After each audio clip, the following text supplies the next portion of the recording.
Okay, thank you very much, everyone. My name is Paul Siegel. Welcome to AI in Professional Education. We really appreciate your time. We're going to jump right in very shortly. I'm going to do a very brief introduction before we start our program, but I want to appreciate you for taking the time and all the incredible panelists that we've been able to assemble from pretty much all over the world to participate. We will have a Q&A, so if you see on the side there's a Q&A window, we will be taking the questions on a regular basis. In my case, when I'm involved, I will be taking them, and each moderator will take their own questions. We'll be fielding questions. I'll be fielding questions for Charlotte Evans, who will be doing the first keynote. It briefs and it starts in a few minutes, and then Steve Cadigan a little later this morning will jump in. Everything will be recorded. As long as you're registered, you'll be able to get access. We'll be doing these events at least once every 6 months. So if you're interested in AI and if you're interested in how it affects the professional education world, then you should definitely get involved, stay involved with us. And the next one will be in September 19th. There'll be different topics, different speakers, some of the same, of course. And if you need anything, just reach out to me on or any of our team members through LinkedIn or any of the social media channels. We're usually very responsible, but responsive. So what is today's program? Again, it's a few hours, a half day. There'll be 2 keynotes, as I indicated a moment ago. There'll be 4 very robust sessions of about 45 minutes each. And then there'll be 4 very interesting product demos, real production active systems from some of the leading companies in this space. I'm going to, again, take a few minutes to give you what this is all about and why. Charlotte will jump in and talk about the learning revolution. You've all heard about the merger of these massive companies, Coursera and Udemy, and about the issue of that she's going to cover is obviously, is your organization ready, and are you there already?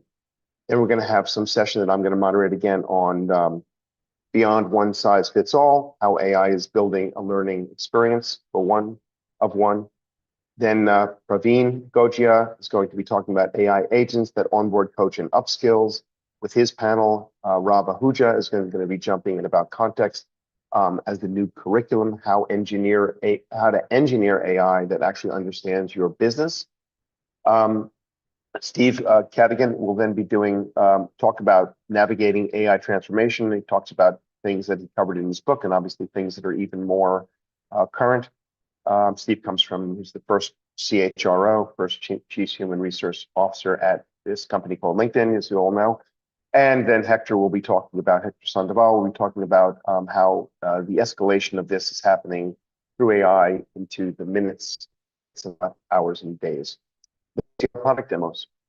Okay, and I'll do a little quick wrap up like this. So here's some of the speakers. These are some of the faces you'll see in a minute. We have over 1,000 registrants. Really exciting for one of our first events we've ever done in this format. If you are not registered, or if you want someone to register who's not in already, just go to bit.ly and put 4ULE, capital CFL, and they'll be able to access this immediately. Again, we're eager to address questions and comments, but let's try to keep them in the channel. Today's topic is moving in the highest level, I would say, is moving from education for the mass appeal to education for the experience of one. Hyper-personalization is how do we get education and skill development at the individual level when it typically historically was at the curriculum level. You took the curriculum, you went through it. I've gone through an inordinate number of live workshops around the world and found there's a very mixed audience, and it becomes very difficult for a mixed audience in a live workshop, no different in an online experience, in a course, to have it relevant to each person. So what does it mean to take an experience of one, or hyper-personalization? What does it mean that learning is becoming agentic and alive? Not really content, but tools and experiences. How do we make immersive simulations useful for individuals? How do we make content more actionable for individuals, whether it's through watching or doing, or the tools that enable learning to really become alive? And then the third thing that I think is a big theme of today is the speed at which everything is happening, and how do you keep speed balanced with consistency, with pedagogy, with something that really sticks and is not what we might call doom scrolling, but it's actionable, and it is something that people can learn and absorb. So why does this impact you? Well, I think the answer is, and someone used this term the other day when I was in London, AI is a co-intelligence that gives everyone the ability to have a hugely high IQ, right? The ability to have that. But is the organization going to enable that? Or the costs something that are too exorbitant in terms of tokens? And how does an organization pivot and address all of these massive changes that AI is bringing forth? The simple question for me, or the simple answer for me, it's really about you. It's about taking meaning forward. As we all, I think, know these days, AI is going to enable people who lean forward and lean into the technology to understand it the best they can and access the tools and platforms that are available out there. And those that are not are just simply not. And it's going to be a maybe widening divide. I hope that's not the case, and hope we in the industry can help enable the tens of millions and billions of people around the world who need to take a part in this revolution. But it's our job to find that those tools, those sources, and making them available. So with that, a little early, but I think with enough time, I believe we have Charlotte Evans from Coursera to take us on, describe a little about your background. Maybe that would be helpful. I think, Charlotte. And then ideally, let's jump into your program.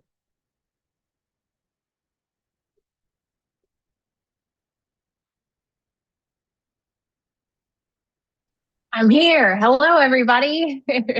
Are you hearing me all good on your side? Awesome. Hi, everyone. My name is Charlotte Evans. I am the Director of Global Customer Advocacy for Coursera for Business.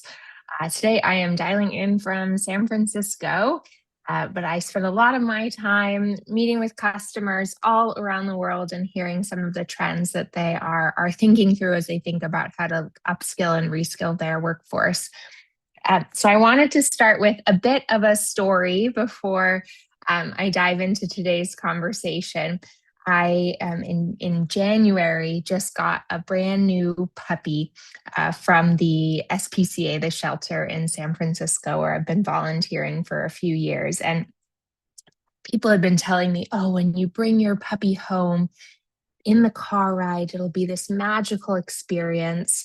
The puppy will know that it's their forever home, and there'll be this tranquility and joy that you experience. Well, that's not what happened with Polly. She had her face completely pressed up against the mesh and was barking the entire way home. She really wanted to make sure I knew that she was not happy. And fortunately, now she's a great puppy, but it took a lot of training and socialization and practice to get us there.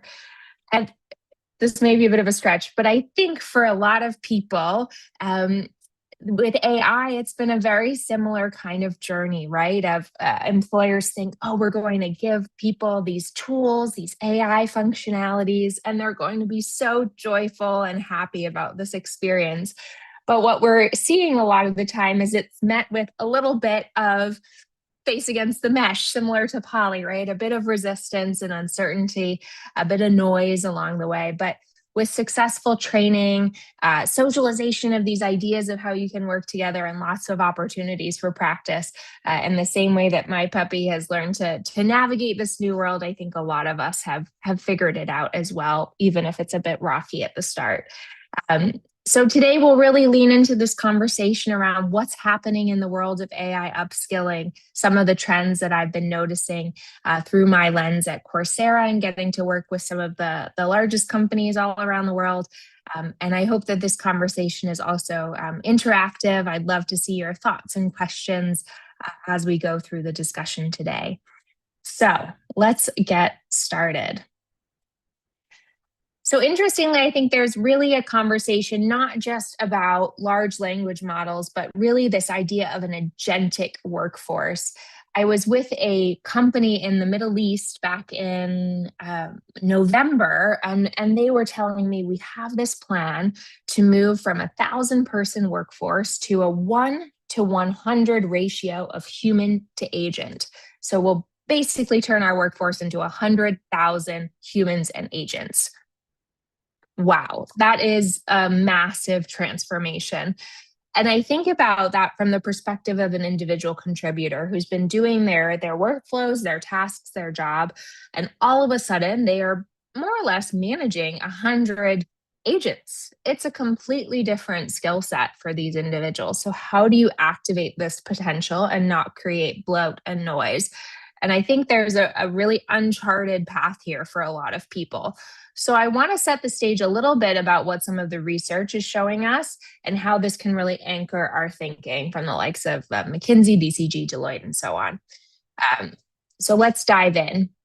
Here to me feels like the main pain point, right? We're seeing a rapid acceleration of the use of Gen AI, this lighter blue line, and it's catching up with broader use of AI, which is really exciting. But if we look at this bar chart here, we're seeing that only 7% of organizations in 2025 were moving to a fully scaled approach. So there's a lot of experimentation and piloting that's happening. But what McKinsey really started to notice was that the money is not yet kicking in, right? These earning potentials that organizations are noting, only 39% of organizations are starting to see that. So what's happening here? My hunch, and I think what a lot of the research is showing is it's a superficial layer, right? You might be able to jazz up and polish an email that you're writing, or be able to identify a quick snippet of a workflow you're doing that can be accelerated a bit. But to really move toward augmentation and automation of what you're doing to get to that revenue or cost reduction takes a bit more of a deeply embedded workflow. And we're not quite there yet, given this heavy level of experimentation and piloting across the board. But here I think is where some of this might start to really click into gear. McKinsey did this fascinating view of what's going to happen with the people and the agents and robots. And I when I hear robots, I get a little nervous sometimes and think about like iRobot. But I think there's this world, right, where just like that company in the Middle East I was talking about with that 1-to-100 ratio, we will need to start figuring out how to collaborate with these agents in our workforce. And so this chart is really starting to notice, okay, what will people and agents do together in that first column? What will agents do exclusively? And this is really important to think about, right? I went through and started to audit my own list of to-dos I have every day and think about how could I offshore this to an agent and what kind of space does it free up for me to do more strategic work? And that's where this final column really comes into play of what will people exclusively be able to do? But McKinsey is hypothesizing that 72% of that skilling is going to be done in combination of people and AI. That's a large chunk of your day. And 11% is people-led work. So let's, for example, take problem solving. The people and agents will together analyze data and diagnose causes. The agent can do a great job at identifying patterns. And then the human is going to really think about identifying findings and making judgments. And I think about a bank that I worked with. They had a team of about 16,000 data scientists, and they'd realized that they'd automated a core part of this report processing that these data scientists were doing as a main functionality of their day-to-day work. So suddenly they had to shift their entire workforce over to doing much more data storytelling, business intelligence, making insights and reporting up to their leaders to start to be able to drive the business forward and be much more customer centric.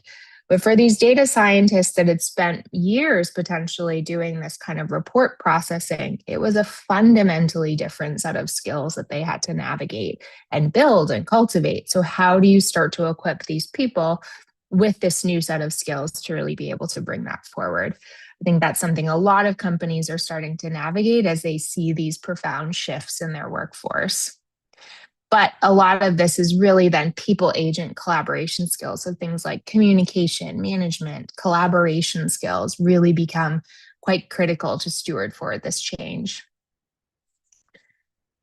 Interestingly, though, is what Deloitte is starting to notice is this shift, right? So I think a lot of us at this point have heard conversations around ChatGPT, Copilot, Claude, right? Whichever kind of tools you're using. I live in San Francisco, and driving down the highway between San Francisco to Mountain View is a very bizarre experience because all of the billboards are all related to AI right now. And every couple of months, they change to the next acronym that I have to learn and understand about what the next evolution was. So for a long time, it was LLMs was at the forefront of the conversation.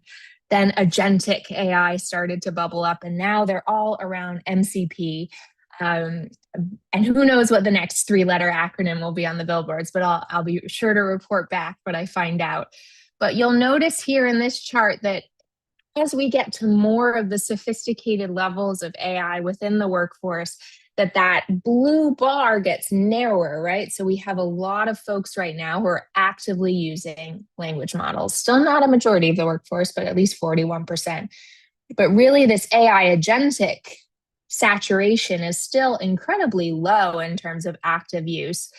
There are folks that are starting to move toward deployment, but it's still, I think, a very green space for us to really think about how we deploy and do large reskilling within agentic workflows.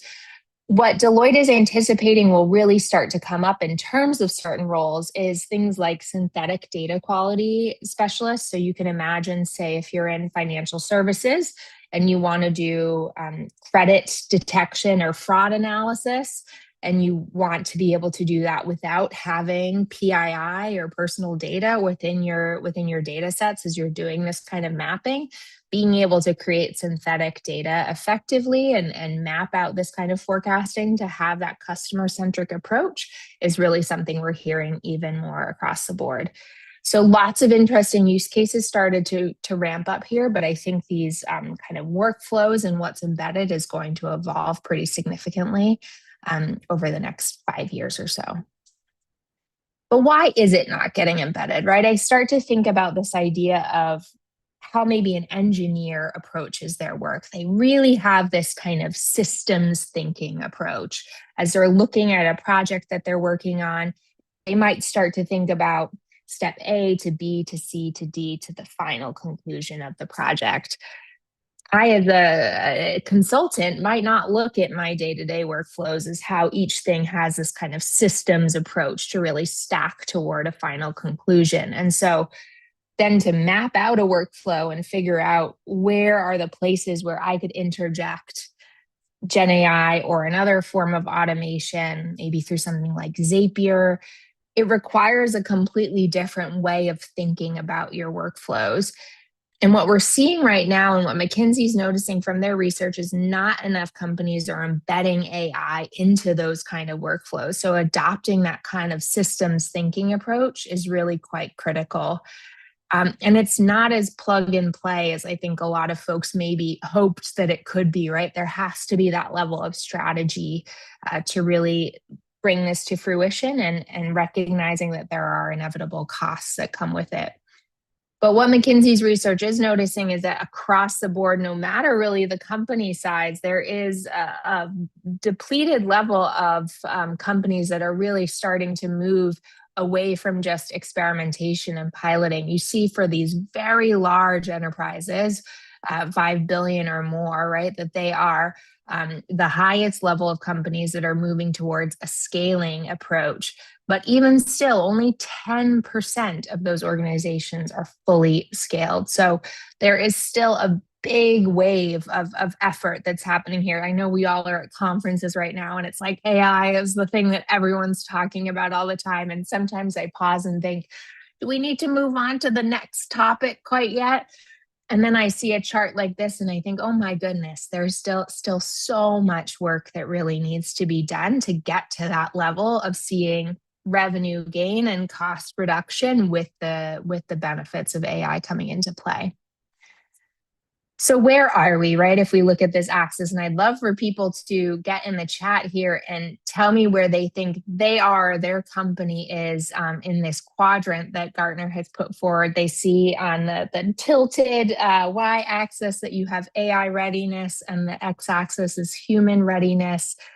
In the lowest quadrant, maybe AI and humans are not ready, then maybe you have more human readiness and more AI readiness as you move up to this top right quadrant here, where you'd have that real strength. I'd love for people to share in the chat where they think they are in this process right now. I would say a lot of the companies I'm working with fall here right now. Some are really starting to move toward here, but it's a slow and steady race for sure. But what I see with this research, and what I love about what Gartner is highlighting, is the stark reality of what will happen by 2030, which shockingly is not that far away. I still think we're just in the 2000s sometimes, and then get this rude awakening when I look at stats like this and realize it's only 4 years away. But 0% of IT work will be done by humans without AI in 2030, according to Gartner. Let's pause and think about that. 0%? That is wild. 75%, again, much like we were talking about in that other McKinsey slide, will move toward that human and AI augmentation approach. So whether organizations are sitting here, I think there is this real need to move over to the right and up as we think about this quadrant to really be AI and human ready.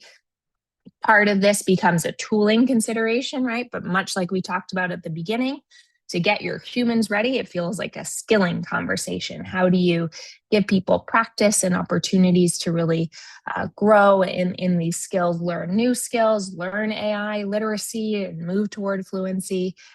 That's really critical. And it's been interesting with some of the companies that I'm working with. We saw this initial wave. I'm thinking about a large insurance company that we worked with that wanted AI literacy across the board for their organizations. They had a punchy short course, borrowed some content from Deep Learning AI, and built out what we call a course builder course, where they could infuse some additional content that was proprietary to their own ecosystem as well.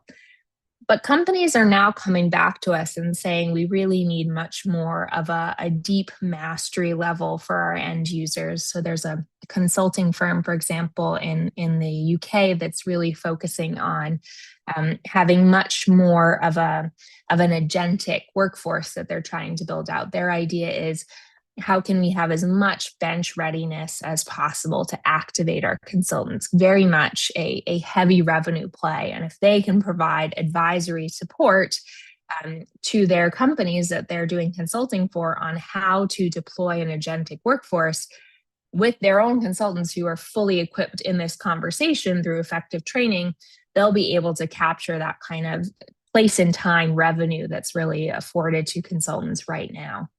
So lots of kind of iterations that are happening here as we move toward AI ready, human ready approaches. And it's been a really dynamic space. It's not a kind of one and done training model by any means. But I think the stark reality of what we're hearing, and I go on the news a lot of the time, and we'll see these headlines about large scale layoffs that are happening often in these tech companies that are close to where I live in the Bay Area. A lot of companies, I think, right now are seeing AI as a lever, unfortunately, to really reduce their talent, right? There's this kind of streamliner approach of collapsing layers, reducing middle management, cutting your workforce to do that kind of short-term cost optimization. And it might have a short-term lift with stocks, right? If you're playing towards your investors in that approach. But as I look at this quadrant that BCG is thinking about, the companies that are really moving toward the strongest player, those that are looking at on the x-axis, it's a strong talent philosophy, but they're also thinking about their strategy.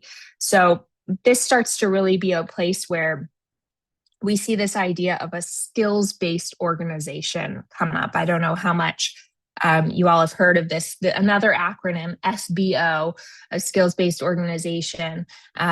There's really this idea of removing the silos. So maybe you had an HR analyst, your data scientist, your finance professional, and they before really had their streams, their swim lanes that they worked in, and they didn't cross-pollinate as much as before. So rather than keeping those lanes, the idea of a skills-based organization is to remove that really identify what skills do each of these people have, and how can you start to redesign how work is done, almost like a internal gig economy of sorts that happens within your company. And this allows for a much more integrated approach where you're able to think about this kind of wave of task automation and how you can think about that kind of skills mapping that starts to happen and rewiring of your workforce. So a lot of companies that are really leading the way are moving toward this more bleeding edge approach of this reinventor model that BCG is talking about, to have that SBO approach intersect with your AI systems.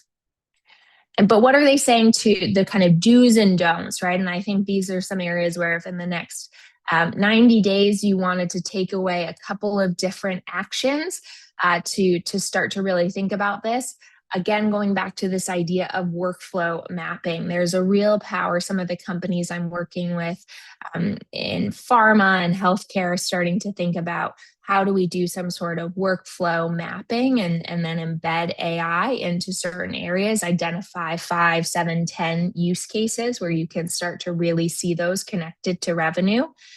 How can you really position it toward AI fluency and collaboration skills? So really a strong training play here, right? Of thinking about not just the AI skills, but what goes along with it.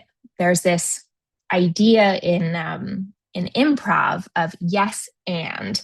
If you get on stage and you're working on an improv sketch, you don't want to get thrown a line by your partner on stage and then shut it down, right? Because then the scene is over. And so there's this idea of yes, and you receive the line and you keep going with it. And then who knows the path of where the conversation and the sketch will go in the improv. And I think that is often a really solid approach for training as well, right? This yes and Gen AI, and oftentimes it's a really solid way to get buy-in from many different departments on where to start with training.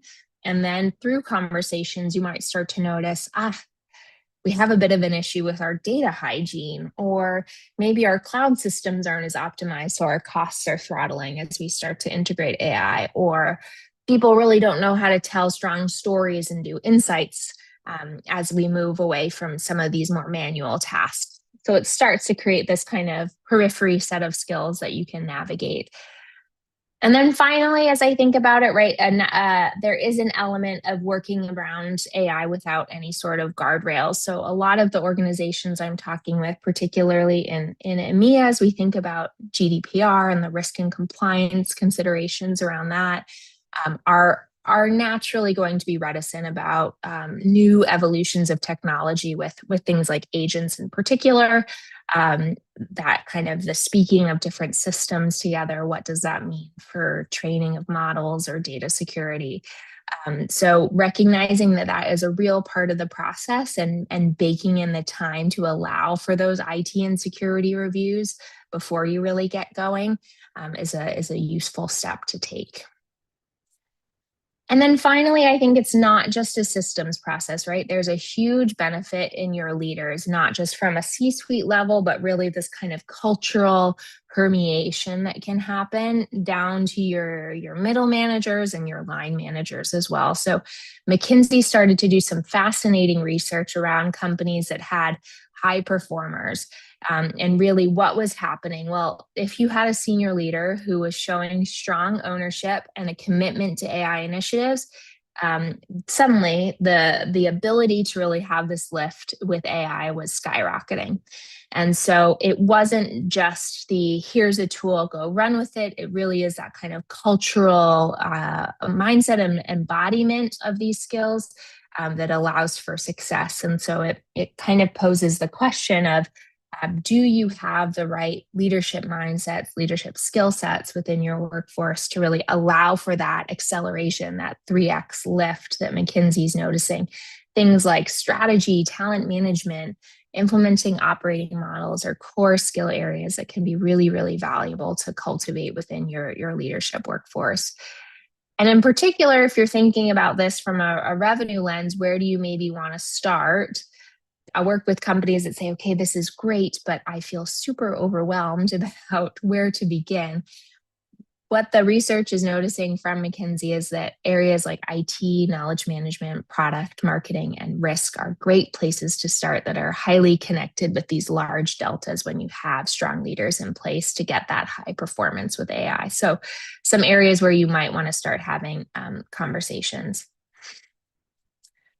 And to really close this out as we think about the kind of trends that are happening before I dive into how Coursera is helping us think through all of this, the World Economic Forum has some fascinating quote that I love from October of last year, where they said, in the next decade, workforce success will not be defined by a single skill like typing in the 1980s or coding in the 2000s, but by the ability to integrate across disciplines and work with AI systems.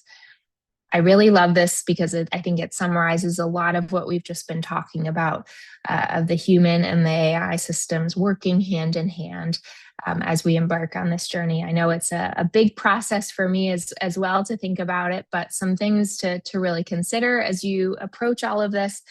Some questions to really anchor your conversations with other leaders. How are you thinking about this from a business future value perspective? Is there trust and safety? Are you equipping your managers to lead teams of people and agents? Do you think your workers have the right skills and roles to really bring you forward? So lots to really anchor around, but these 6 questions might be a great way to start that conversation if you're still in the nascent stages of AI adoption and need to move from pilots and experimentation to more of a formal deployment. So how can Coursera partner with you in all of this? If you're thinking, my goodness, we have a long way to go here, lots to work on. What do we do next? Well, the good news is we have close to 200 million learners on our platform who are learning and taking content every day. And we did a learner outcomes report that looked at 52,000 of those learners across 179 countries to really start to understand what are some of the trends. So lots of research for us to really share back with you as well around where are people investing their time as they think about skilling.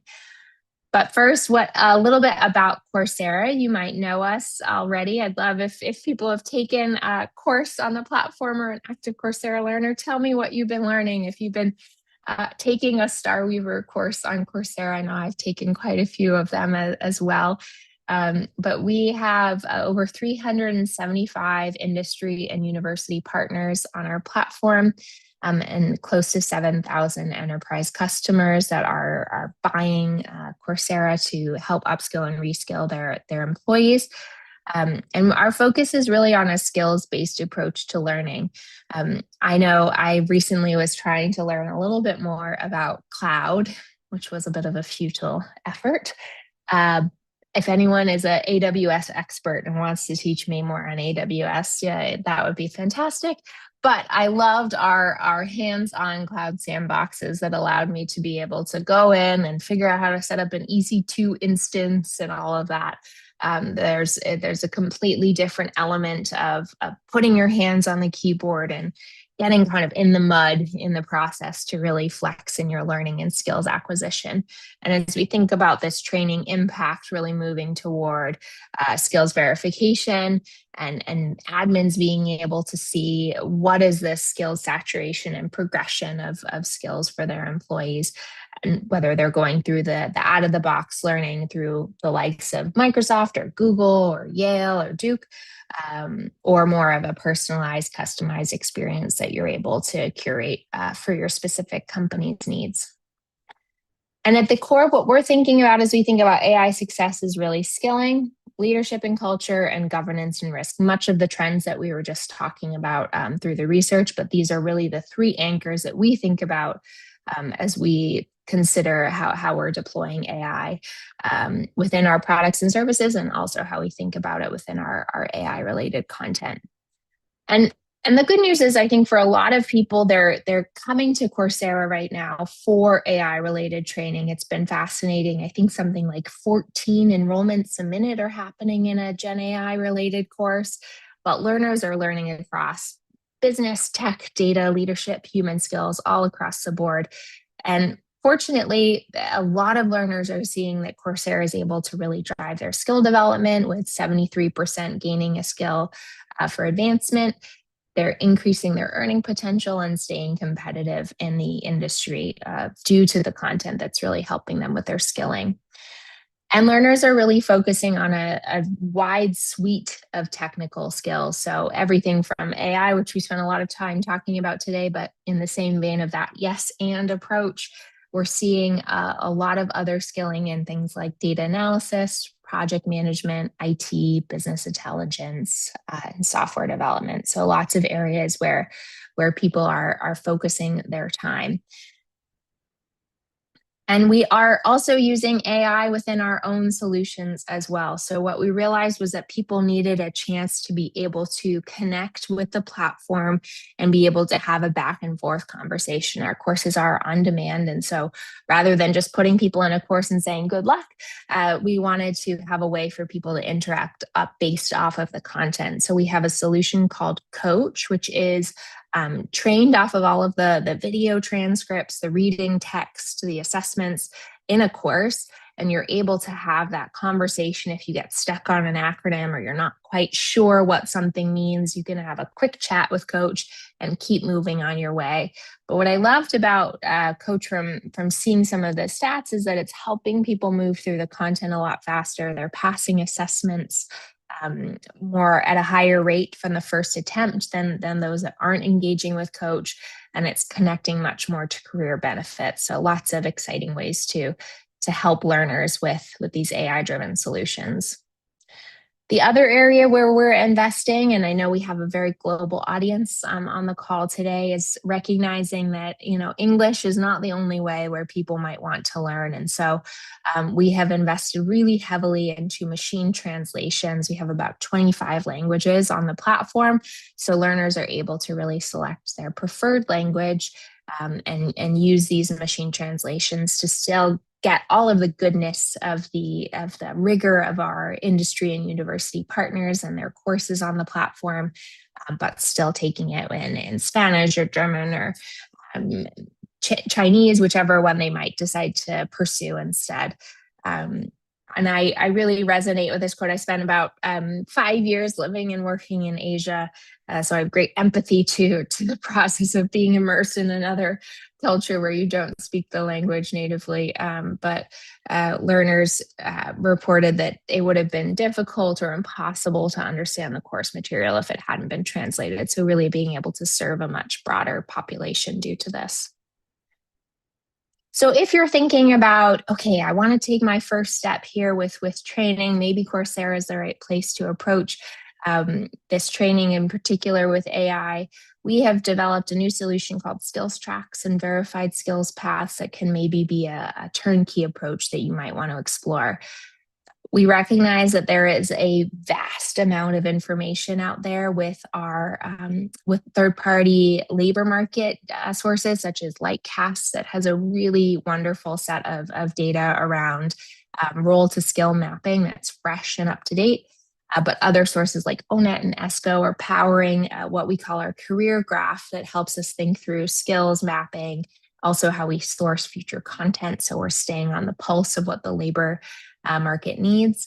But this is really anchoring a lot of how we think about our skilling. And we've landed on initially a set of areas in Gen AI, software, data, and IT for these paths to really drive adoption and help that time to ramp with verified skills at the core. And so what a learner can do is we've created these turnkey paths that are available to really drive towards skill mastery. And on the admin side, you're able to see the progress tracking of your employees. So what's that saturation and move toward mastery with credible, rigorous assessments. It is so great to have been here with you all today. I think we have a few minutes, correct me if I'm wrong, for Q&A. But I'd love to keep the conversation going. So if any of this resonated with you, find me on LinkedIn, send us a note at Coursera. But I'd love to keep chatting with you all. And I'm so grateful for the invite from Paul today to have me here. So Paul. Thank you. Any Thank you very much. questions And in the chat? yes, there's some interesting questions that have come in, and I really appreciate the incredible depth and breadth of that presentation. Lots of information. Question. What's the question your customers are asking that they weren't asking you a year ago? So how has this change been very fundamental to the way customers interact with Coursera? Yeah. I think interestingly, it's been more of a product related question that's coming up a lot. So this idea of learning in the flow of work is being discussed a lot. So rather than just going to a learning platform, specifically choosing a course and then pursuing it that way, we're seeing that as people are integrating a lot more of tools like Copilot, ChatGPT into their day-to-day work, that you might get stumped while you're doing that work in Copilot, and you want to get some learning thrown in there in that moment. And so we've been investing a lot into another acronym, MCP. It's basically like a USB connector, right? So that you can, in the same way you connect your phone to your laptop, MCP allows you to connect ChatGPT, Copilot, any other LLM to Coursera. So you can at Coursera and get a question and get some training right there and then. So we're seeing that a lot right now. From a content side, I think it's really a push away from just the AI literacy level to much more of a agentic training, and how do we start to move toward deeper workflow automation through that. What gives you the most optimism right now about what you see, both not just merely from Coursera, but from the market? What do you see as most optimistic? Yeah, I think for the companies that are applying things at a really strategic lens, it's allowing people to finally do work that is more energizing and powerful. I was on a panel with HRM Asia on Monday night. It's been a busy week of conversations with people, which I love. But the three panelists that I was with were talking about this relief that their employees are feeling of, oh, thank goodness I don't have to do these manual things on my to-do list that I really didn't love doing. It frees up the mental space and the time to be able to work on these meaty strategic questions that are really energizing for a career. So I feel optimistic that there are companies that are not just thinking about this as a kind of talent reduction play, but are really thinking about it as a way to up-level their organization and the revenue that comes with that. So I think there are a subset of organizations that are really leaning into that reskilling and strategic lens. And that to me feels like the best way forward for companies to be thinking about it all. In addition to Coach, do you see many other tools that you can talk about, even if not, announce? Obviously, we're not asking you to do that, but that Coursera will be releasing at least the categories of tools that that Coursera is considering? Yeah, I mean, a lot of what we're doing is related to AI as we think about our product. I mean, it's the top right one there, right? AI powered on the screen. So our engineers are really being encouraged. We have a kind of like drink your own champagne approach within Coursera about how do we make sure we're taking our own AI content and then applying it into our products and services. So we saw a huge amount of success with Coach, and that's trickled down into what we call dialogues and role plays. So you have an option to have more of a back and forth conversation in a simulated environment with a set of milestones. So it's a bit more prescriptive. And then a role play is when you could define a persona. So maybe you're having to pitch to your chief marketing officer or have a difficult conversation with your employee. The role play can simulate that kind of environment. And before AI, to build those kinds of role play and simulations in a playground would have taken a heck of a lot of engineering effort for one of them. But now with Gen AI, we can really multiply it out really quickly. So that's an area we're investing in to get hands-on practice, moving it to not just text-based, but chatting on your phone, doing that kind of experience as well. So I would say that's an area we're investing in a lot right now. So one last question. It's really Coursera. One of the key things Coursera possesses is extensive domain knowledge about training and education. can Coursera offer more town halls for small and middle-sized companies to explain how to make these transitions as a company to, the word here is like populator, I think means to disseminate those skills so that organizations can be more proactive. I love that. We definitely have a whole host of events. I just did one about how to do a skills gap analysis. And so I would encourage you to check that out. But if you go onto the Coursera website and look for webinars, you can see a cadence of them. There's one coming up about MCP that's available. There's some that are in the works around becoming a skills-based organization. So I would say subscribe to our LinkedIn, and they're often advertised there. And if you want to send me a note, I'm happy to pass those along to you as well. And I'll just note as regards to that, a lot of these companies that big AI companies are trying to figure out how to work with OpenAI, as DeployCo, and Anthropic with their own venture with Goldman Sachs, and they're really trying to understand how to implement, helping organizations implement. So the tools are there, the technology is incredible, but it's still about learning how to use these tools in a real practical way for each organization. And based on the sizes you've indicated, the maturity curve is quite different.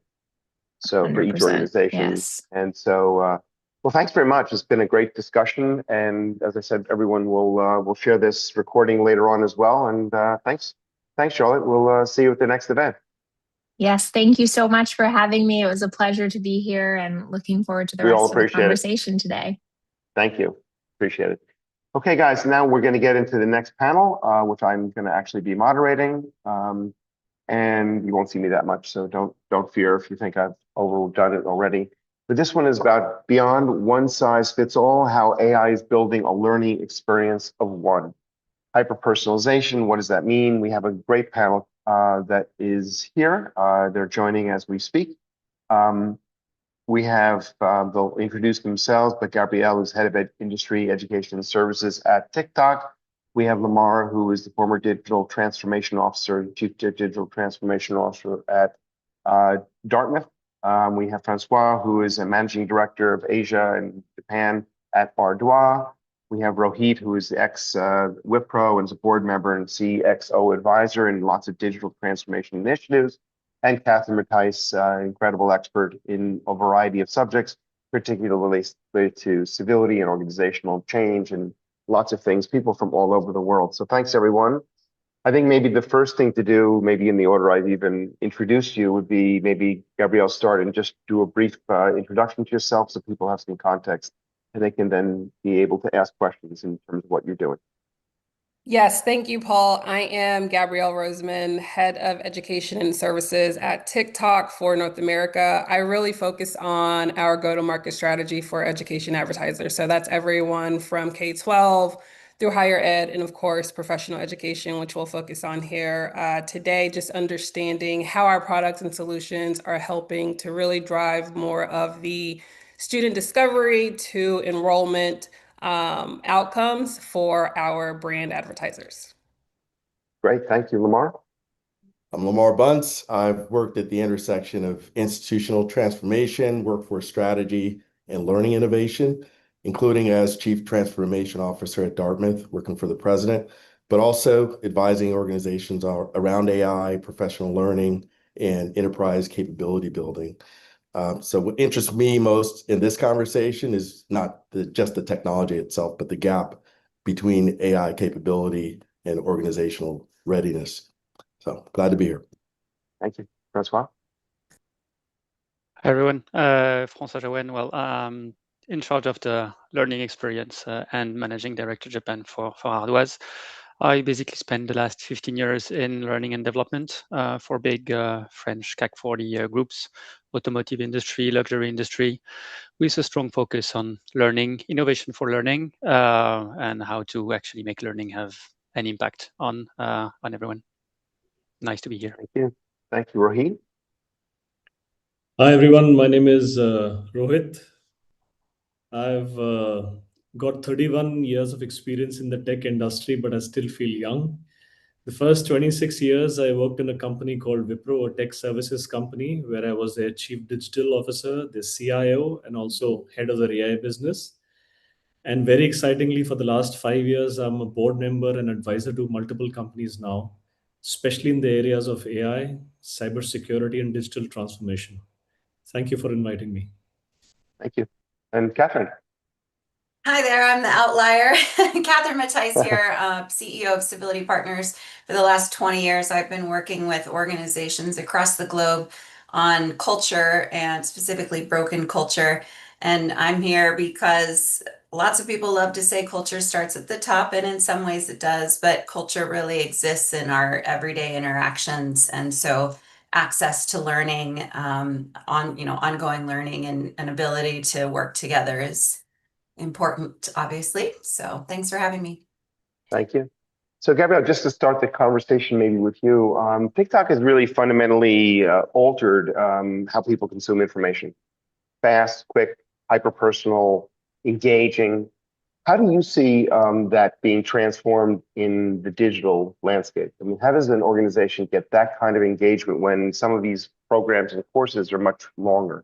You know, your rapid touch points, rapid immersion, then taking people down an algorithmic path, let's call it. How does that transform, or how does, and obviously this is a big question for everyone, how do you transform that into a learning experience that builds on top, one piece after another? Great question, Paul. And I think some of the criticism there has come from this idea that there is a crisis of attention, right? And what we've seen and what we know is that our users actually spend a movie's worth of time on TikTok every day.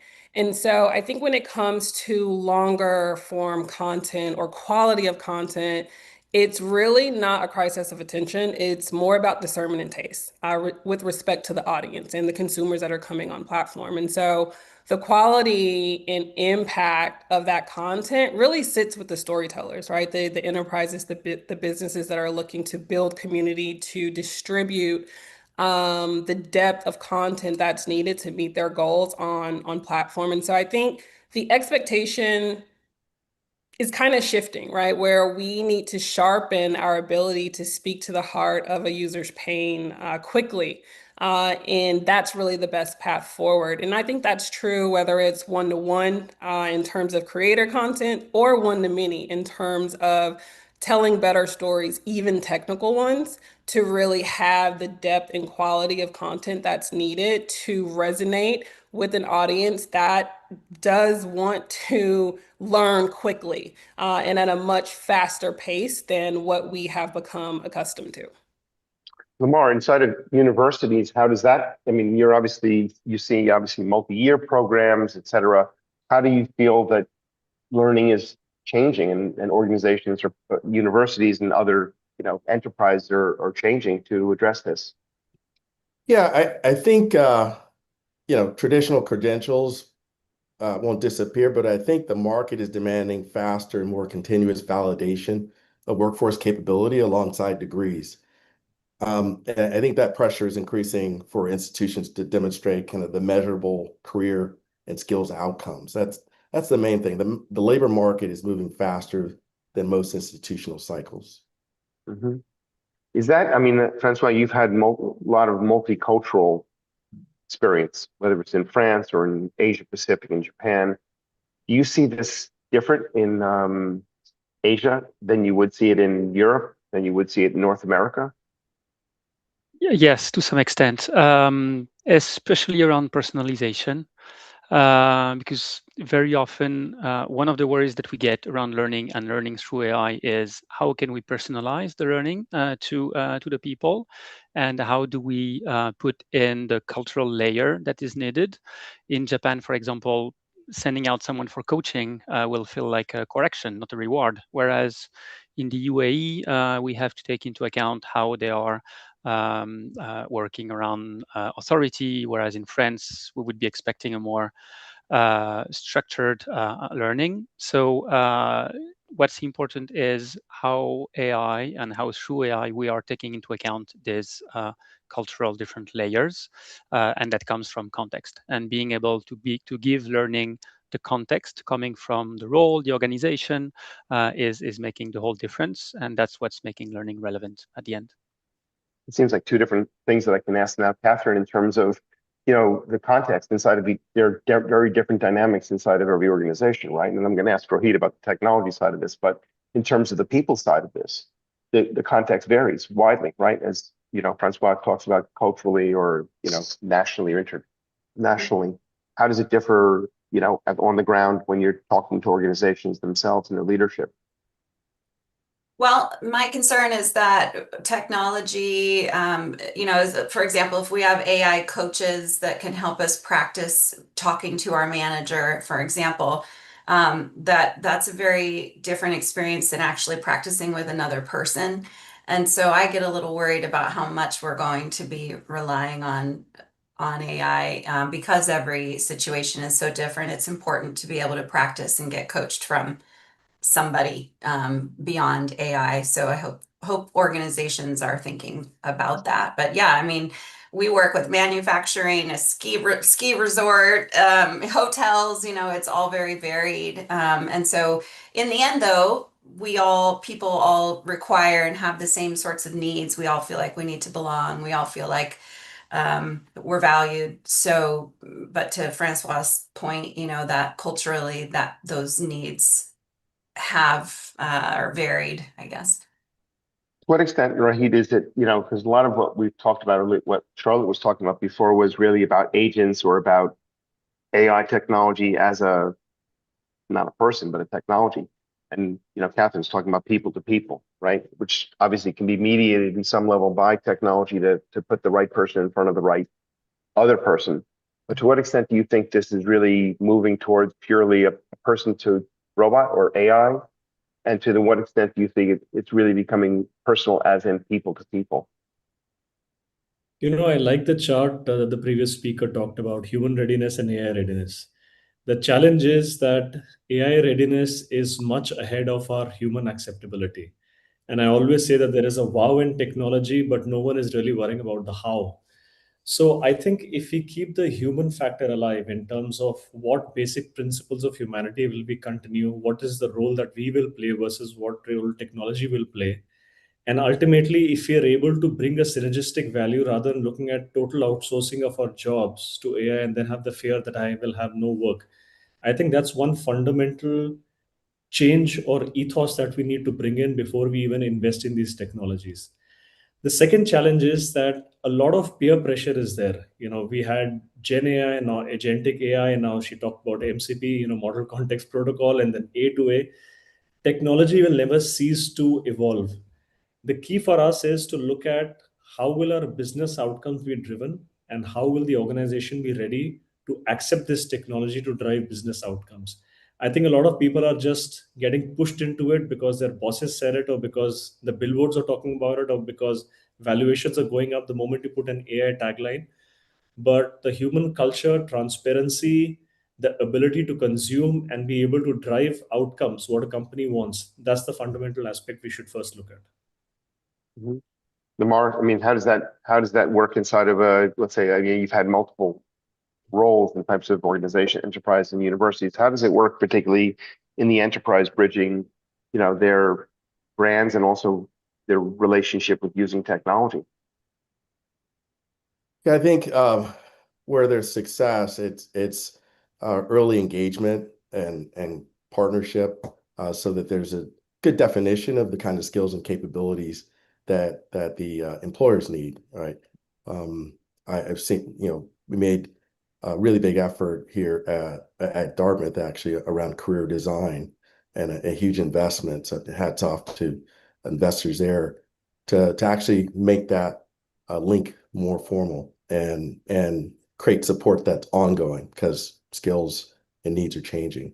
So I think that's where it works well, when you have that kind of partnership and intent. One of the biggest challenges I think that we're seeing is that there's a lot of technology out there in organizations.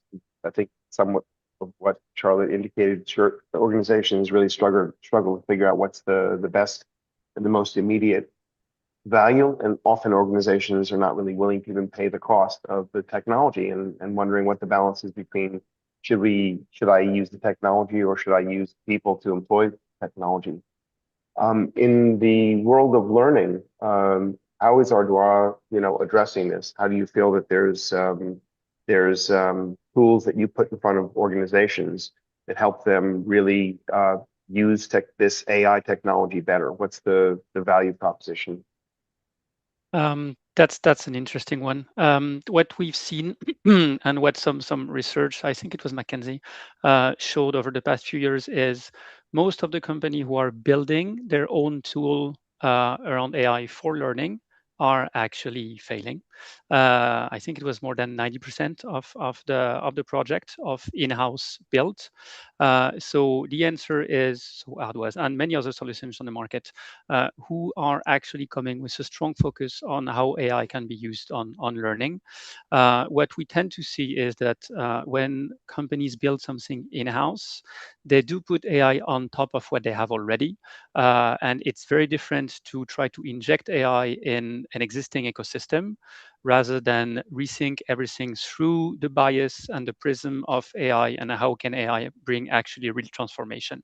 Just putting AI on top of what you have is not transformation. It's just trying to work with AI. Taking it through a different angle, and this is where putting external people in and companies whose expertise is exactly that, for learning, for example, is making a difference because we do come with AI native solutions that are built around how can AI actually help us and the company make the most out of to apply it to learning or to another domain. And that's making the big difference. Catherine, question comes in. I'm going to sort of field these as they come in. How does AI foster creativity, critical thinking, and problem solving rather than just automating routine tasks? Have you seen clients really taking this and changing the organization, not just building the organization more efficiently? I have not. And in fact, I saw some research and I can't remember where I saw it. It was either Harvard Business Review or MIT, but something like 80% of CEOs think they've involved HR early enough in the conversation around AI to get their information. And, HR can collect what employees need AI for.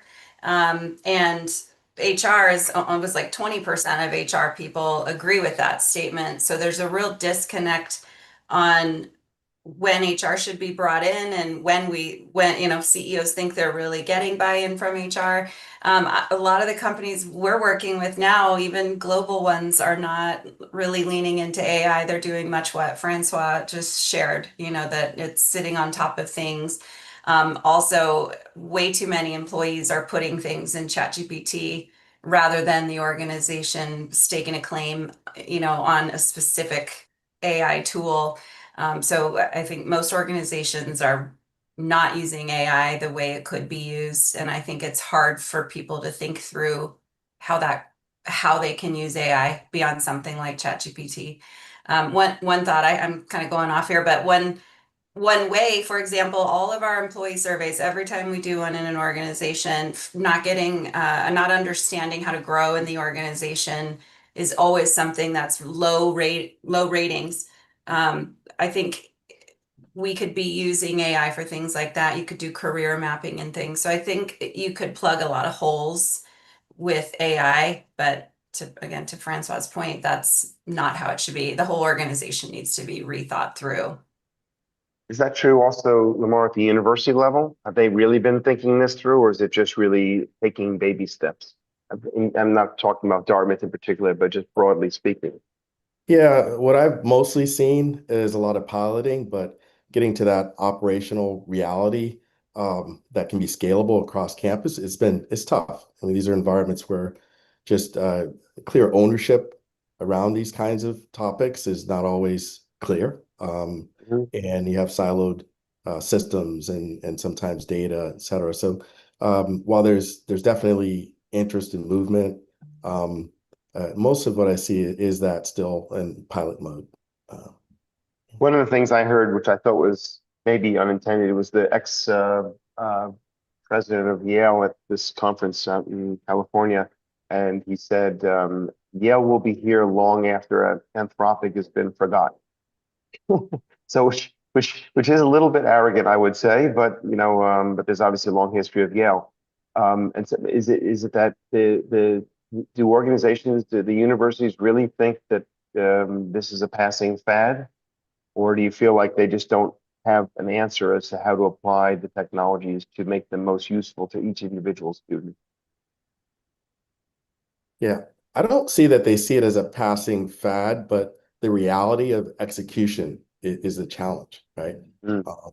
The technology is way ahead of capacity to execute in some cases. Right. So I think that's definitely Rohit. Good, I'm sorry. no, that's it. There's definitely movement and interest, but it's exactly that. I think, Rohit, that's what you're referring to, right? There's a lot of technological capacity, but the ability for organizations to figure out how to implement and bring up the skill set of the people to apply these technologies is not there yet.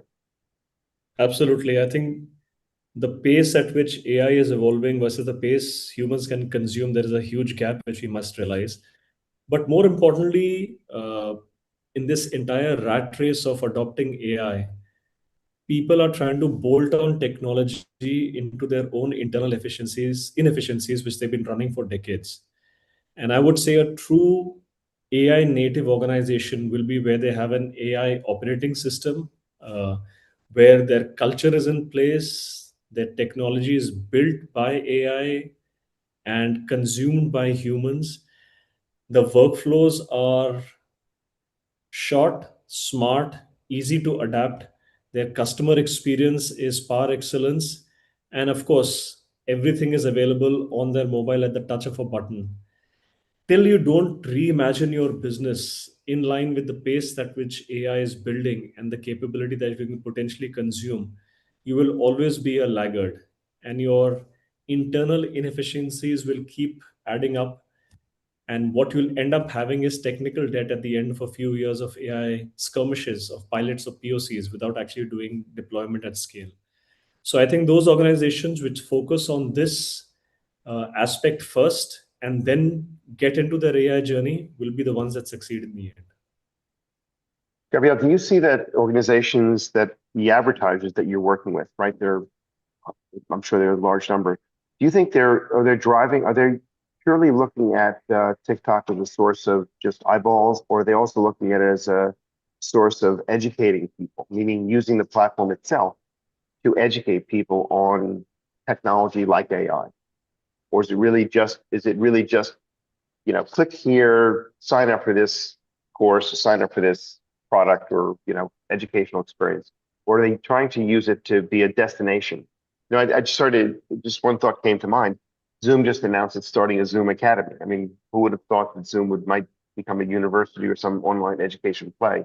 Is that what you think you think TikTok might be going? Not speaking as a corporate announcement, but is that something that is TikTok the kind of organization you think would be a place where organizations either begin to, like Coursera, create courses or learning experiences? Yeah, so I think it's a combination of both. There is the idea of obviously being the #1 platform for discovery, but then also educational content. And there's a wide spectrum in terms of educational content, and what that means is one of the most engaged with content types on the platform. And I think what's interesting in the conversation that we've had so far, I think both Francois and Rohit spoke to this, is it's almost this infrastructure layer that's missing, where there was a comments about bolting on the technology, and there's a large appetite to add AI to messaging, to programs, without necessarily having the infrastructure to support that. And so one of the things that we actually announced at our TikTok World Summit yesterday was the rollout of MCPs to allow developers to come and build with AI agents on the platform to create the infrastructure needed, going beyond just the creative layer and scale that we have come to see, but actually building in real infrastructure into the ad platform buying experience so that more small businesses can take advantage of that. I think in terms of even some of the cultural nuance that was spoken of today. Globally, I think Milken released last week that Americans have the least amount of optimism on AI. And so if 75% of our payroll is powered by SMB, but only 20% of those are using AI, I think it is a matter of infrastructure, and we are currently building tools to actually help advertisers use AI in a way that is sustainable and streamline some of those workflows that we've been discussing. But is the workflow for advertising or the workflow as a possible implementation for lack of a better word, a course or a journey or a learning experience? Is it also that you're potentially offering tools where, an organization could create courseware on or journey kind of educational experiences on TikTok? Yeah, so in terms of the product and course creation on TikTok, that is beyond my scope. But what I will say and what I can say is that we are seeing growth and interest in sort of micro series, and which is an easy kind of program to assign educational content to that I could see evolving into more of a product. But that's not something that I can say that we're actively pursuing. But I do see a use case where partnering with more Coursera's of the world, even Udemy's, in terms of how do we create coursework that's relevant to TikTok's audiences, and do we have products to actually support and enable that, could be something that we solve for. I won't mention which platform, and it wasn't Coursera, but one of the other big platform partners we had asked us, mentioning the fact that there are a lot of frontline workers, Walmart or that do not have a computer they're walking around with all day, and they have a phone. So could we create a TikTok style? Literally, they use that expression, a TikTok style learning experience in 90 seconds, which will help a frontline worker transition a difficult customer experience or hand off one shift to another.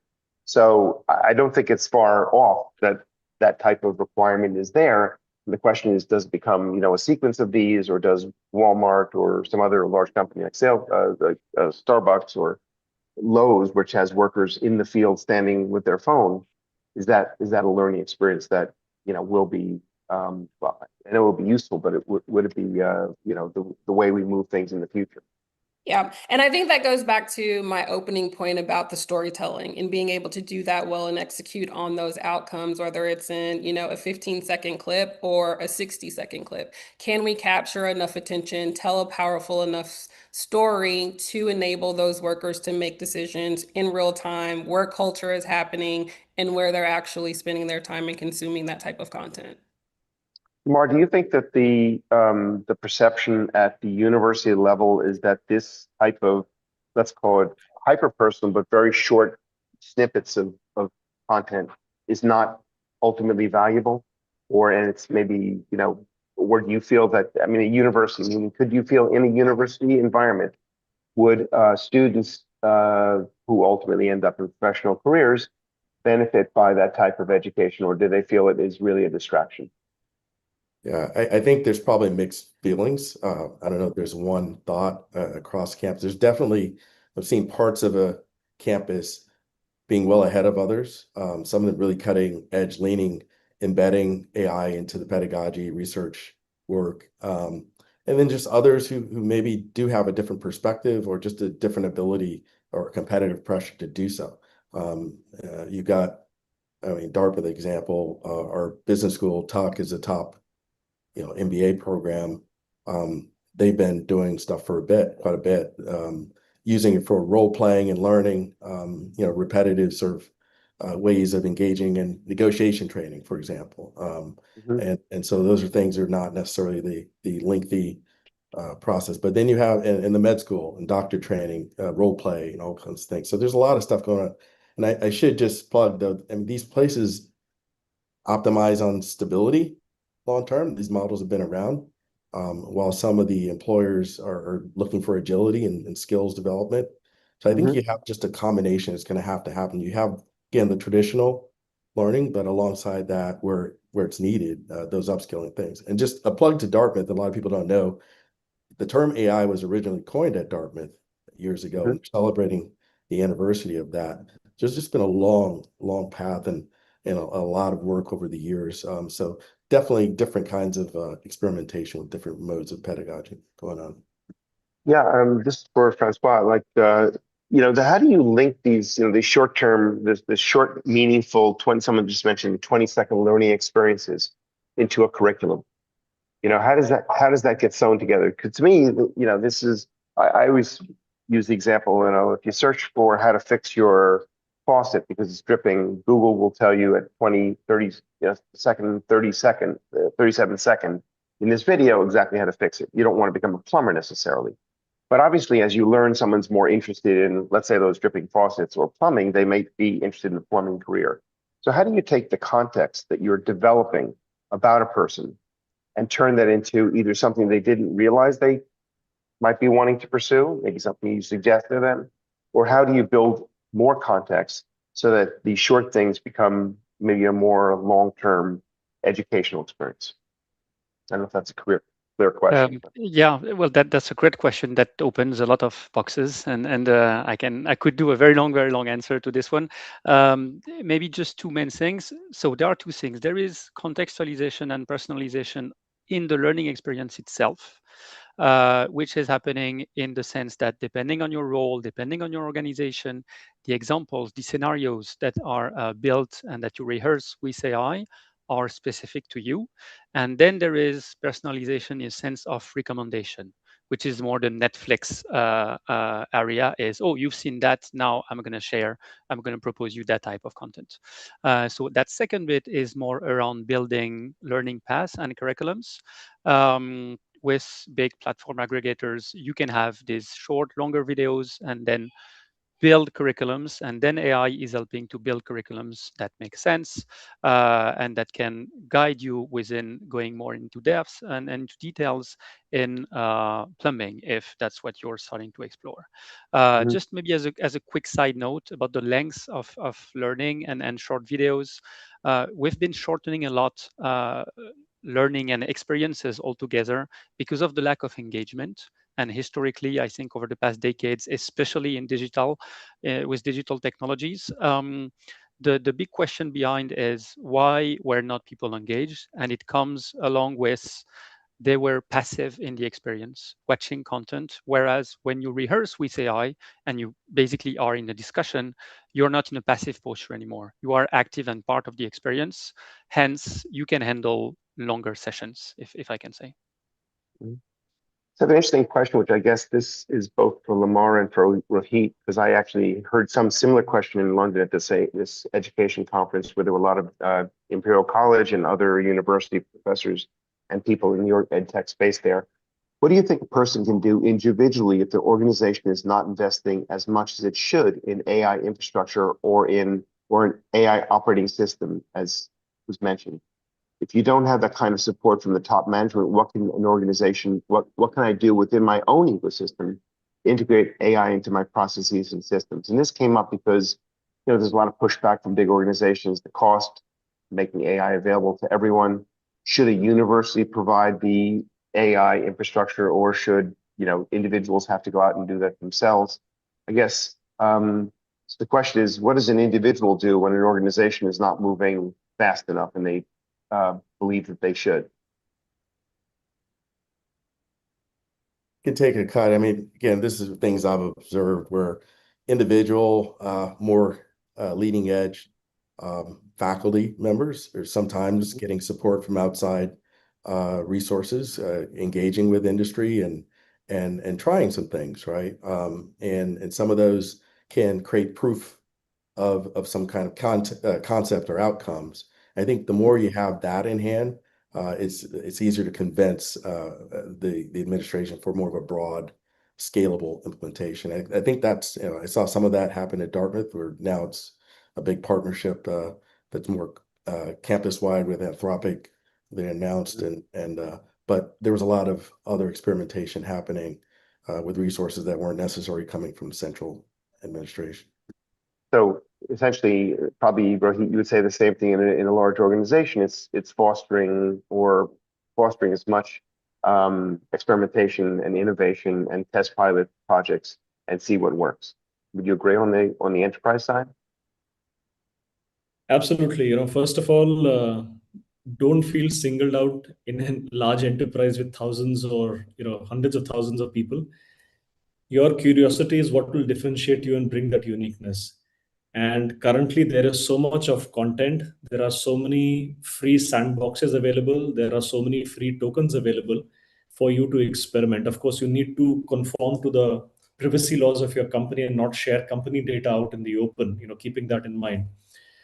But what we've seen very successful is that if there are individuals who have that spark, even if the organization priority or investment may not be there, we still give a chance for people across their working time itself to experiment, to fail fast or to learn fast, to win fast.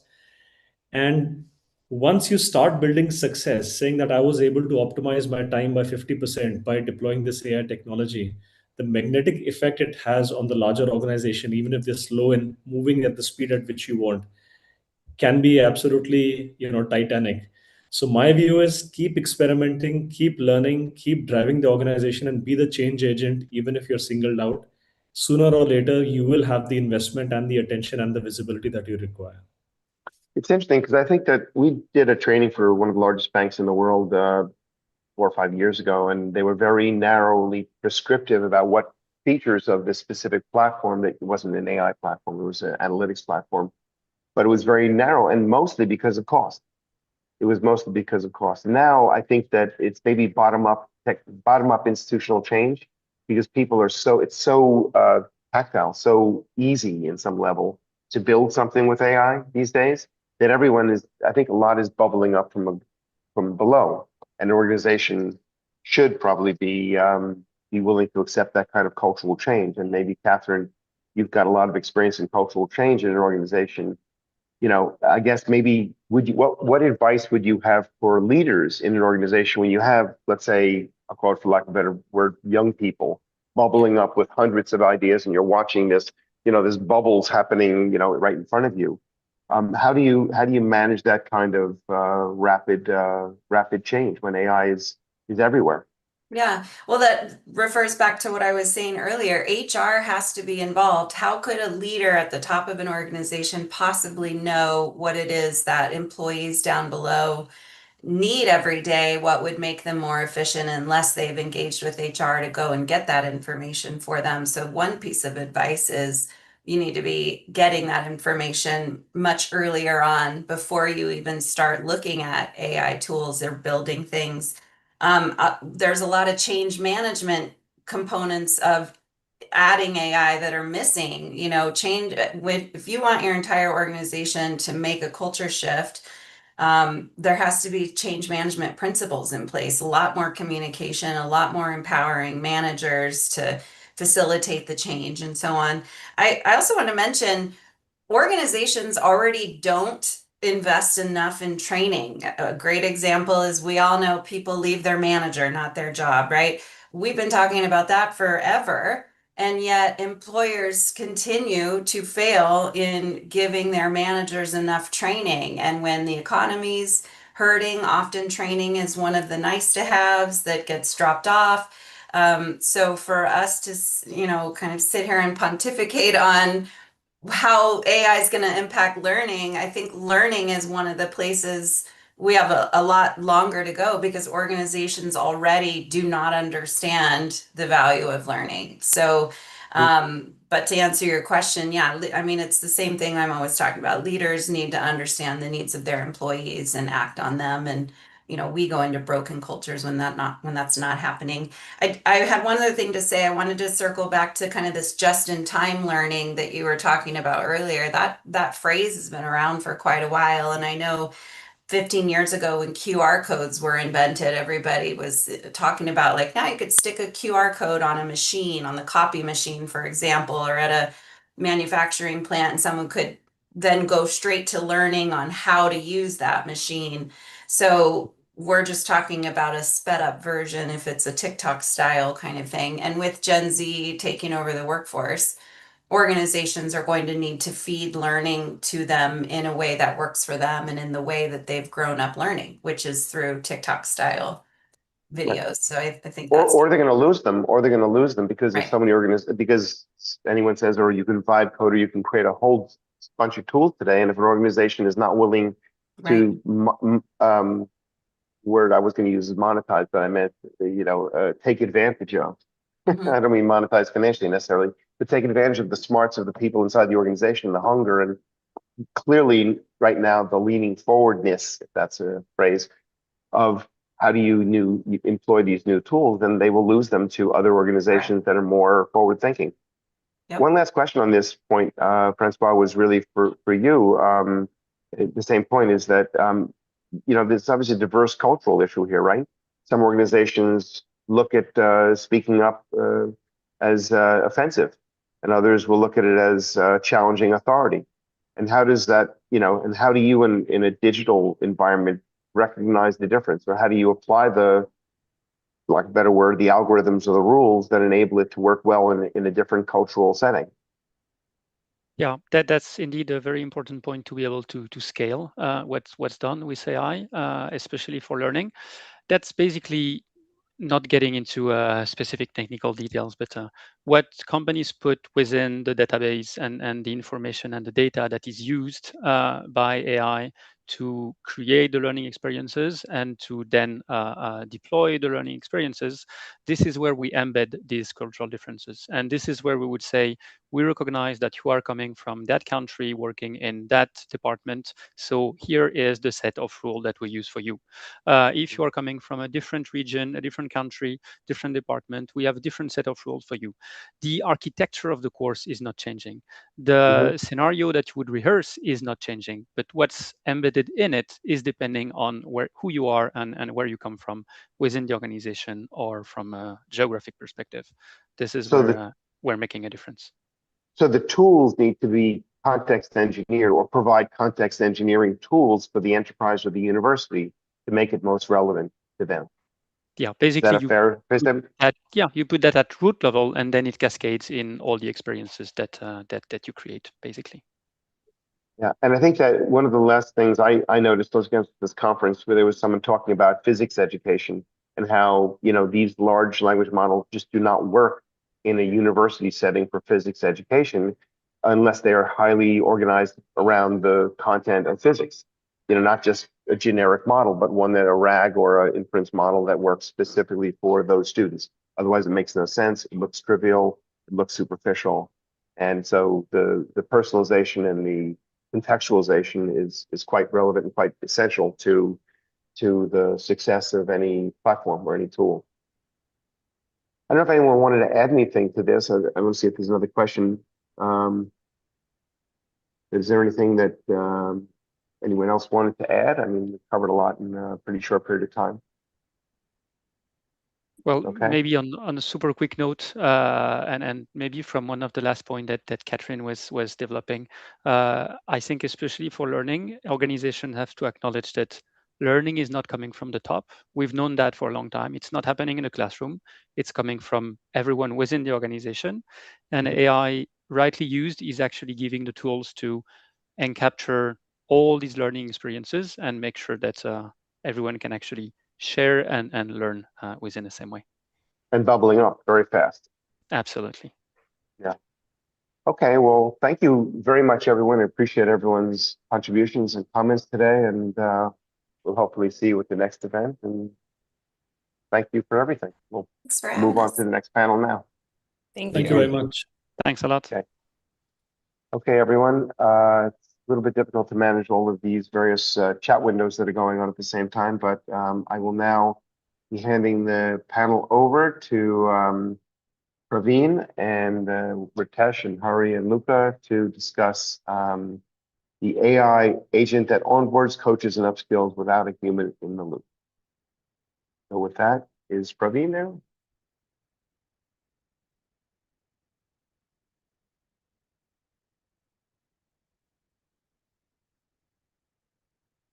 Okay, I see Ritesh joining, and I see some others. So just give us a second as this transition. There's Ritesh.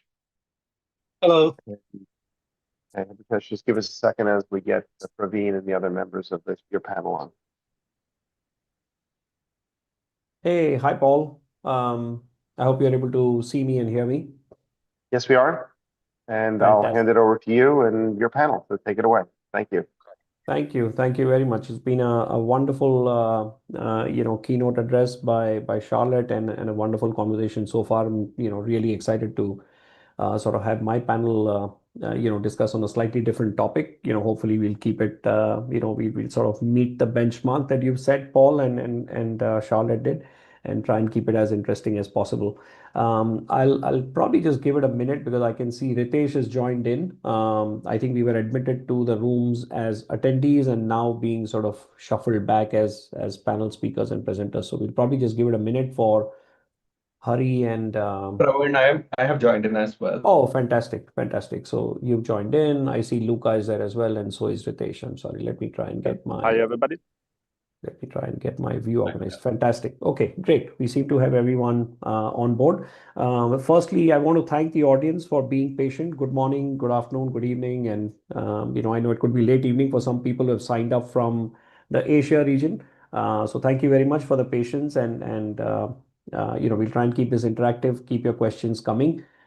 This topic it promises to be an interesting one. I'll probably borrow a few things that got mentioned by Charlotte in the keynote address, but we'll try and keep this as interactive as possible. So the topic that we're going to address today and try and sort of flesh out a little bit and discuss is the AI agent that onboards, coaches, upskills people without human in the loop. Yeah, so I think the key there is without human in the loop, and we'll see what our panel, our experts and the stalwarts we have both from the education industry and the tech industry, what they have to say.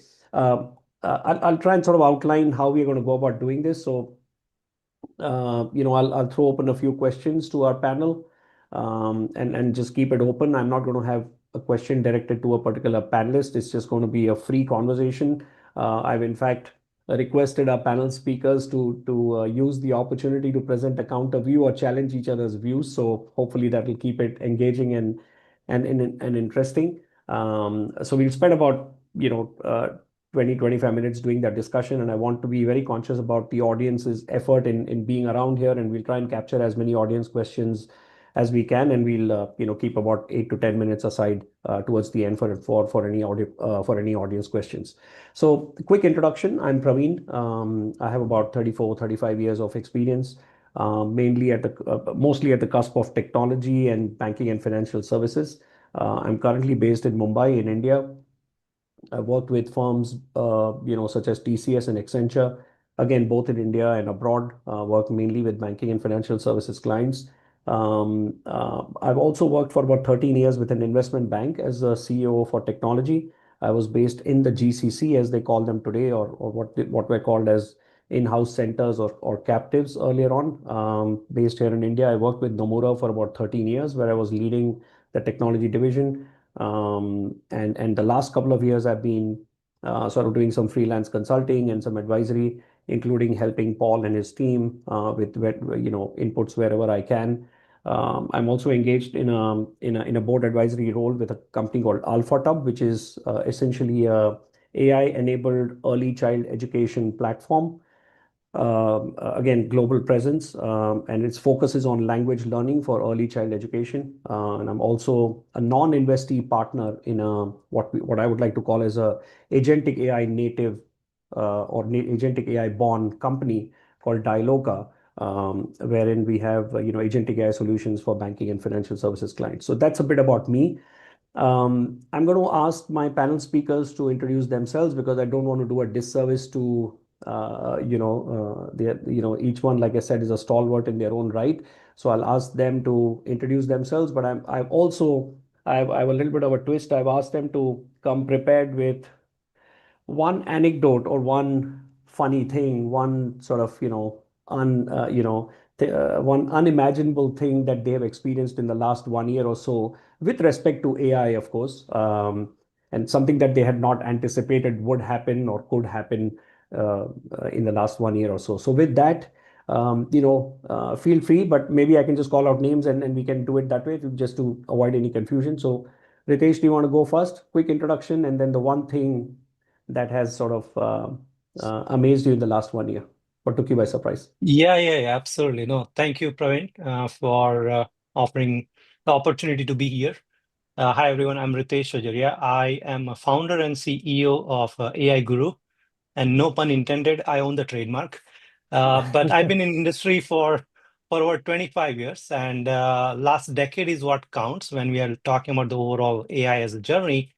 I spent about 5 years at Bloomberg. Then I joined AWS, where I ran the GTM for SageMaker. Some of you might know that product, or I launched the Bedrock, which is the ChatGPT equivalent of AI offering from AWS. So I've been into AI for so many years, and then that allowed me to pull to a different venture called Cerebra System. It's a hardware company. We compete against NVIDIA, and today is actually a day, just a couple of hours ago, Cerebras went public. The IPO was there on a NASDAQ, and I left Cerebras about 6 months ago, and I started my own company, AI Guru. And primarily we support the build, train, and govern. I primarily focus on governance. Of course, building and training is part of it. Thanks to Starweaver, who is the organizer of this conference, Paul and team actually pulled me into education. If I be modest here, they were the very first one introducing me into the education domain, and since then I have trained over 80,000 people all over the world. But that's about me, and then briefly about the company overall. If I have to say something about a funny of an AI, I mean, I'm into AI. Maybe AI is in my brain and blood for last few years. So I would say nothing surprises me. But to give you a velocity of what we can do today, like Paul was talking about that conference he went a few weeks ago, educational conference. Thankfully, I was in that same conference, and I learned few things along the way while I was there. One thing struck me while coming back on the plane. It was in California. I live here in New Jersey, so 6 hours, nothing to do. It occurred me that, hey, what I learned in that conference is something about AI assessment. I mean, assessment, which is, think of your certifications. And for certifications, you have item banks. Now that for item banks, you have certain items which are pro-generated or created by human. And actually, there is a term called psychometrician. They are the one who actually write those questions. And what I thought through, and as a result of that, I thought, okay, what if I could replace, not completely replace, but augment AI to have a psychometric assessment platform. 12 dimensions like item response theory, differential functioning, Bloom's taxonomy, which I learned while educating. And then there are many other pedagogy references along the way. And over the weekend, by the time I landed, and then by Monday morning, I had an entire platform ready, AIassessment.app, live on the internet, where anybody can go and do that entire psychometric way of assessing, building the item, curating the item, and if they want, take it to the Pearson and bring it to the live audience, right? But again, that's where the market has changed, right? The overall industry has evolved. The gap between idea and what you can ship is literally collapsed. I mean, in reality, this would have taken me 3 months, 6 months, I don't know how long. It took me 2 days or over a weekend, I could do it. It doesn't mean that I did not slept. I slept. But still, the point is, this is where the industry is heading. This is where if you have an idea, you can make it live over the weekend. And that's the fun thing, at least from what I've seen in last couple of months. Not a year. Year is a long window in AI. What happened in 3 weeks ago probably may not be applicable today, but that's me. Thank you, Praveen. Thank you. Thank you. That was very, very interesting. Hari, over to you. Sure. Thanks, Praveen. Good morning, good evening, all. I am co-founder and CEO at Onboards.ai, a voice-native AI coach that develops employees for higher roles or prepares students to get employed after their higher education.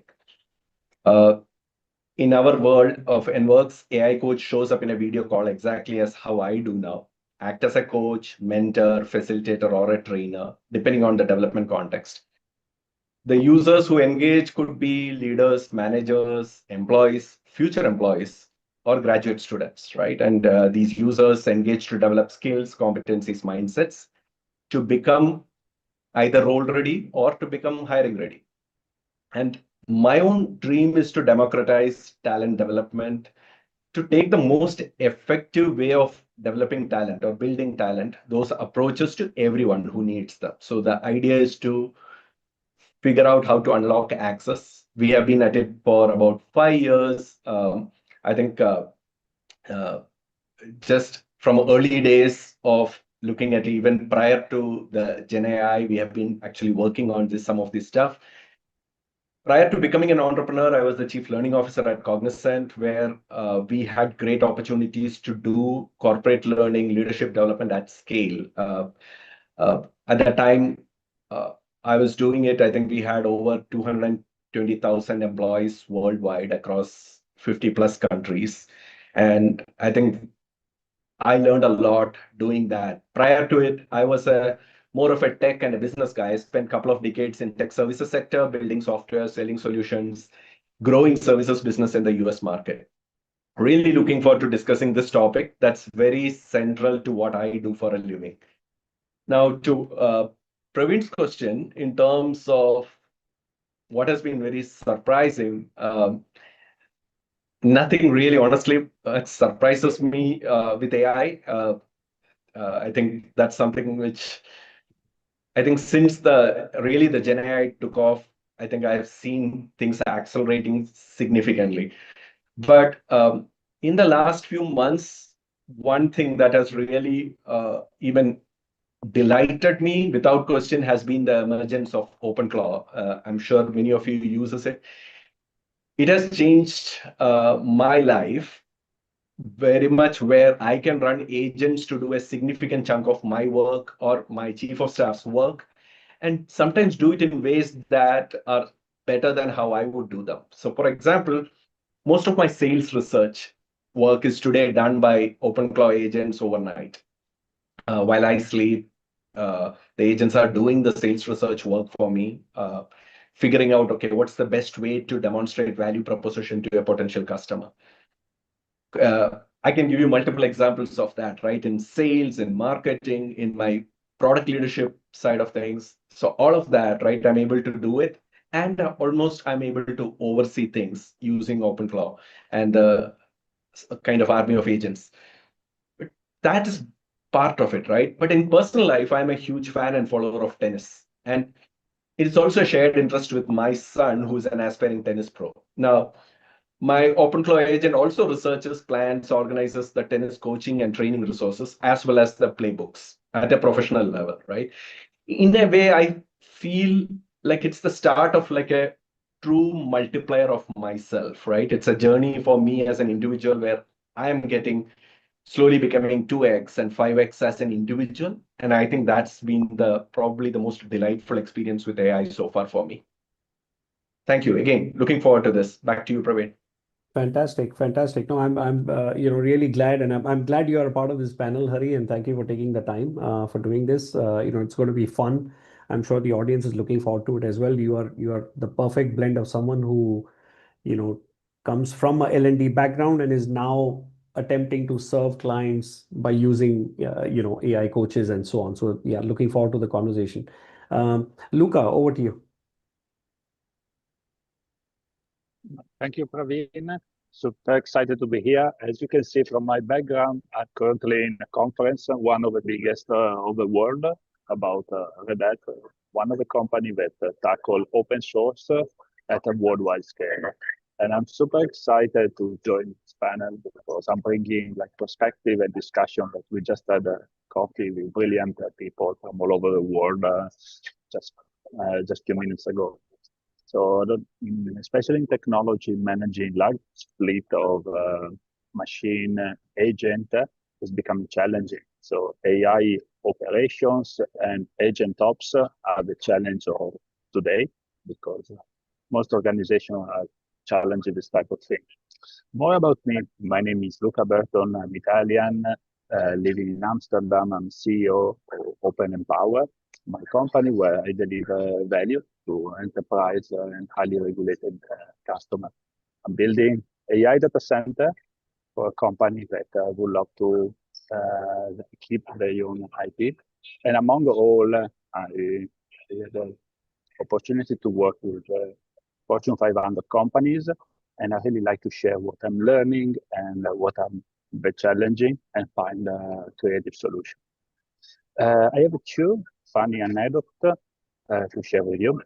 It was August last year, and I started experimenting with vibe coding. They become mainstream, and I got so addicted that suddenly my night session ended up at 5 a.m. and the sun will start coming up.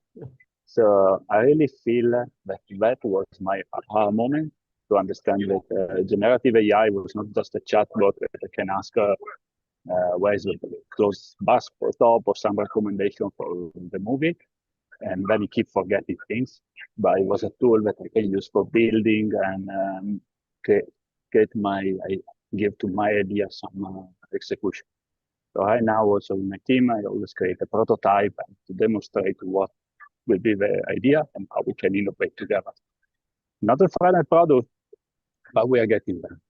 Another moment was February this year when I installed OpenClaw, and now I'm running for my blog post.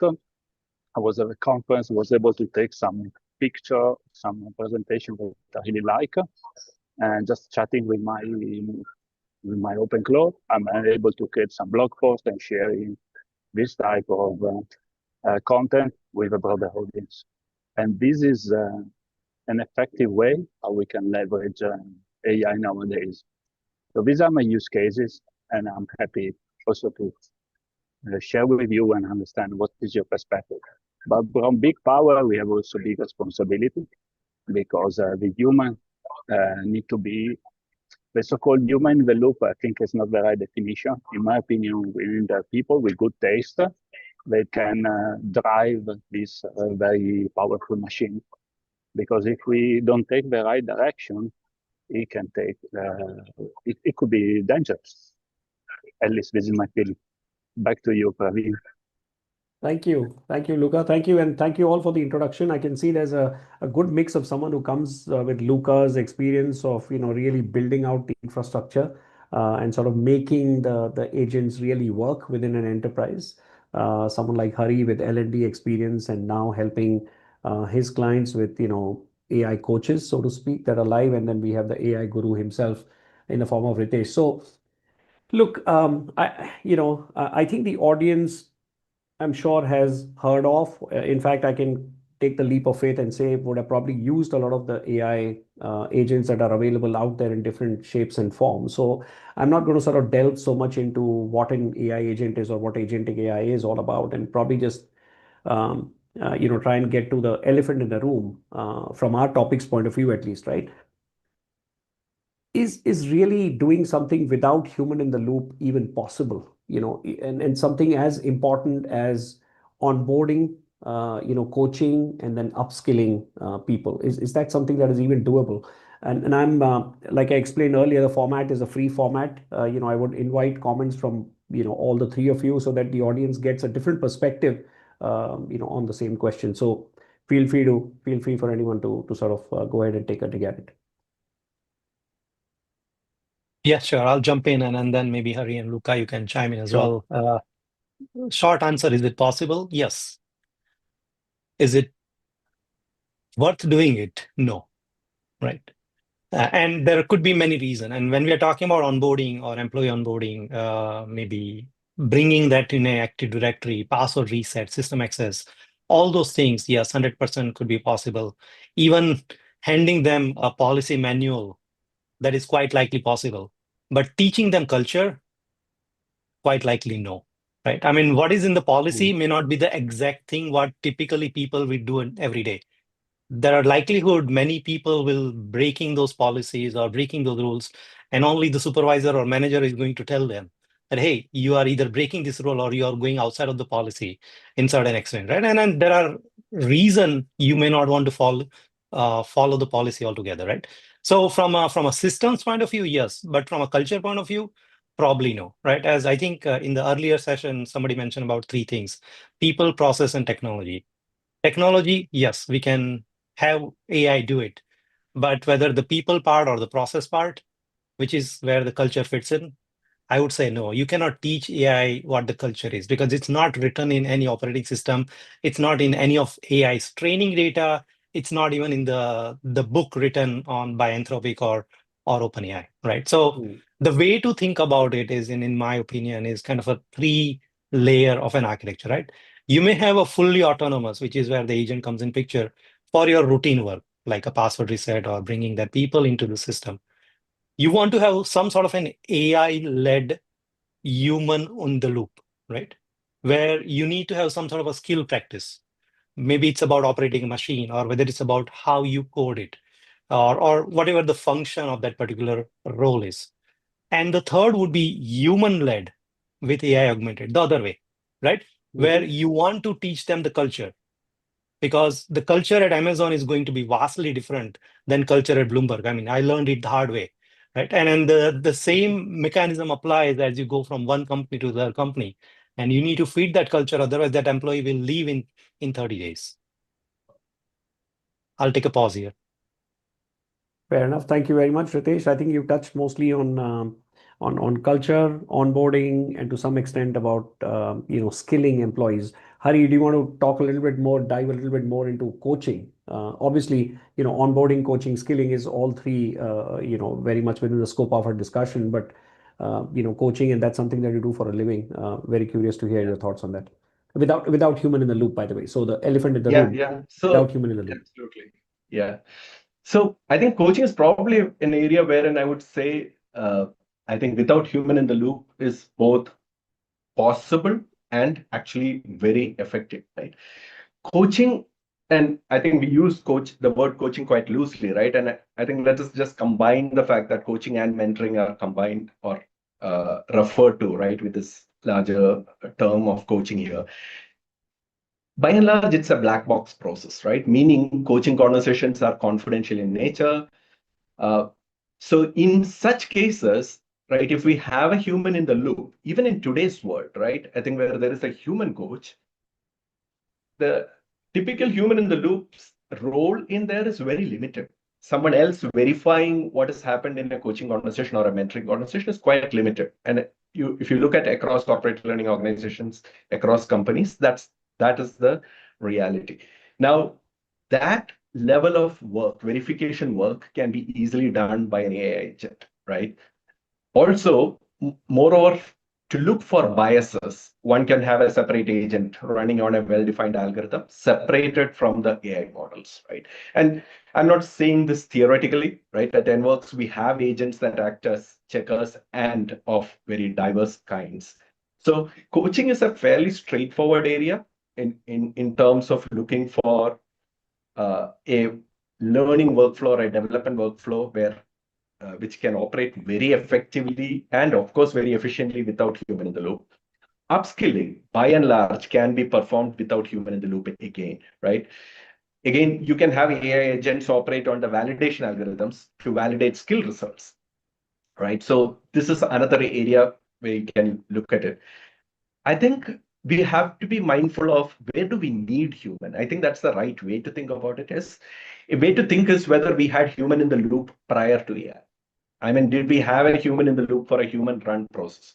If the answer is yes, then we should consider one of the two options. Option one, have a human in the loop, but someone who has the judgment and acumen to make the right decisions on behalf of the organization and the employee, right? And I think that's key. I think the reason I say that is a lot of the time in corporate learning workflows, we use human in the loop almost for execution comfort, what I call as execution comfort, not really for advancing the effectiveness, right? So here, obviously, if AI is running that workflow, I think we need to have human in the loop, but someone who can actually add value there through the right decisions. Option two, have an AI agent act as a quality or governance agent, reviewing the active agent's work.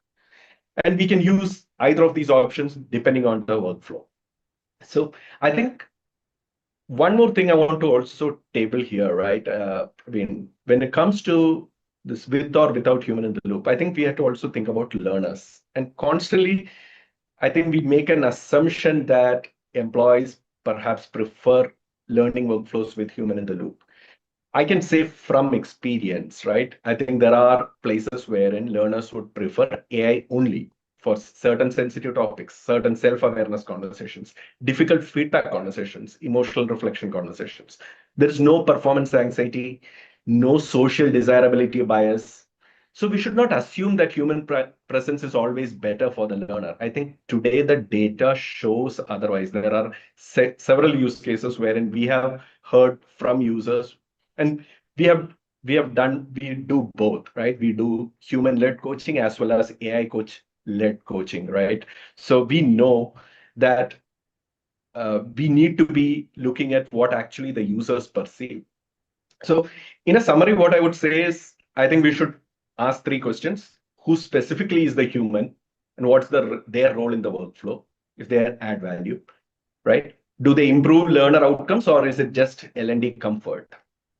And the last one, and a very important one, is human presence regulatory driven, or is it assumption driven? I think based on that, we should make those choices. Fantastic, fantastic. And just to make sure that we are all level set, and I'm level set in terms of sort of where we are using these terms. So we are saying onboarding is mostly to do with bringing a new person on board into a role, into an organization, into a new function. Could be an experienced person too, by the way. It doesn't necessarily have to be a fresher. Yeah, so that's onboarding. Coaching, by and large, softer skills, how to communicate better, how to deliver a bad message, how to give harsh feedback without necessarily making it harsh, that kind of a thing. And then skill is hard skill, right? Learning how to code, learning a new language, learning Python, etc. Great. Luca, before I come to you, I just want to, since Hari mentioned something about, his observation of humans actually preferring not to learn from another human, particularly around sensitive topics such as that come under the ambit of coaching, so to speak. I have a follow-on question, Hari, in that situation, and perhaps also applicable to hard skills. Given the scenario where AI agent is the one who's really teaching or coaching someone, obviously the AI agent is doing that basis some observations about the learner, right? Now, in a scenario like that,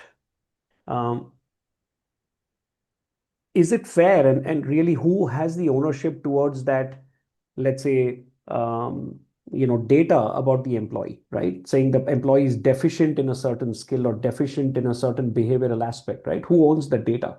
Is the data owned by the enterprise, by the employer, by the employee, or does the data now become transparent to a third-party vendor who's providing the AI agent? For example, NWorks in this case, right? Let's take NWorks as an example with no disrespect meant. So how do you sort of deal with that data? Because this obviously is sensitive information, particularly when it comes to non-hard skills, right? Coaching skills, etc., is a little personally sensitive information. Yes. So I'll start it off, and then I'll let Ritesh and Luca step in, right? I think, see, when it comes to coaching, you still have to follow the same ethics that's followed for those workflows, right? So there are certain ethics that's followed when it comes to coaching conversations. That same level of confidentiality applies. So if it is a human who is doing a coaching, as I said, it's a black box process, right? That data, the coaching data, is considered confidential between those two parties, right? So in this case, it has to be considered between the user and the AI coach and that AI model, right? No human should have access to that particular conversation. In such cases, the only way to check for quality, if you want to be checking for quality, is to have another agent basically verify that using certain algorithms that are independent of the first model. So I think that's really the approach we take.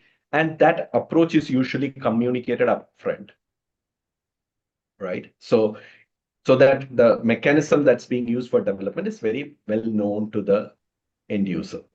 And it's by and large accepted by the enterprise clients that you. Yeah. So look, I mean, I'll be lying if I thought that if I said that I expected it to go without too much hitches, right?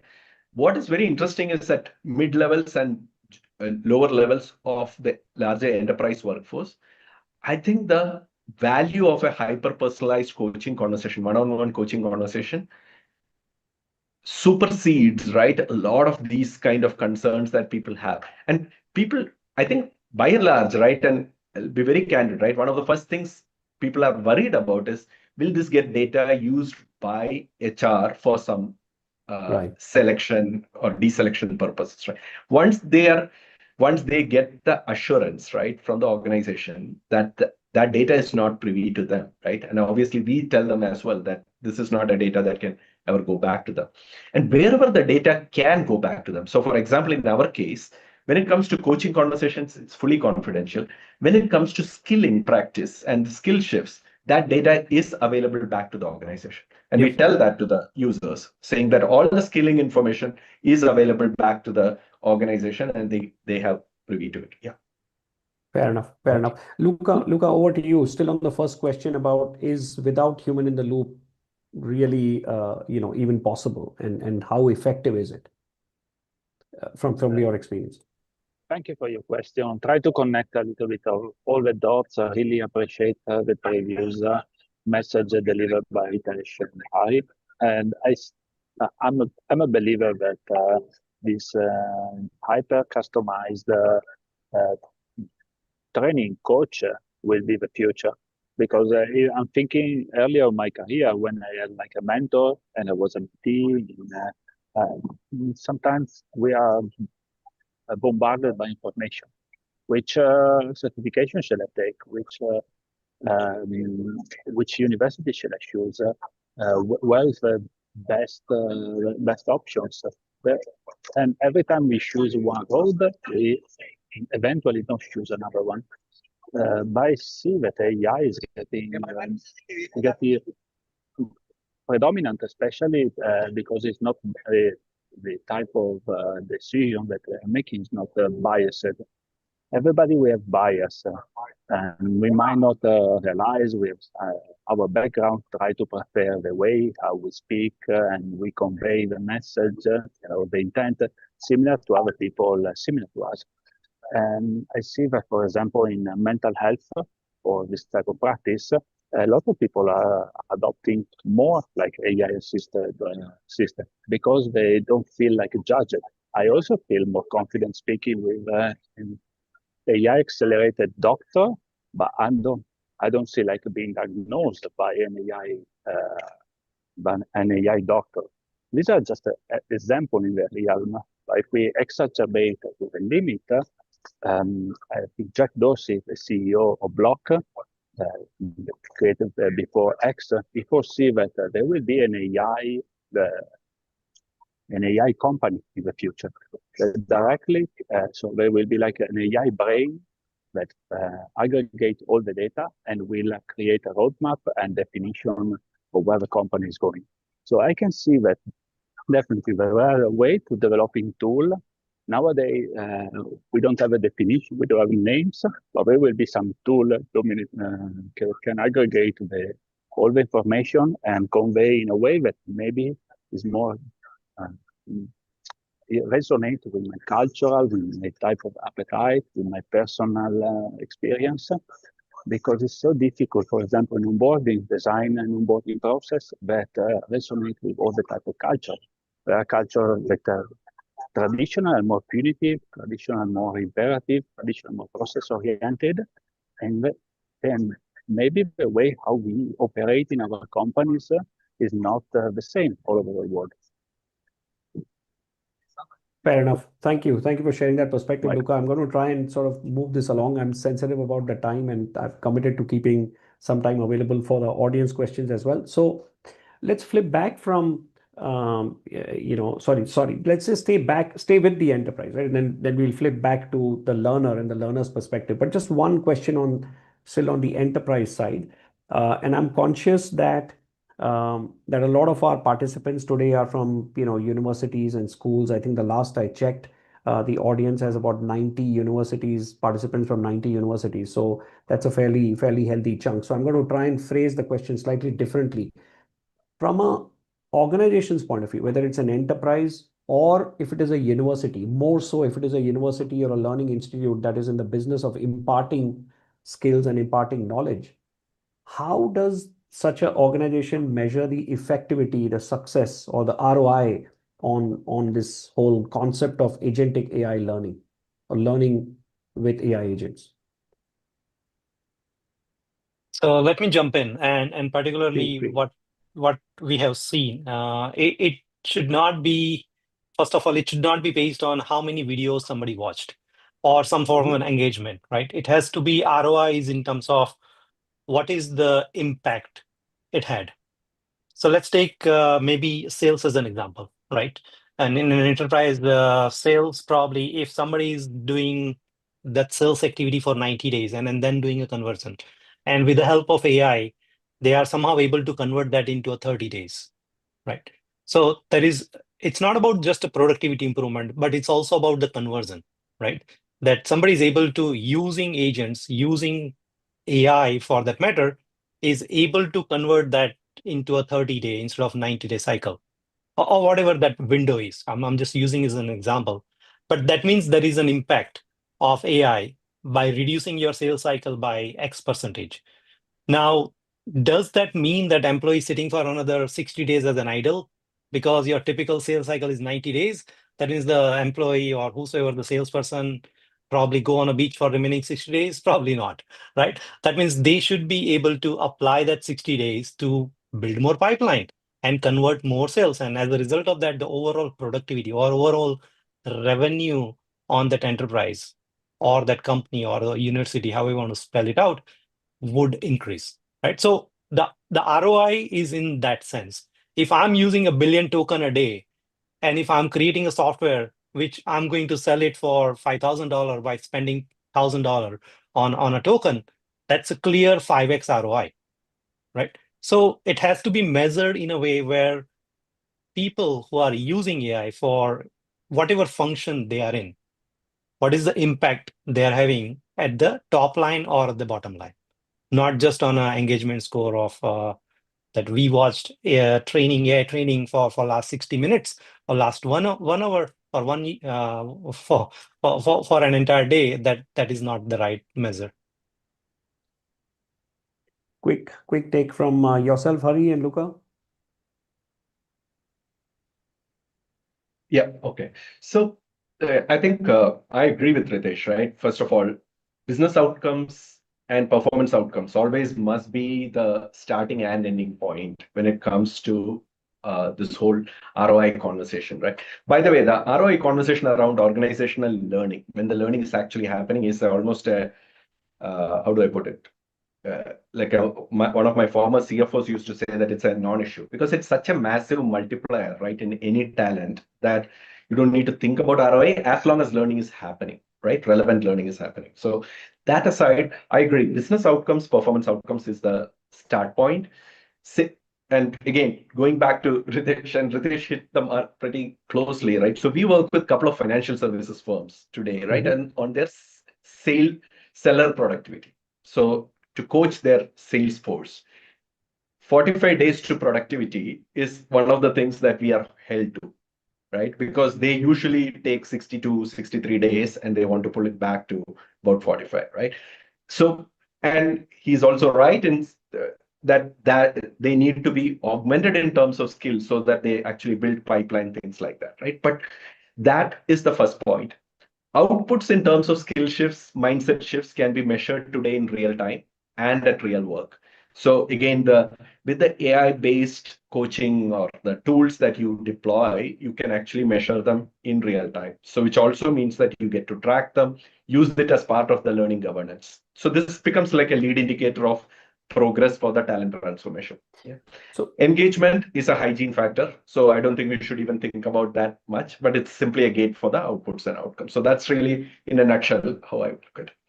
So would it be fair to summarize this, Hari? Would it be fair to summarize that by in fact having a agentic AI based learning environment, it's easier to capture some of this data trail as evidence to see the needle shifting vis-a-vis having the system run in the old way where a human was overseeing and judging whether there is an improvement or not? Would that be it's a very sort of a standardized measure? Yeah, it's a standardized measurement, automatic reporting, all of that, right? Sorry, just one thing with respect to the target with the audience, right? I think I think you mentioned about universities. Universities, Because yeah. we do work with some large universities. There, some of the two major outcomes, right, they look at, because we work on the hiring readiness space, is how many of the students, right, compared to a baseline value, are actually improved in terms of becoming hiring ready and getting hired with the least number of interview gates. So that's one kind of outcome they look at. One specific, fairly almost Ivy League level university looks at what's the premiumness of the roles that they are able to land compared to the prior year. So those are the kind of outcomes they hold us on. Interesting. Interesting. Luca, any other thoughts? Yeah, I really like this concept of velocity, speed up the process, but also I would love to give another perspective. I prefer to add also opportunity, like a grasp that were not possible before, because as we onboard more individuals with different background, we can have also more broad experience. Just because one company succeed in one way to create a process doesn't mean that in the future, especially in this global village where we live, we will do business in the same way. And actually, the organization that succeed are the ones that onboard the most wide culture and individual. So I think that we should focus more on intention and leverage AI to create new process and new opportunity. Also, we are approaching the so-called skill economy, where people are recognizable like by some ability. Like in the past, we were like scouting for people with specific language capabilities or like computer programming, I would say, that were the differentiator. I think that in the future will be more like strategic and visionary people, the people that can connect the dots and give direction. So in just to summarize, my vision is that we will leverage these wonderful tools and eventually create new tools that give us simplify the way how we interact.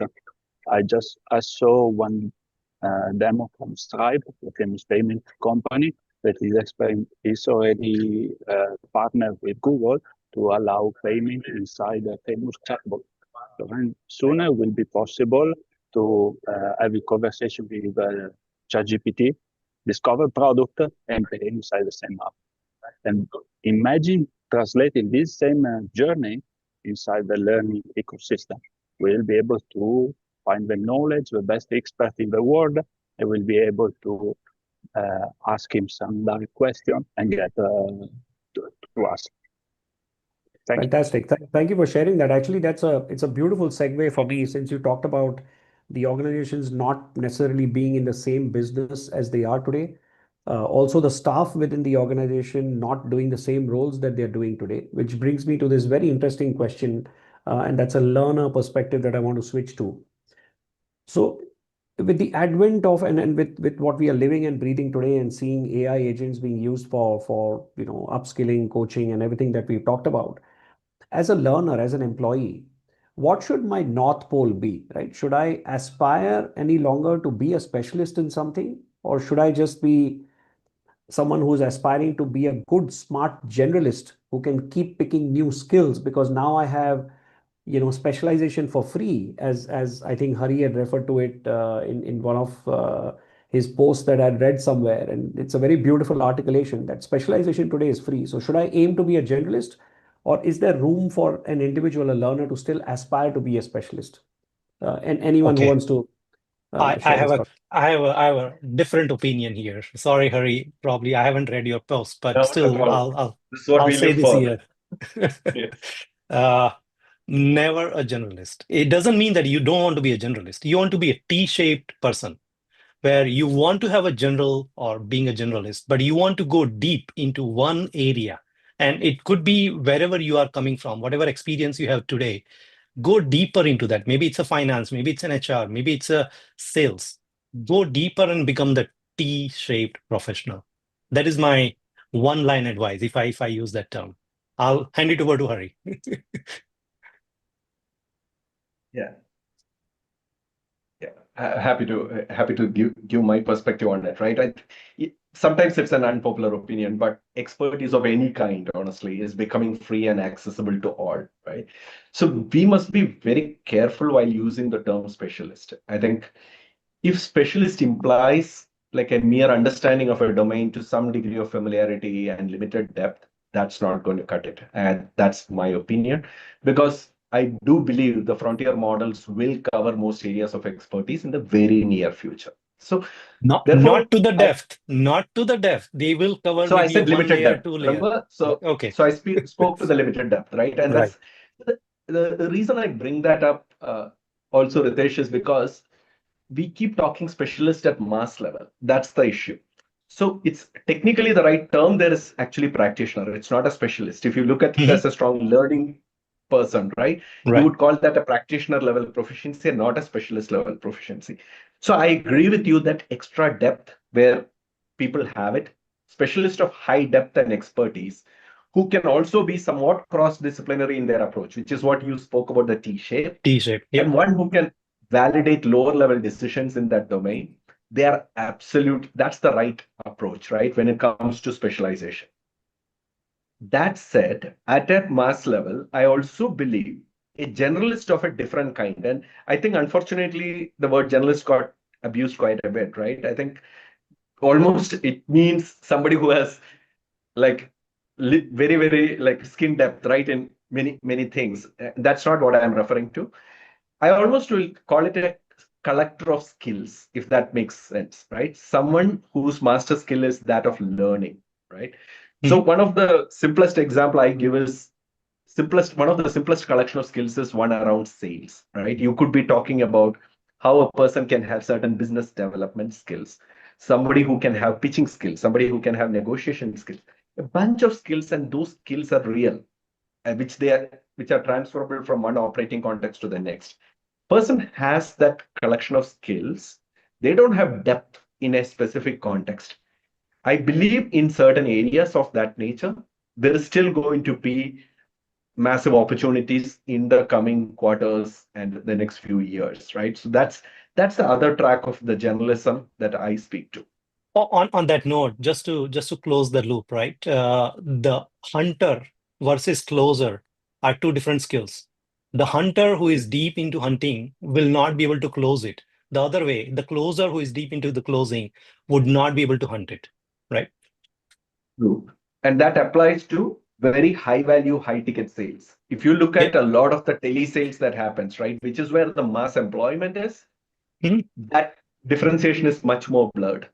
There, if you have the collection of skills and the person actually has the ability to practice and build skills, it just makes them so much more valuable.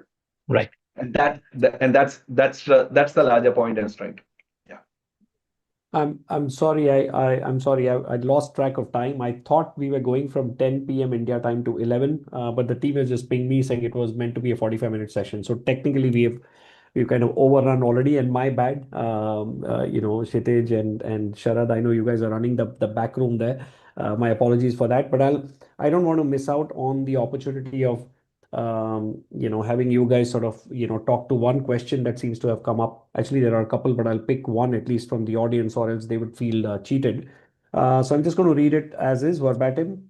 The question reads, what is your suggestion as nowadays 20-second training contained for a topic and use in live environment immediately? And whenever any problem or issue is faced, need to resolve on immediate basis. I guess I think the person is referring to what's your view on learning in the flow of work and then being able to implement it as is. At least that's my sort of interpretation of the question. So anyone who wants to give it a shot. Yeah, it's like just-in-time learning, like the previous session was talking about, right? And then maybe the methodology of what TikTok is doing, a small chunk-size video where you feed that to user. Oh, I'm into the closing, like going to that sales example. I'm into the closing loop now here. Guide me. How do I close this, right? And then it may not be a 20-second, but yeah, with the concept of a 20-second, we can consider as a 2-minute video or whatnot. That is feasible. And then probably that's where the just-in-time learning, if somebody has a platform to support that kind of a just-in-time learning, that's where it would go into. That's my point of view. Awesome. I believe for technical profession, when you have a foundation, you can, of course, have this small digest and small shots.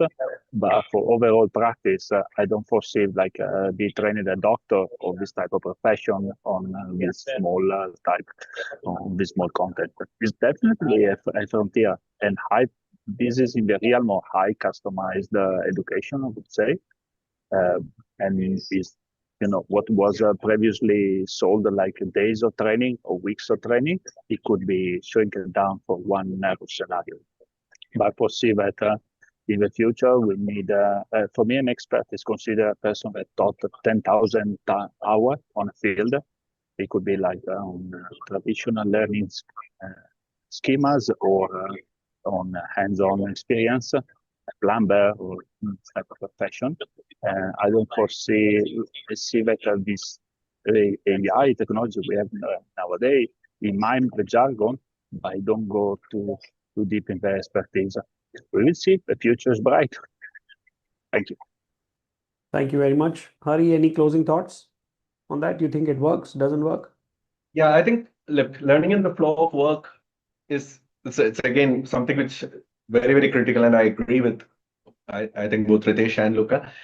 Just make a very clear distinction on the semantics, right? A lot of the time, we sometimes use tool versus somebody who's teaching or a coach or a mentor, right?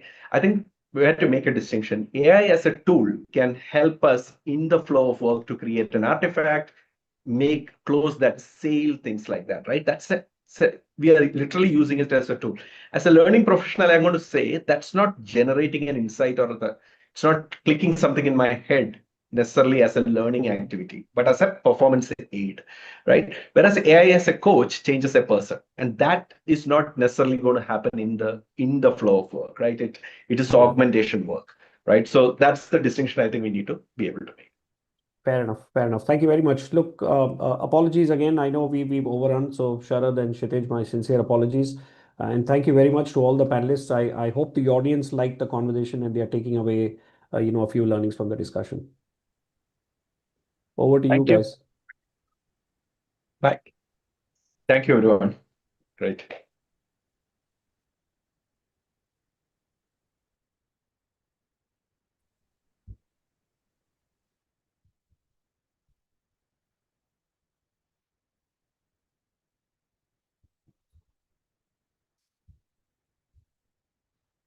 Hello, everyone. Good day to all of you. This is Manas Dasgupta, CTO of Starweaver, in front of you to introduce you to our next session. And that is going to be Context is the New Curriculum, How to Engineer AI that Actually Understands Your Business. So we will go dive into how context is playing a great role, an important and critical role in corporate learning. And with us, we have Rav Ahuja, who is going to be the moderator of this session. Rav, welcome to the session. To introduce Rav, Rav is an experienced product leader and content officer with 4.5 million students on Coursera. That's amazing, Rav. And a demonstrated history of creating and launching highly successful programs and online courses. Welcome, Rav. Over to you. Thanks, Manas, and welcome everyone. Glad to be here and hope all of you are enjoying the summit so far. I certainly am. So before we start the session, I'll ask all the distinguished panelists to introduce themselves, starting with you, Vin. Yeah, thank you so much, Manas and Rav. Yeah, appreciate you guys having me. My name is Vin Midi. I lead data science and AI efforts at Legal Shield, a legal services company. I'm also the author of an upcoming book, AI Decision Map, where I provide decision frameworks to decide what AI projects in learning and in business to, look at before even spending a dime. Great. Natalie?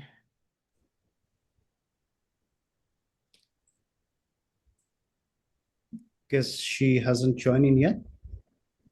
Okay.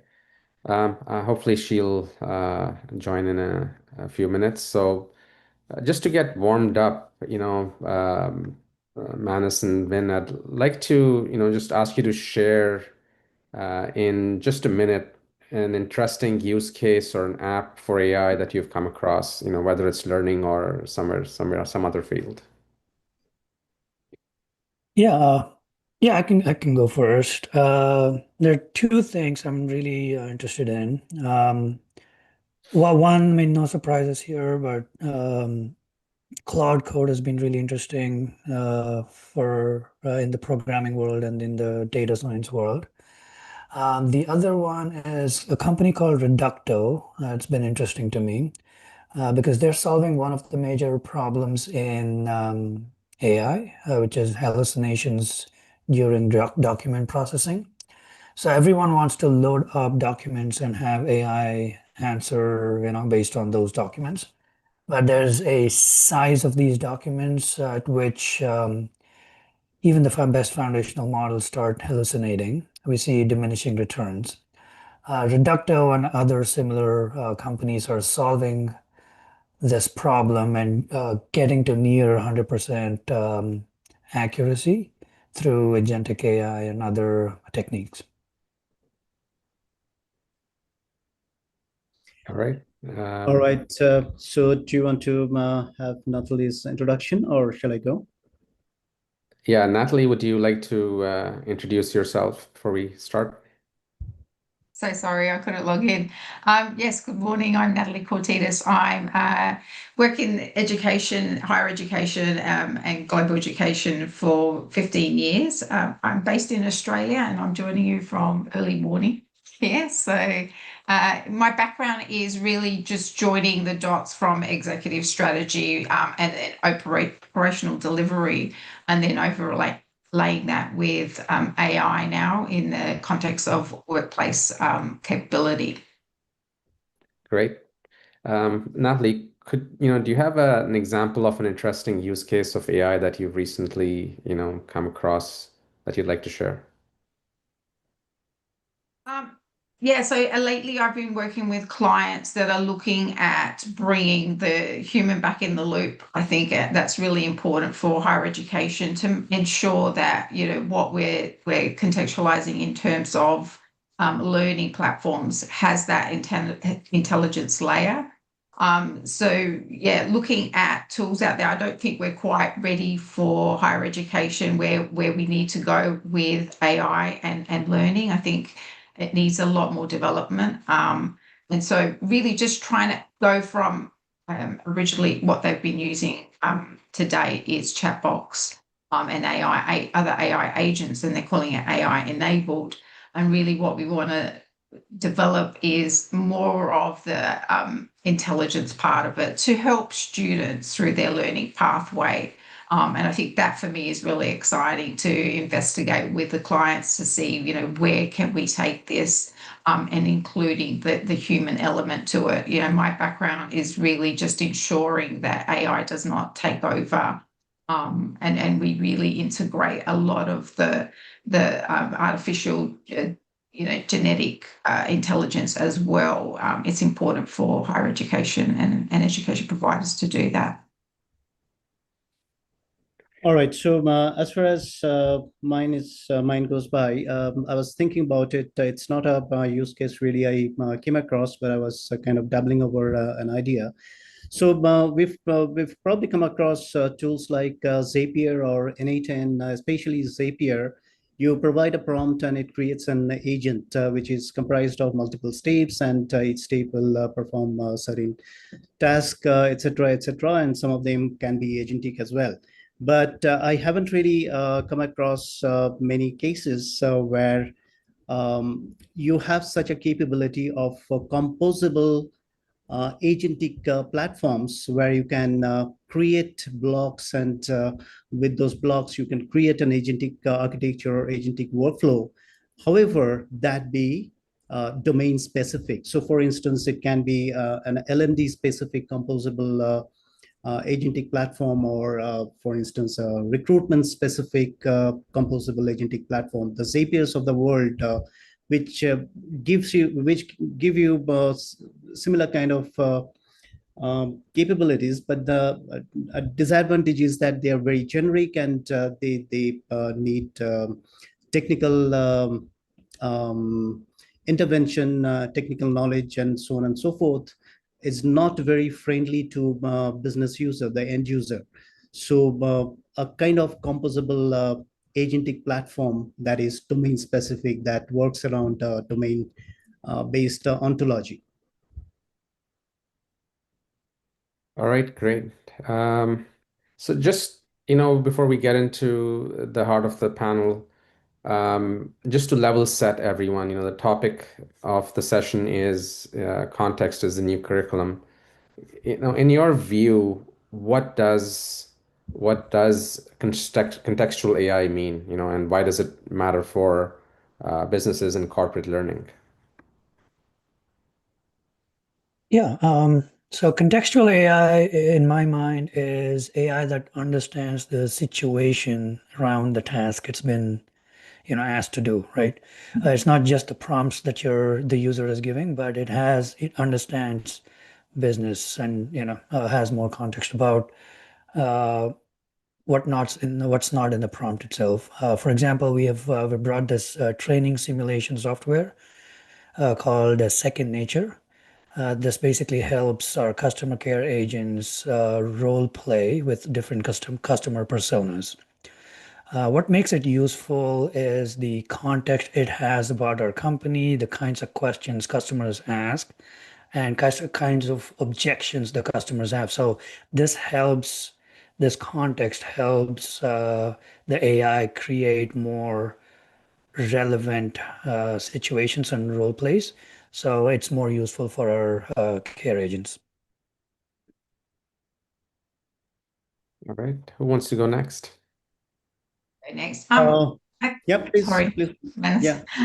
I think it's really shifting from the generic AI and making it like everything like if you have two companies really in the same industry. So if we've got a Russell Group and then another university, it's really incorporating and recommending generic training modules to more walk towards more of the actual organization having the culture embedded in there. So for a Russell Group, they might prioritize research intensity and global rankings and academic prestige. And then you've got another more commercial university that's just really more focused on the workforce and student outcomes and making sure that, they've got partnerships in the workforce. And so I think adding that layer of culture and what's the strategic outlook of each company is really important. And that's what I think the context AI is really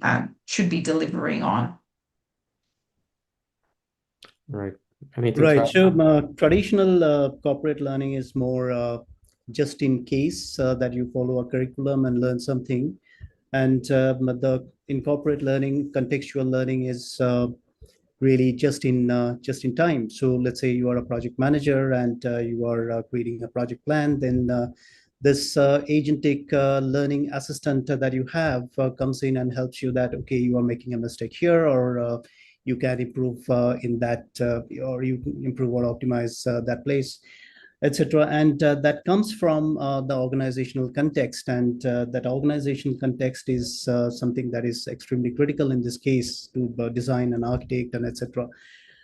Which is not going to be a simple document somebody has made just to create that particular agent, but is going to comprise of years of learning of project management experience that the organization has, coupled with general project management knowledge, providing that context to the user, to the learner. Yeah, so that's I think a really important point, that it's wealth of information that has been built over the years in a company. And when you look at most AI tools in corporate learning today, they're based on general purpose models with thin layers of customizations. So what does it actually take to make AI understand the specific context of a business? Natalie. it's really taking layers of the organization and embedding it, and not just data points. I think it's really bringing in departments and everything from governance to strategic vision, and really embedding it into the ecosystem of the AI strategy. And I see a future where we're going to have an AI office in institutions where their role is just to manage all of the different departments, and bring things together to really understand the core business of an organization, and really just owning that as part of a lot of universities talk about silos, and education providers, and that every department sort of has their vision and their goal. And I think it needs to bring everything together, and that's someone's role to try and do that and embed it into the ecosystem that we're developing in AI. Yeah. Anything to add, Win?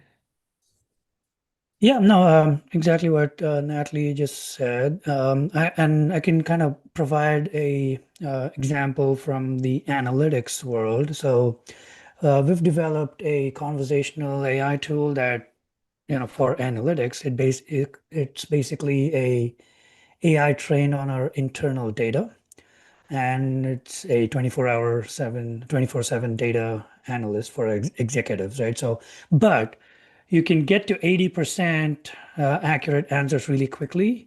But if you want to get to the 99% accuracy, you have to work a lot to train the model using techniques called semantic modeling, define business metrics, logic, really be really focused on testing, making sure that you have created frameworks to test for hallucinations, test for accuracy, and things like that. So in my mind, I think demoing an AI tool is really, really easy, getting to the 75-80%, but really getting to the 95-98% accuracy is the hardest piece.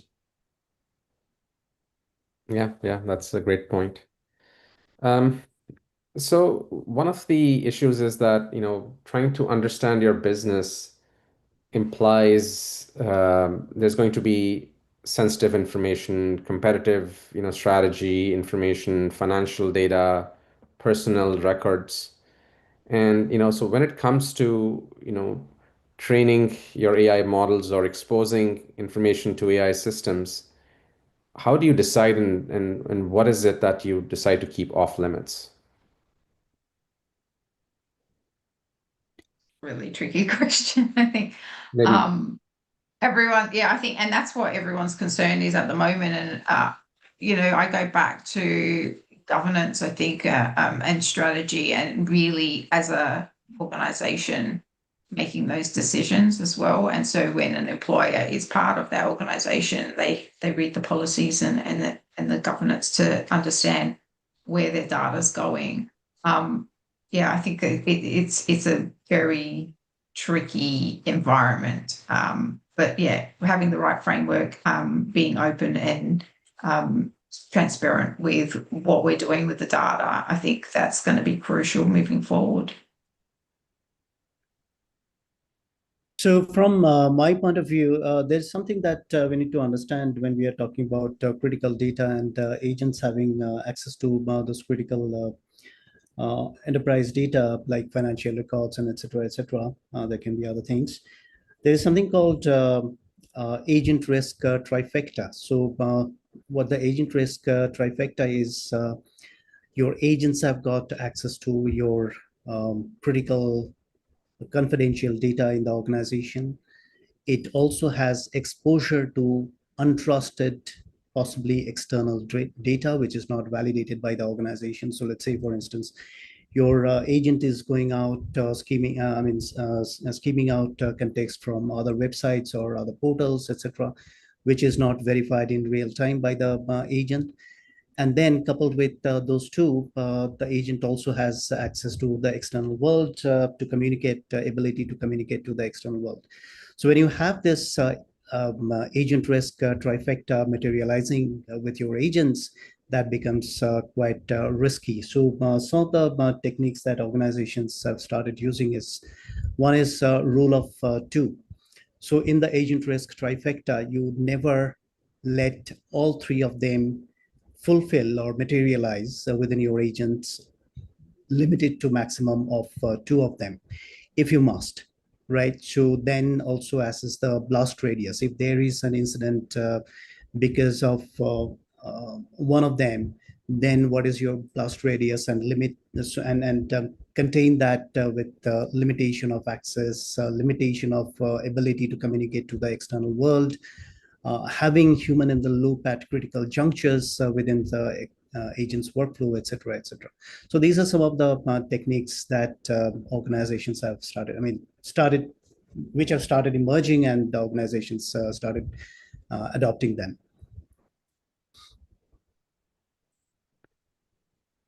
No, 100%. I mean, what Natalie and Manas said, I'm totally agreeing to that.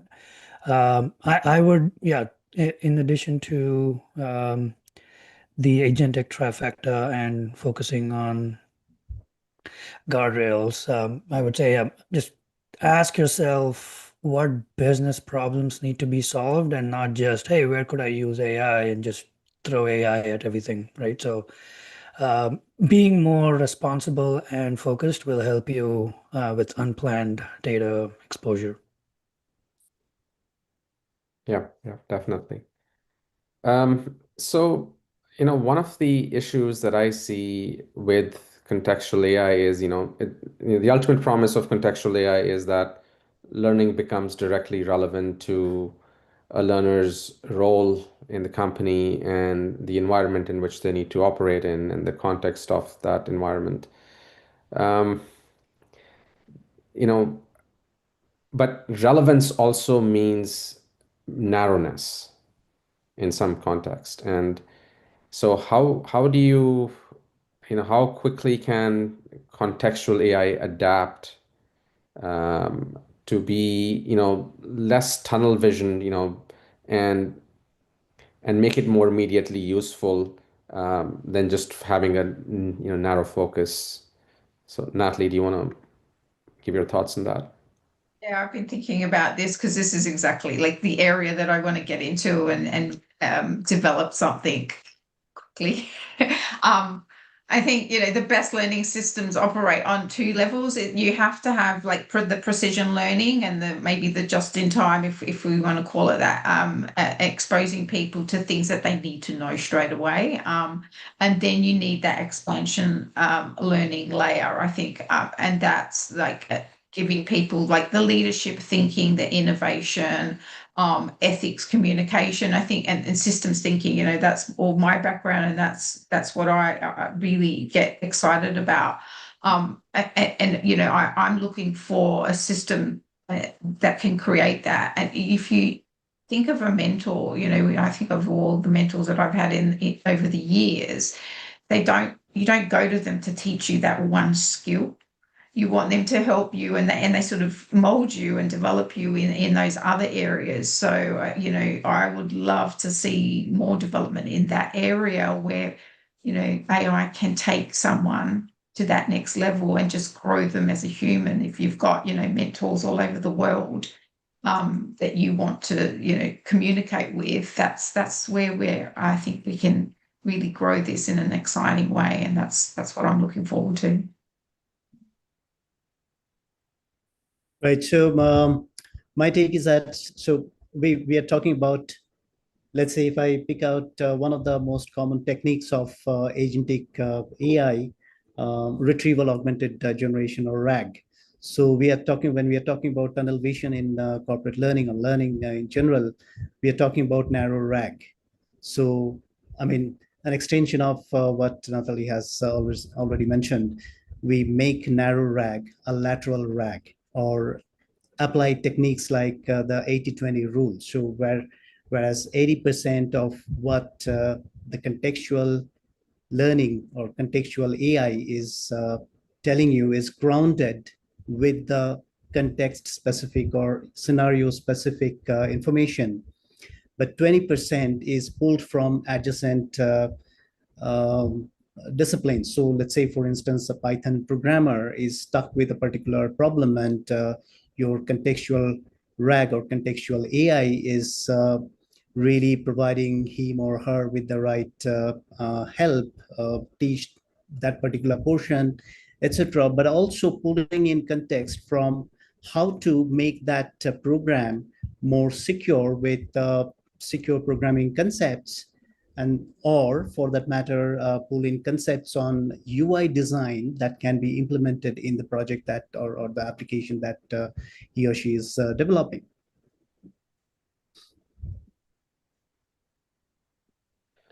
Yep, that's true.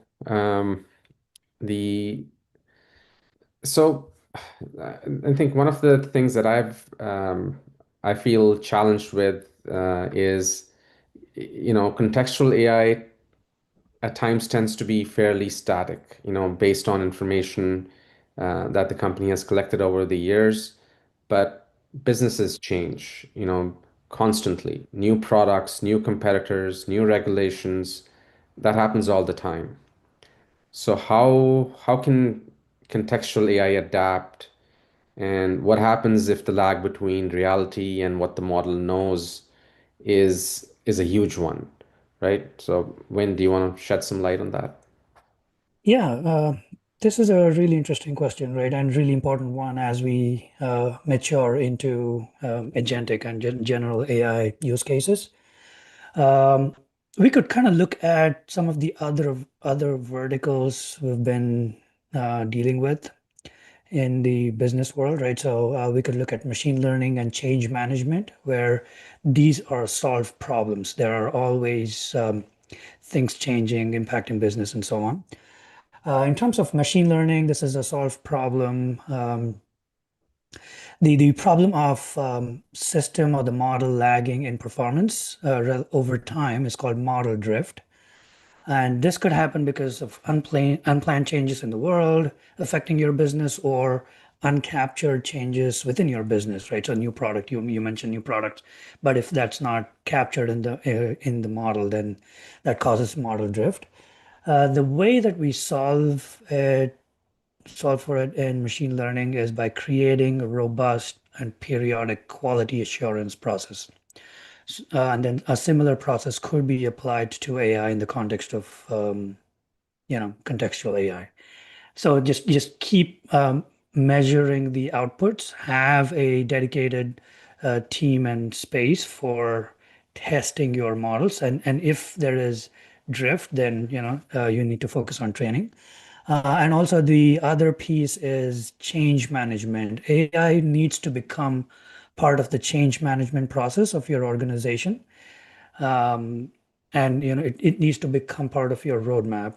Every time you launch a new product or a website gets updated, you have marketing team come in and a product team come in and be part of the change management process. Similarly, AI training department also needs to be part of the change management process. That would make sure that your AI is kept up with your organizational changes. Absolutely. The agentic, so you spoke about the model drift, and the other case is agent drift. So when your context gets stale, you get agent drift and stale outcomes from the model. So essentially, and that we also have to appreciate the fact that the agent drift is not always a problem. There are agentic systems where agent drift is not a problem. So let's say, for instance, you've got a agentic chatbot, customer assistant chatbot on Amazon's website. That probably doesn't have a agent drift problem, because that uses structured data about projects from the databases, and supposedly the product databases and product details are up to date. I'm assuming they are up to date all the time, because that's the same information that is reflected on the Amazon website, their product cards, etc., etc. So when the agent is accessing the same information, supposedly, again, can be wrong, can be different. it doesn't have the agent drift problem. However, you have an HR policy, which and a bunch of policies which have, let's say, expiry dates. You build in something called metadata within your, let's say, if you are hosting those HR policies in a vector database, along with the text of the HR policies, you also maintain something called metadata, and one of the metadata should be the expiry date of the context, or yeah, the HR policies. And when the agent works on that particular vector database, it also looks at the metadata and sees that, okay, it's stale, so let me find out the active one. All right. Let me ask one more question before we open it up to the audience. Enterprise adoption is moving fast for AI, but I don't know if governance and strategy are keeping pace. First of all, your views on whether governance and AI can keep pace, and if so, what can you do to help keep up? So it's a problem like what we have with cybersecurity. So we architect systems, and then cybersecurity comes when you have got an audit after the product is made live, or an incident comes up, a cybersecurity incident comes up, then cybersecurity comes into the picture within an application. So similarly, in case of AI-based application, agentic application, the governance becomes an afterthought. So it's not really a question of remaining up to date. It's a question of sequence. What comes first? Does the architecture comes first, the system comes first, and then governance, or is it really a speed question? So essentially, the governance has to be baked in at the time of architecture. So when you architect your system, cybersecurity has to be baked in. When you architect an agentic AI system, governance has to be baked in. All your guardrails have to be baked in. All your PII verification and critical data verifications have to be baked in. All your outcome validations have to be baked in terms of sensitivity, criticalness, etc., etc. So it's really, governance has to be front loaded rather than being an afterthought. Yeah. Vin, any thoughts on your end? Yeah, no, absolutely. What Manas said is so critical, right? So it has to be baked in, and from my standpoint, we need to apply systems thinking. I mean, the kind of a tug of war between security and engineering is is an eternal one. But we just need to make sure that innovation is not roadblocked by security. At the same time, we don't go crazy on the engineering side and just go and have security play whack-a-mole later on, right? So we need to work in tandem. I think ownership is, that key question, right? Who owns AI? And I think a lot of IT departments think that they own it, but it needs to be across all the whole organization. And I think it needs to sit, like it should be treated as an enterprise infrastructure that provides that intelligence and the capability. So, for me, it's really for organizations to understand who's owning it, and then that's how you govern it, I think. And those guardrails are really important. Otherwise, we get risk so many things going wrong. So I think it people need to understand, the organization needs to understand it's a key part of their enterprise infrastructure. Yep. I've been told that since we started a few minutes late, we have an extra 5 minutes to take one more question before we go to the audience questions. So the question that I have, and I think that's one that I'm particularly interested in your views about, is that when AI systems ingest organizational context, that can be internal communications, performance data, strategic documents, it inherits whatever biases or blind spots that exist in the data. So how do you prevent AI from simply reinforcing the company's existing problems rather than helping it, solve for those problems? Yeah, I think that's where contextual AI as a concept comes in very handy, right? So you don't want to just take what you're doing, and this is AI or not. This comes. We've all heard of people saying, "Oh, this is the way we've always done," right? So I think that's feeding that into AI will only carry that forward. So I think taking the first principles approach, taking a fresh start and saying, okay, we're building an AI system that will help us move forward, but taking a pause and seeing, okay, what do we want the AI to do? And more importantly, what should we not load into the AI systems is maybe a question that we need to ask ourselves. And that would solve a lot of these blind spots and unnecessary practices. I'm really keen on efficiency and effectiveness. Every time I get into an organization, it's like, why are we doing this? And people, oh, we've just done it forever and we just inherited it. So I think this is a good opportunity for people to look at their systems architecture and their HR and their IT and really just trying to optimize, and you just don't simply take something and put it into AI and think it's all going to be great. And I think what we need to look at is like diverse training data and perspectives, like independent auditing. Like it shouldn't just be internal. Looking at early testing to make sure that, you know, if there are any biases or exposure to risk, like that needs to be sorted out quickly. And then just really what and where my background is just the oversight of the human touch. Really, we need to always have that. So we've created the AI ecosystem, but it needs to have that oversight from people outside the organization, but also within.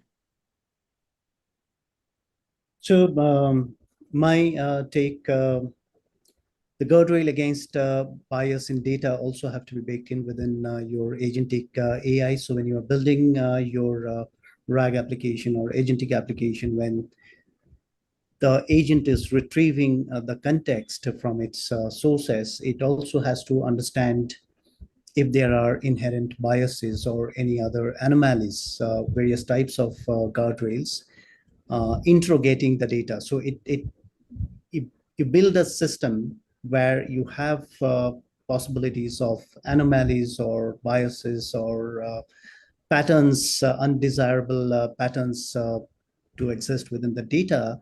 You build a system in such a way that it first interrogates the data, it analyzes the data, and it fetches all the patterns that are there in the data before using it. In some cases, it bakes in that pattern, that understanding into the subsequent workflow. And in certain cases, you also build in a human in the loop step after that analysis and say that, boss, here is my understanding about the data. Do you want me to go ahead with this, or do you want me to discard certain patterns from the data and move ahead with the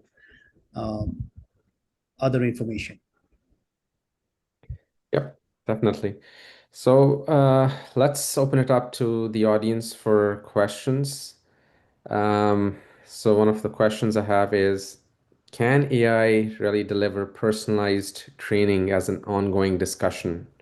Some kind of an Aristotelian inquiry through questions, continuously guiding, coaching the learner, and check off learning objectives as they are met and completed. Sort of a natural human low friction learning method.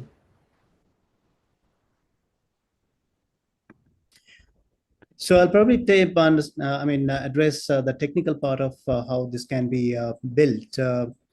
See, AI needs to understand if we have to build such a system, and it is absolutely possible. AI needs to understand you. AI needs to understand the conversation. AI needs to understand your personality, and that in technical ways has to be baked in the mechanics of building that context. What is important from the conversation that I need to pull out from the conversation, from the questions and answers and your reactions, etc., and create a separate context which reflects your personality, your choices, your priorities, what you want to learn, where you want to go, etc., etc., and becomes the basis of a personal kind of coach.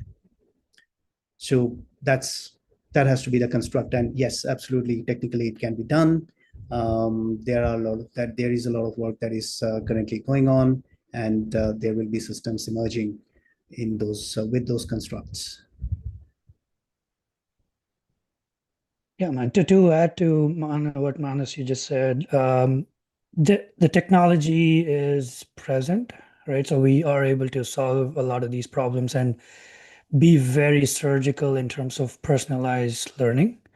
I mean, it makes me think of this analogy from the first Jurassic Park movie, right? So just because we can, we should also think, should we build these? Because some of from our discussions from earlier questions, you know, we need to be very careful of implementing or avoiding biases and some of the blind spots that we have. So just pause ourselves and ask what kind of impact this is going to be having on the learners, because education and learning could have massive long-term impact on people who are learning. I mean, if in the context of universities and schools, right? So you can just because somebody is not interested in a subject or is weak in a subject today, that doesn't mean they can never, catch up and move forward. So just having that as builders, we need to keep that in mind to make sure that we don't build biases into the system. I definitely think it's an important part of the learning process. Personalized learning is definitely growing. We have so many different ways that people learn, and I think, Vin, I take your point about just not narrowing in, but it shouldn't be narrowing in. I thought originally learning will be, like a recommendation. Oh, you've done this, you should do this, and now I've sort of evolved and thinking it shouldn't just do that. It should be, and that's why I really like the AI mentor. It should be acting more like a mentor and saying, you've done a lot of this. How about you grow the breadth of what you're learning and perhaps, get into something else? Because, my son is 10, but he just loves maths and that's all he wants to do every day. So we have to expand that learning for the students that are just focused on one area, because we want them to grow into good humans and have that breadth and being able to communicate and do all those other things. My approach really is about creating empathy and really and then innovation and bringing that to the forefront. So I do believe in personalized learning. I think it is the key, and a lot of people are going to be very careful how we construct it. Yeah. So one last question from the audience before we start concluding. This might be a short one. Are you aware of any standards like ISO developed for AI governance to follow? If not, should there be?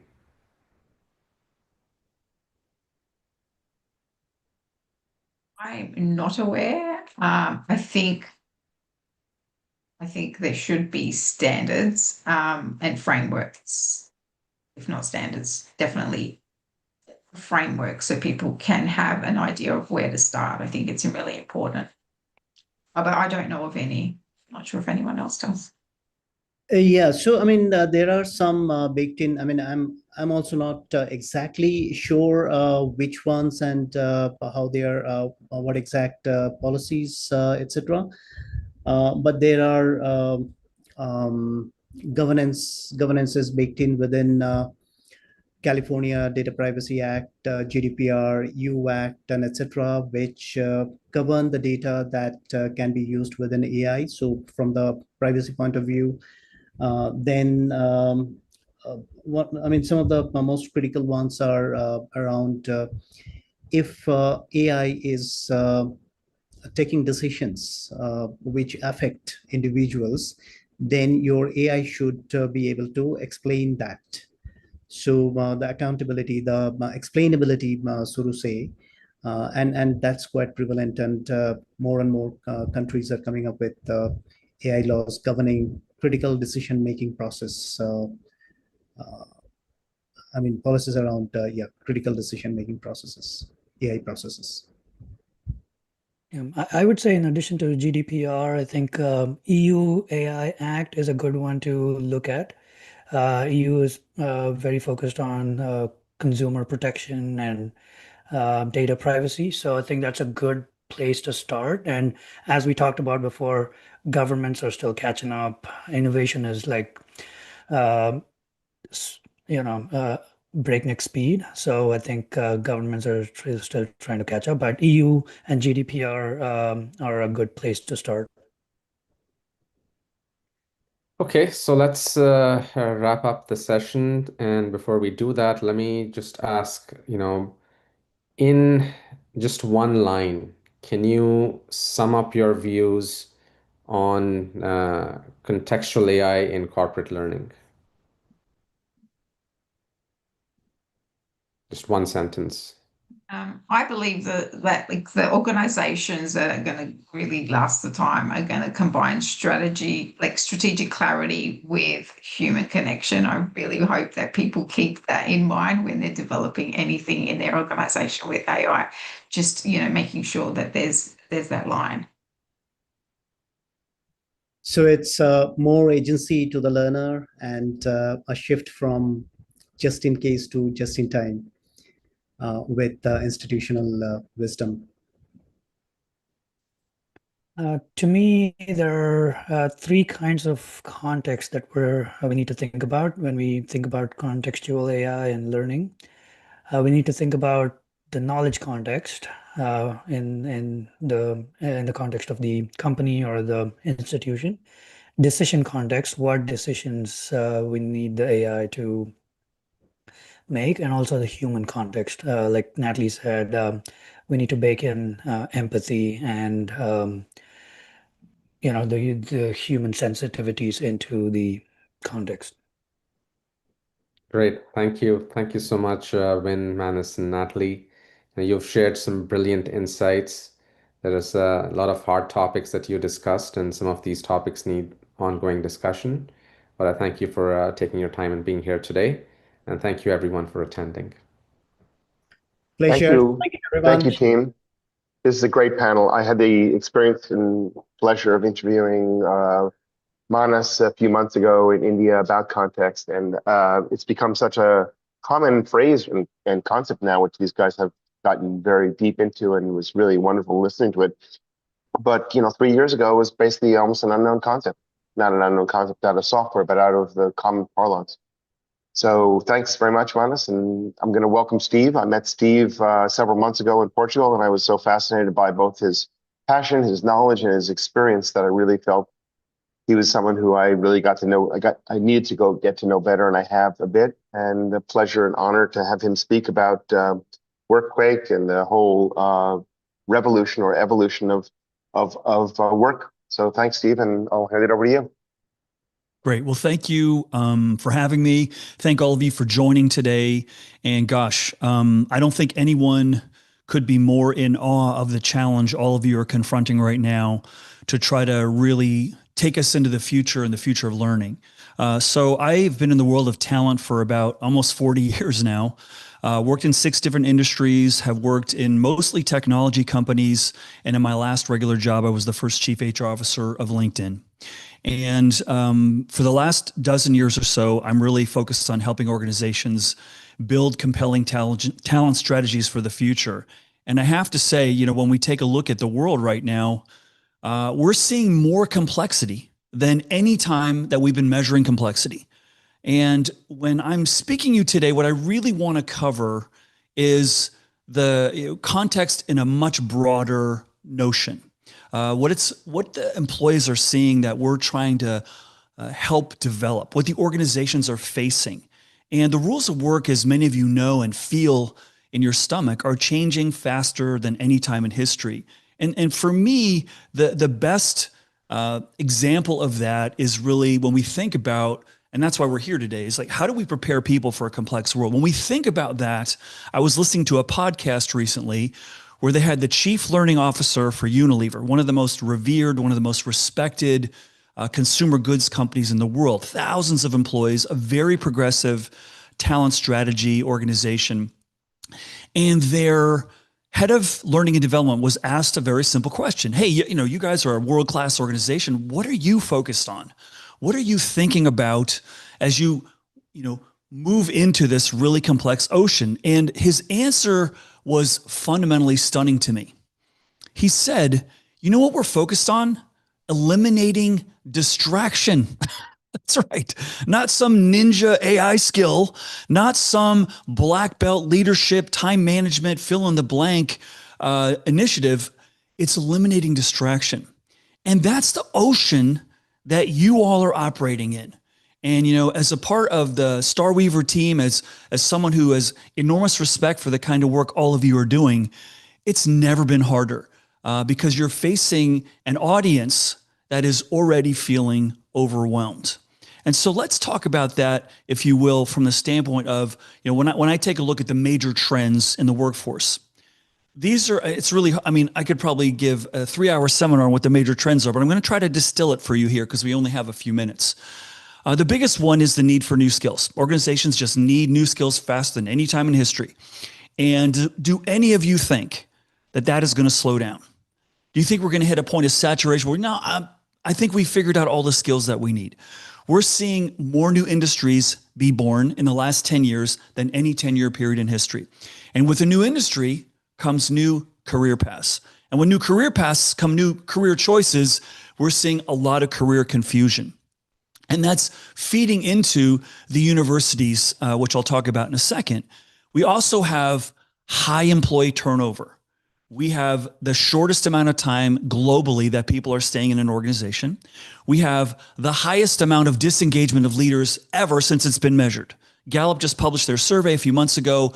More leaders, more miserable than any time in history. And we've got rising employee fear. That's right. Because many organizations, but some of you included, are really beating their chests around, look at how we're replacing people with AI. Isn't that just so motivating?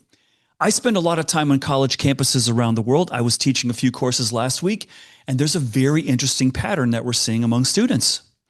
More students are switching majors, more students are double majoring, and more students are triple majoring than any time in history. Last Thursday, I was in Los Angeles at Chapman University, and I taught 3 different classes of about 50 students. And in each class, I said, can I just have a show of hands? How many of you have switched your major?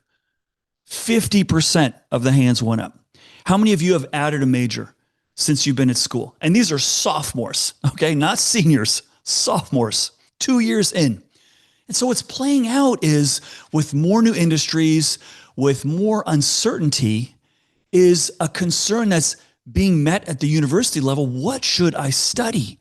What skills do I need that make me vital for the future? And that's really, really scary. I have several children in university right now, and we have a lot of conversations around what they need to study.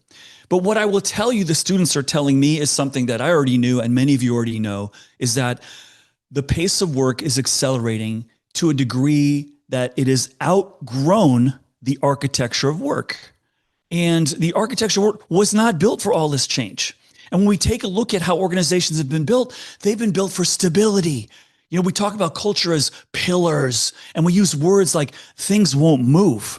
But the companies that are winning are the ones that are moving and changing and morphing and adapting their culture faster than ever before. Most organizations I speak to, when I say, what's your biggest problem? They say, Steve, people just aren't staying a long time. And I say, well, why is that? And they say, well, because that young generation is disloyal and disengaged. And I say, Well, you mean your children? That generation? But seriously, if we take a look at the demographic of 25 and 35-year-olds, which, by the way, are staying in organizations around 2.5 years today, when we look at that age group and that demographic, they have more choices. They have more new industries. They have more visibility of how they can apply their skills in any time in history. And that's not something businesses were built for. Most businesses were built to keep you a long time, all based on the notion that the teams that stay together the longest are the teams that win. And that is being challenged today.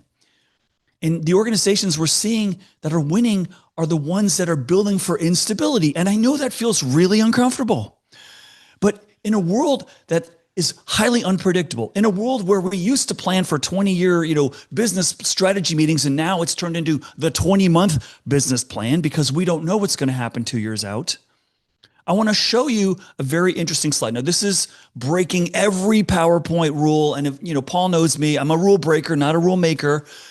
But here I studied the 5 most successful companies based on market cap growth in the last 5 years. And I chose public companies because that data is available. And no surprise, NVIDIA, Microsoft, Google, Broadcom might be a surprise to you. They're in the chip industry, and Apple. And what I want to focus you on here is not all the data of how fast they grow. I want to focus you on the column furthest to the right. What's the median tenure of the employees in these organizations?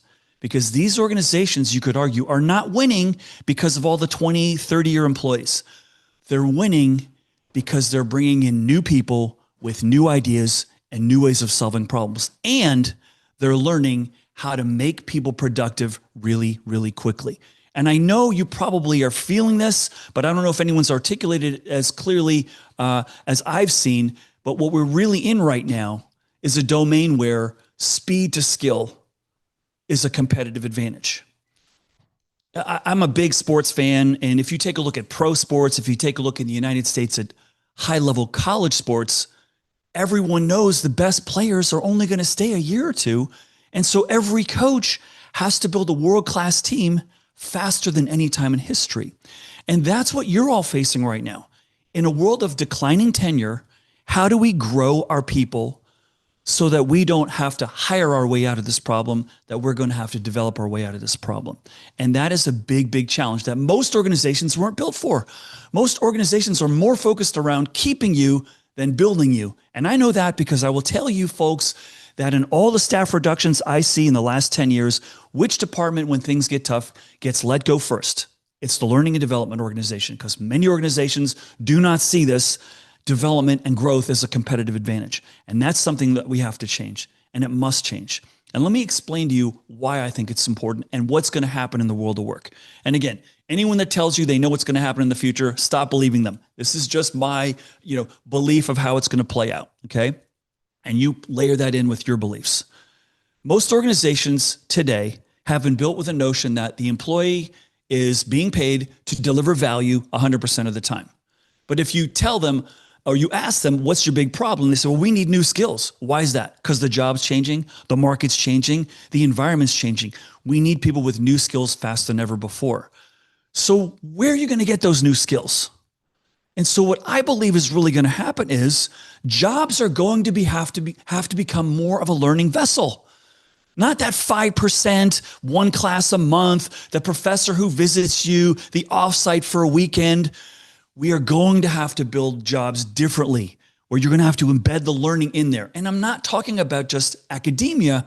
I'm talking about new projects and new experiences and new assignments that just grow. And by the way, all the brain research says the people that have the most energy, the most creativity, and the most innovations are the ones presented with new problems.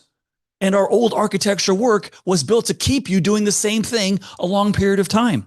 So we've got a lot of architectural work that we need to do. And this is a big problem because most CFOs will tell you, Steve, my business plan does not allow for everyone to not deliver value 100% of the time. And so we're stuck with a plan and an architecture that we need to change. Now I'm going to shift to employee sentiment. Okay, we've got the most disengaged workforce in history.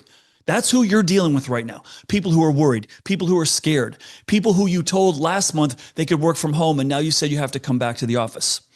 And this is one of the triggering words. I have a lot of words that trigger me, but loyalty is one of the words that really triggers me because it's shifting. When I hear leaders today say, we don't have loyalty in our workforce, I tell them, I think you're wrong. We have more loyalty than any time in history. People are just not loyal to you. They're loyal to something bigger. They're loyal to learning. Yeah. Talent today is loyal to learning. That's why what you're doing has never been more important, because you hold the magic elixir. If leadership wants people to stay, it's going to be growing them, not suffocating them in the same role, growing them, giving them new experience and new skills. And by the way, what we're seeing the leading organizations do, which I think is brilliant, is say, come here and we will make you better. Come here and we will develop you. And so if we take a look at the world of AI, and again, we're zooming out for this session, and then we're going to zoom back into some of the details. Some very interesting things I think are obvious. AI is the biggest leadership challenge of our lifetime.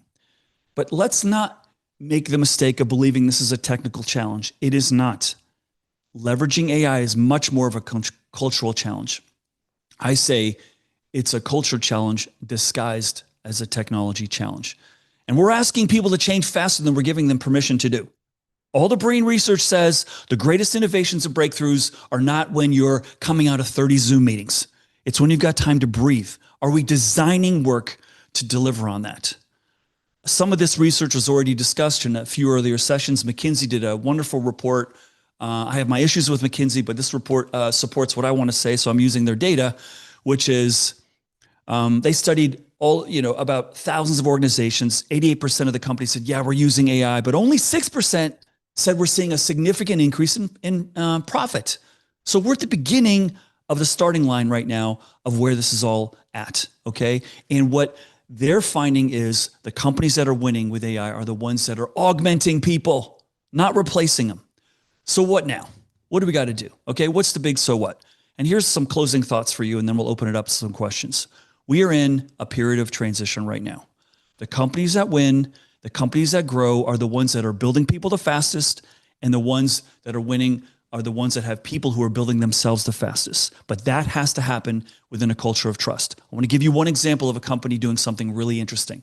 And I'm not saying this is the greatest idea that you should implement it, but I really am jealous and I wish I'd implemented it. Prudential was having a big turnover problem. They were losing people at a high rate. This is an insurance company in the East Coast of the United States. And so the human resources team got together with the IT team and said, hey, we know that people are leaving and they probably could do a different job in the company.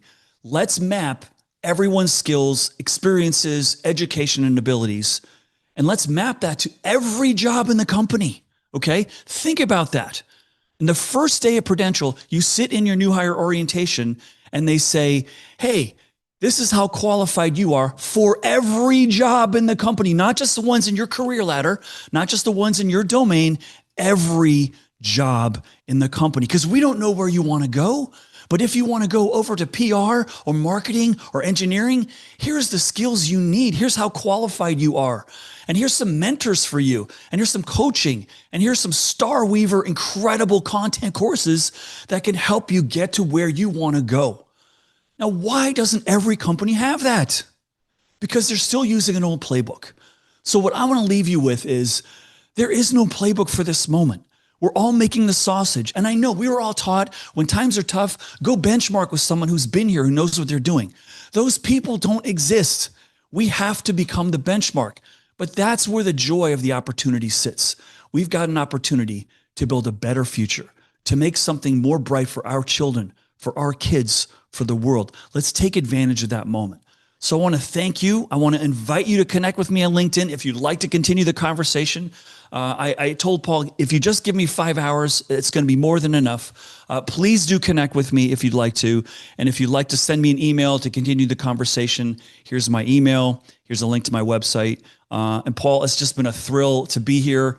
And I look forward to any questions if we've got time for them. Thank you so, so much.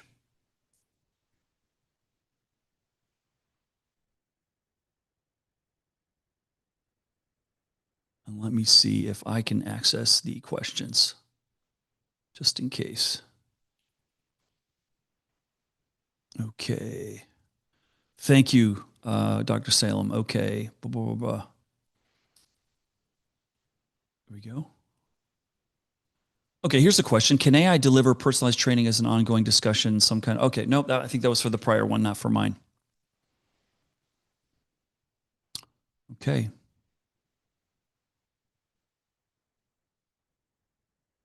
Any questions?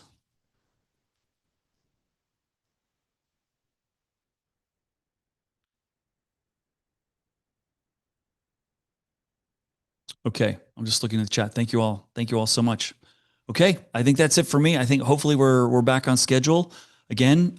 Please reach out if you have any more questions or you wanted to take this discussion further. I wish you a great rest of the conference. Thank you all so much.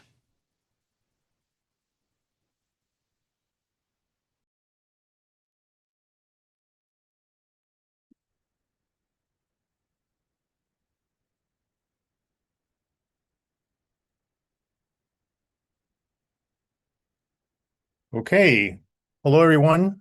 It's good to be here. My name is Hector Sandoval. I'm with Starweaver, Head of Strategy, and I'm going to be hosting the last of our 4 sessions for today's virtual event on AI and professional education.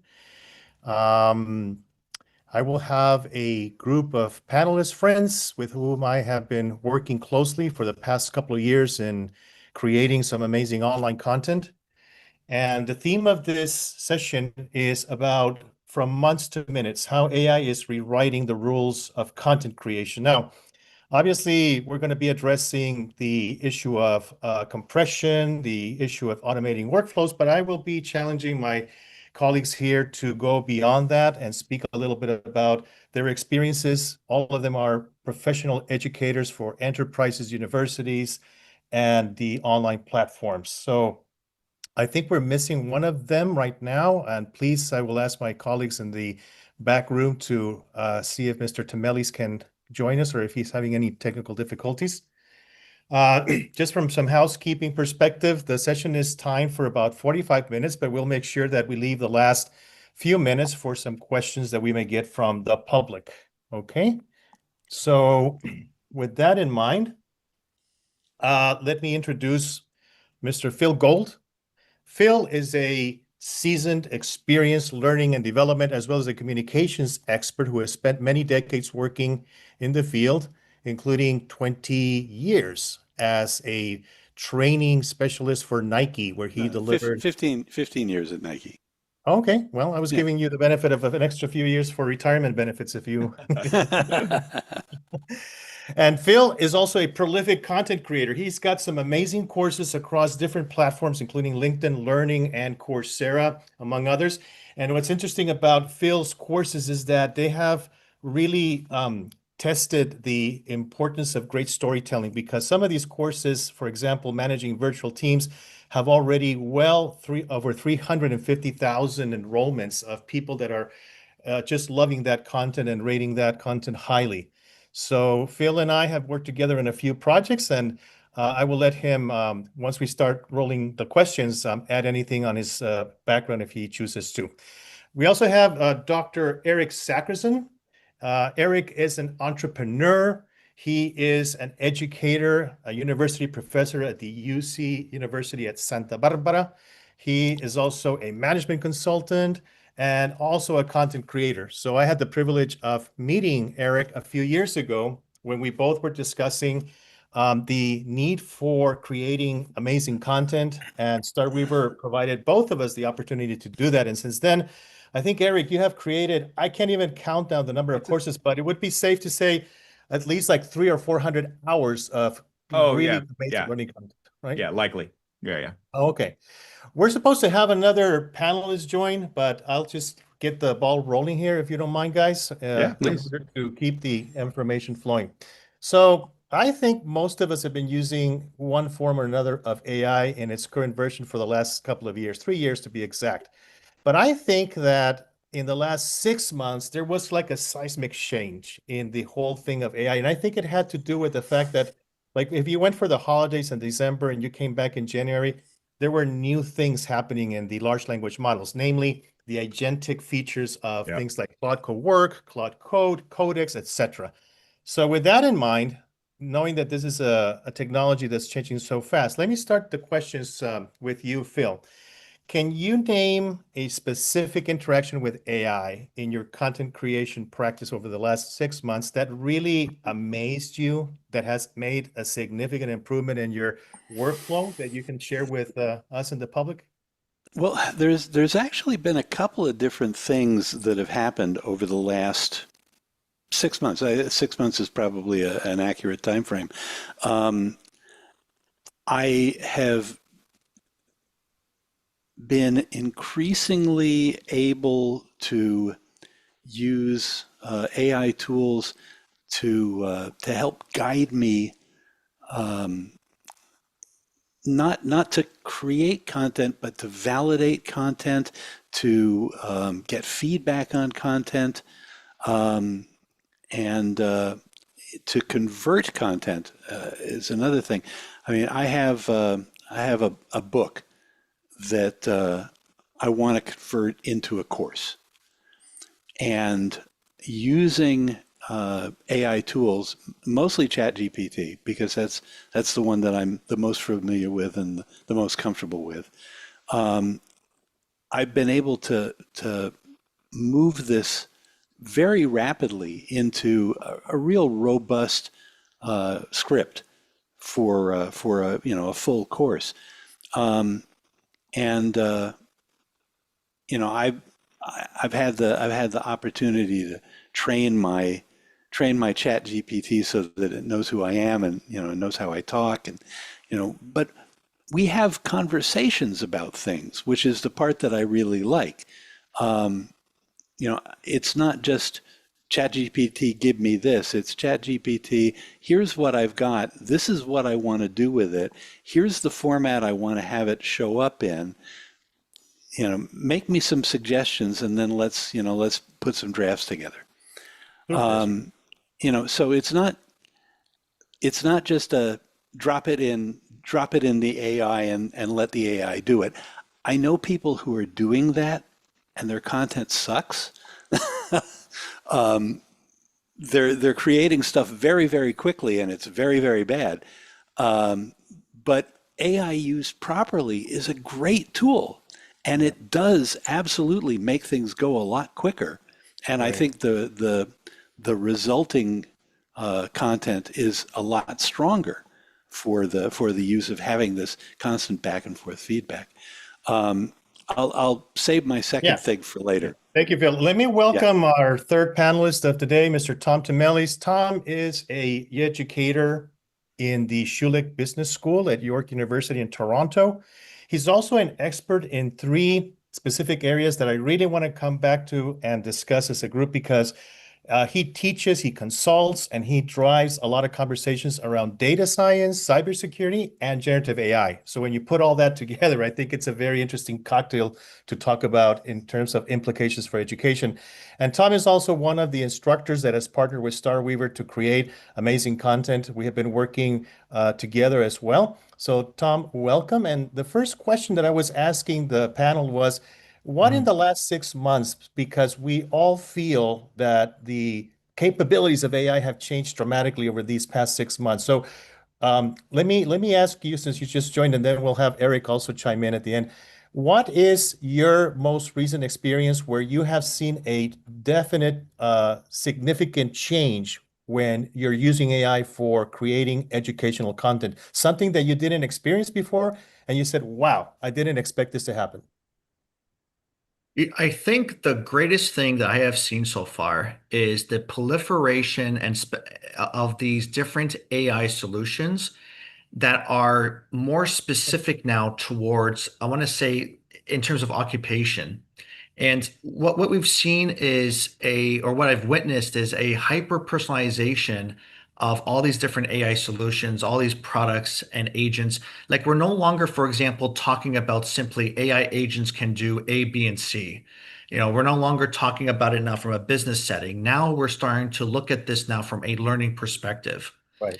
And this is something too, I think, that in the future we're going to see a greater, I want to say, emphasis on this really hyper personalization of a lifelong learning journey. I think that the day's gonna come, I think, where we're gonna finish school as even as teenagers or young adults, and we're gonna have some kind of AI agent, some kind of AI solution or tool that's gonna guide us throughout our lives in terms of education, skill development, employment, and so on.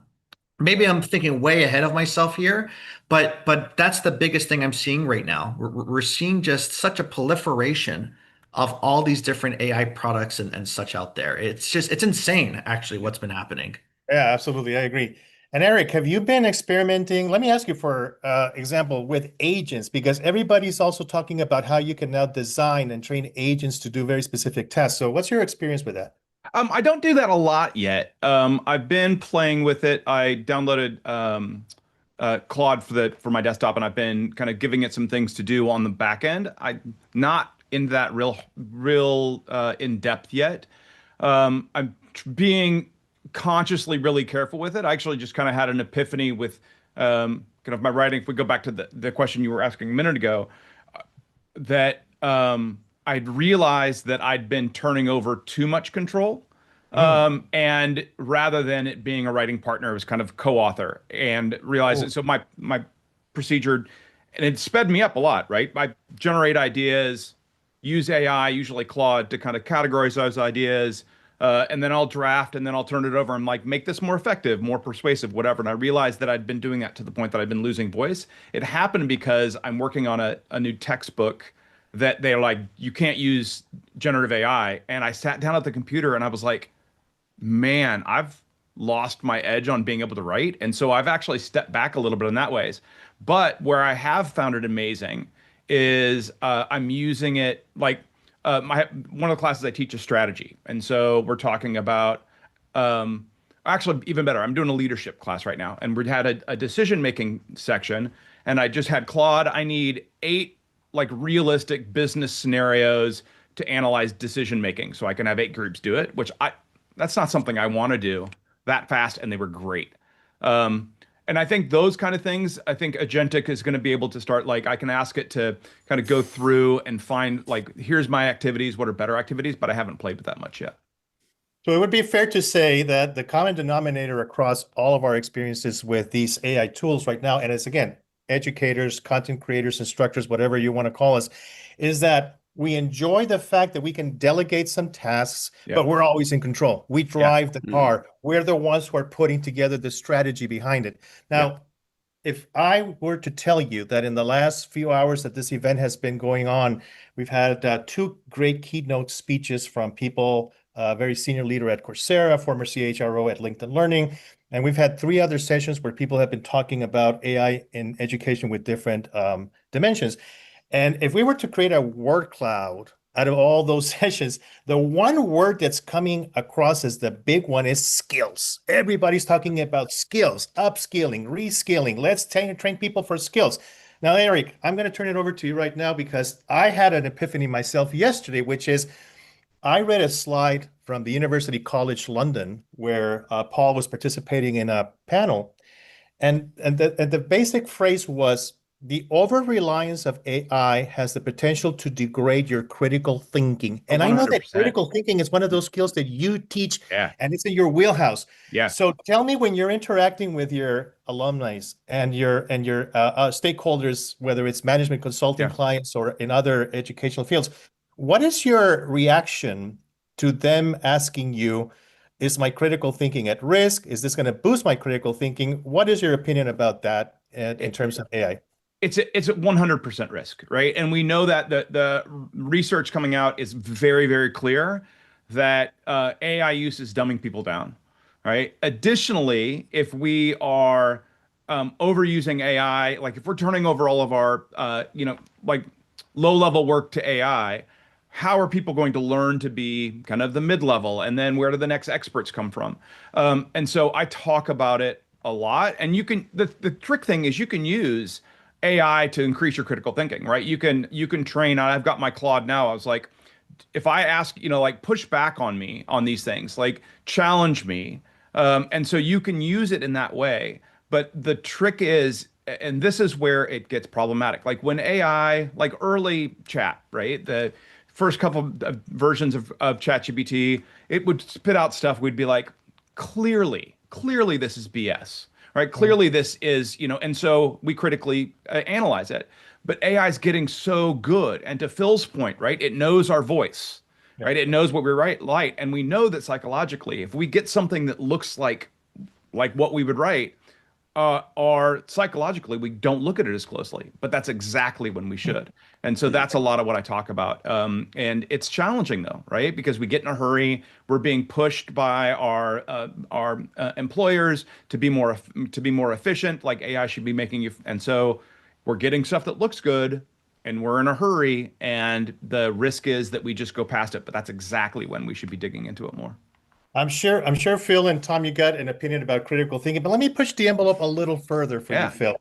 So when I'm thinking also about skills, right, and the inherent qualities of human beings, because with AI, the conversation is always about whether it will replace A, B, C, and D, or it will augment X, Y, Z, and D, right? So in this case, I know, Phil, you have a creative side to you. You're a very sensitive fellow, and you have been dabbling in, music and songwriting. You have authored books. So let me ask you, if the goal for educators like us is to help people become more AI fluent, but not lose any of these characteristics, in addition to honing critical thinking, what other inherent human skills would you teach people so that they can use AI effectively, like self-awareness and morality and whatnot? Yeah, ethics, morality, self-awareness, all those soft skills that people used to need, in business, communications, conflict resolution, critical thinking, analysis, developing strategy. Guess what? You still need all those tools. The need for those have not gone away. Those are the beginning part of many AI-driven interactions. As we were discussing amongst ourselves the other day, AI can be used to help teach those skills, but those skills, those human skills, are still absolutely hypercritical. The need for effective communication and critical thinking is never going to go away. And I think that some people may not agree entirely with the following statement that I'm going to make, but I think, and we discussed this earlier, that, in order to be able to attain a certain level of mastery of said skills, you need to go through friction. You need to go through failure, trial and error, mistakes. So, Tom, what other comments would you have to the issue of, yes, there's a whole technological aspect to AI, but we're revealing that maybe there is an opportunity for a new way of thinking about technology with AI. And what is your opinion about the opportunities for AI being a different kind of technology that helps us be more human and also more effective in our productive professional lives? Yeah, really, this is music to my ears, what I've been hearing from Eric and Phil. And I think I'm gonna kind of piggyback that a little bit before going to what you were saying, Hector, is this. Let's think about that whole critical thinking and the development of skills, and even about having AI assist us in terms of our skills development.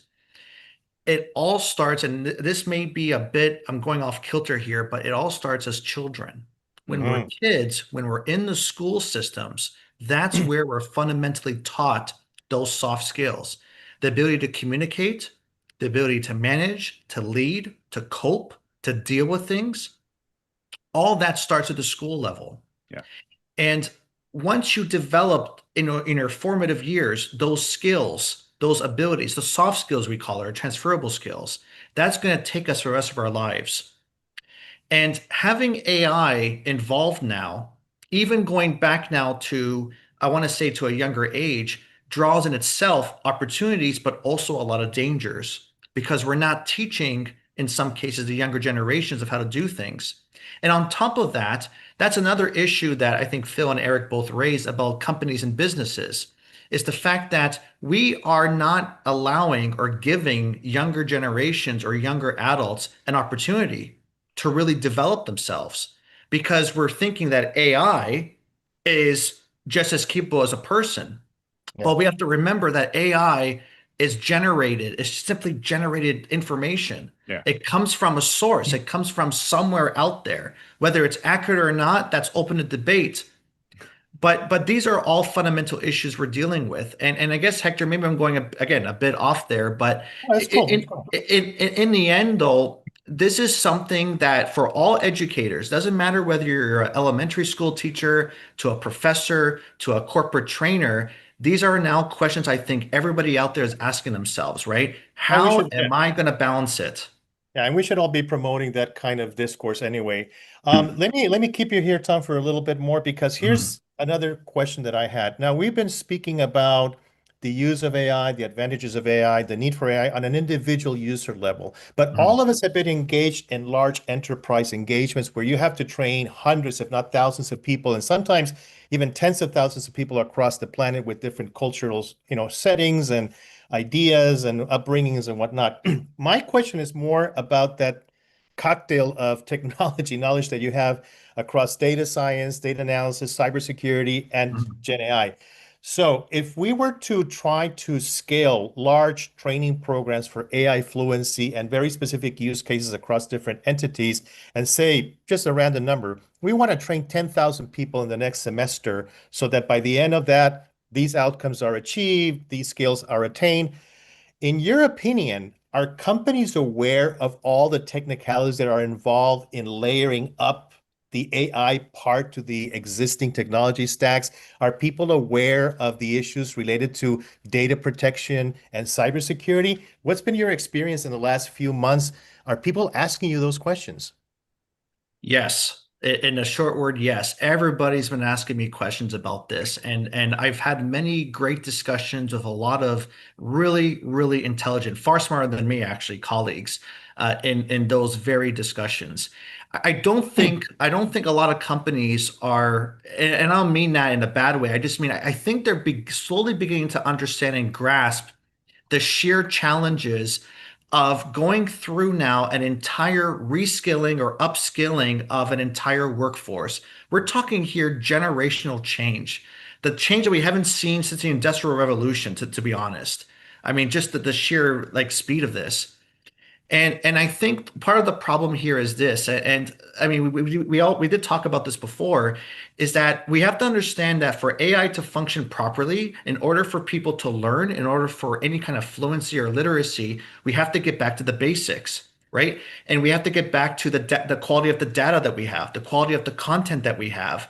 We have to ensure that the right experts are there too. And you have to remember, AI is not replacing us as experts. That's just not possible. It probably won't be possible for the foreseeable future. And so what the corporates have to do, the head offices and the various institutions and organizations out there, what they need to do is they got to take a good, cold, hard look at their organization and what is going to be the next 3 to 5 years, and really look at this from a layered perspective, from a functional perspective, from an end-to-end perspective, which is from digital literacy to AI fluency, how to secure all this, how to privatize it. And all that is going to create the skills of the future. And from that extension, I'm going to say this to everyone here, whoever's going to listen to this, is this. The $1 trillion question we're going to ask ourselves is this: where are those jobs going to land? Where in the world? That is going to be the fundamental thing. Whoever can master that, whoever can really put that together, is going to dominate economics for years to come. And we haven't even touched the, sorry, go ahead. No, I was going to see if I can follow up on that. I think to Tom's point, 100%. I think organizations, recognize there's a technological challenge, right? I don't think they know how to solve it yet, but I think where the bigger disconnect is they're not seeing it as an organizational change problem. They're seeing it as technology, not as a people issue. And I think that's where I'm seeing a lot of friction, is that in the upskilling of people, they're forgetting that people are like, wait a minute, I'm worried. Am I going to still have a job after you do this? Like what, what's my relationships with work, the relationship with people? And I think that's one of the biggest pieces that I see missing a lot, is that org change piece. I wanted to spend a little bit more time absolutely I want to spend a little bit more time talking about this only because I got two data points, if you will. So I was listening to a podcast where they were discussing the construction of these gigantic data centers, which are necessary to provide all the compute power for these AI models to be trained and to be deployed. And also, apparently the CTO from Uber had to disclose that on the first quarter of this year, he exhausted his entire AI budget for 2026, meaning that the usage of this technology also carries a huge financial, let me call it risk, if not properly designed and managed. But I guess that would be talking about a little bit of stuff away from education. Let me bring it back to the education piece. So, Phil, and anybody, please chime in. But specifically for somebody like Phil and all of us who have a unique style, a unique voice, again, I consider you guys more than educators. I think that the reason why you connect so well, all of you, with your learner bases, and that's why you have hundreds of thousands, if not millions already, of people subscribing to your courses, because you are master storytellers. And storytelling is like ingrained in the DNA of human beings, right?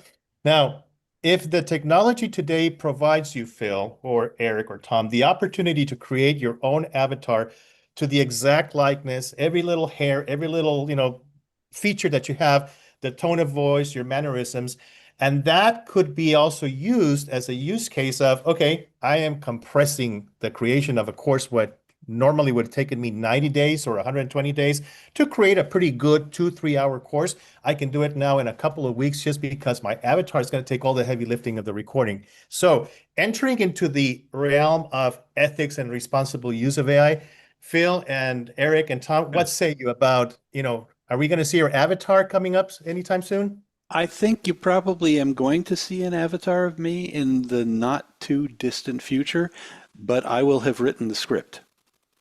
Of course, yeah. And, Well, you control the entire thing, right? Yeah, I will have written the script. I will tell the avatar, what to say, when to say it. The interspersed slides will all be of my design, but AI will have the opportunity to create this stuff faster and more seamlessly than I can do it. The hard work in putting a class together and putting a full course together, yes, writing the script and designing the course is one thing, but all that post-production stuff, that's why, I've done a lot of work with LinkedIn and I've done a lot of work with Starweaver, and, both places have been invaluable in terms of taking my raw material and making it look great. I don't necessarily have those skills to make it look great. I don't necessarily have the time to spend on it. I don't want to have to invest in a whole bunch of new tools and learn all those tools. So if I can use AI to do that for me, I'm going to. And that's a place where it's going to be super, super valuable. So I'll take the other view on that. I have no interest in that at all. I was in a conversation with a group of content creators a couple of weeks ago, where we have some of our courses. I can't remember the name of the tool, and this part of it I think is cool because I think it's an accessibility thing where it takes and basically makes it look like I'm speaking Arabic and Spanish and French and everything else, matches them out. That, I think, because of it's an access thing, I'm fine with. But we had a conversation about how far then is it going to be until we can just be replicated. And I think for me, the line is before that. I think we start losing rights to our own identity, letting that happen.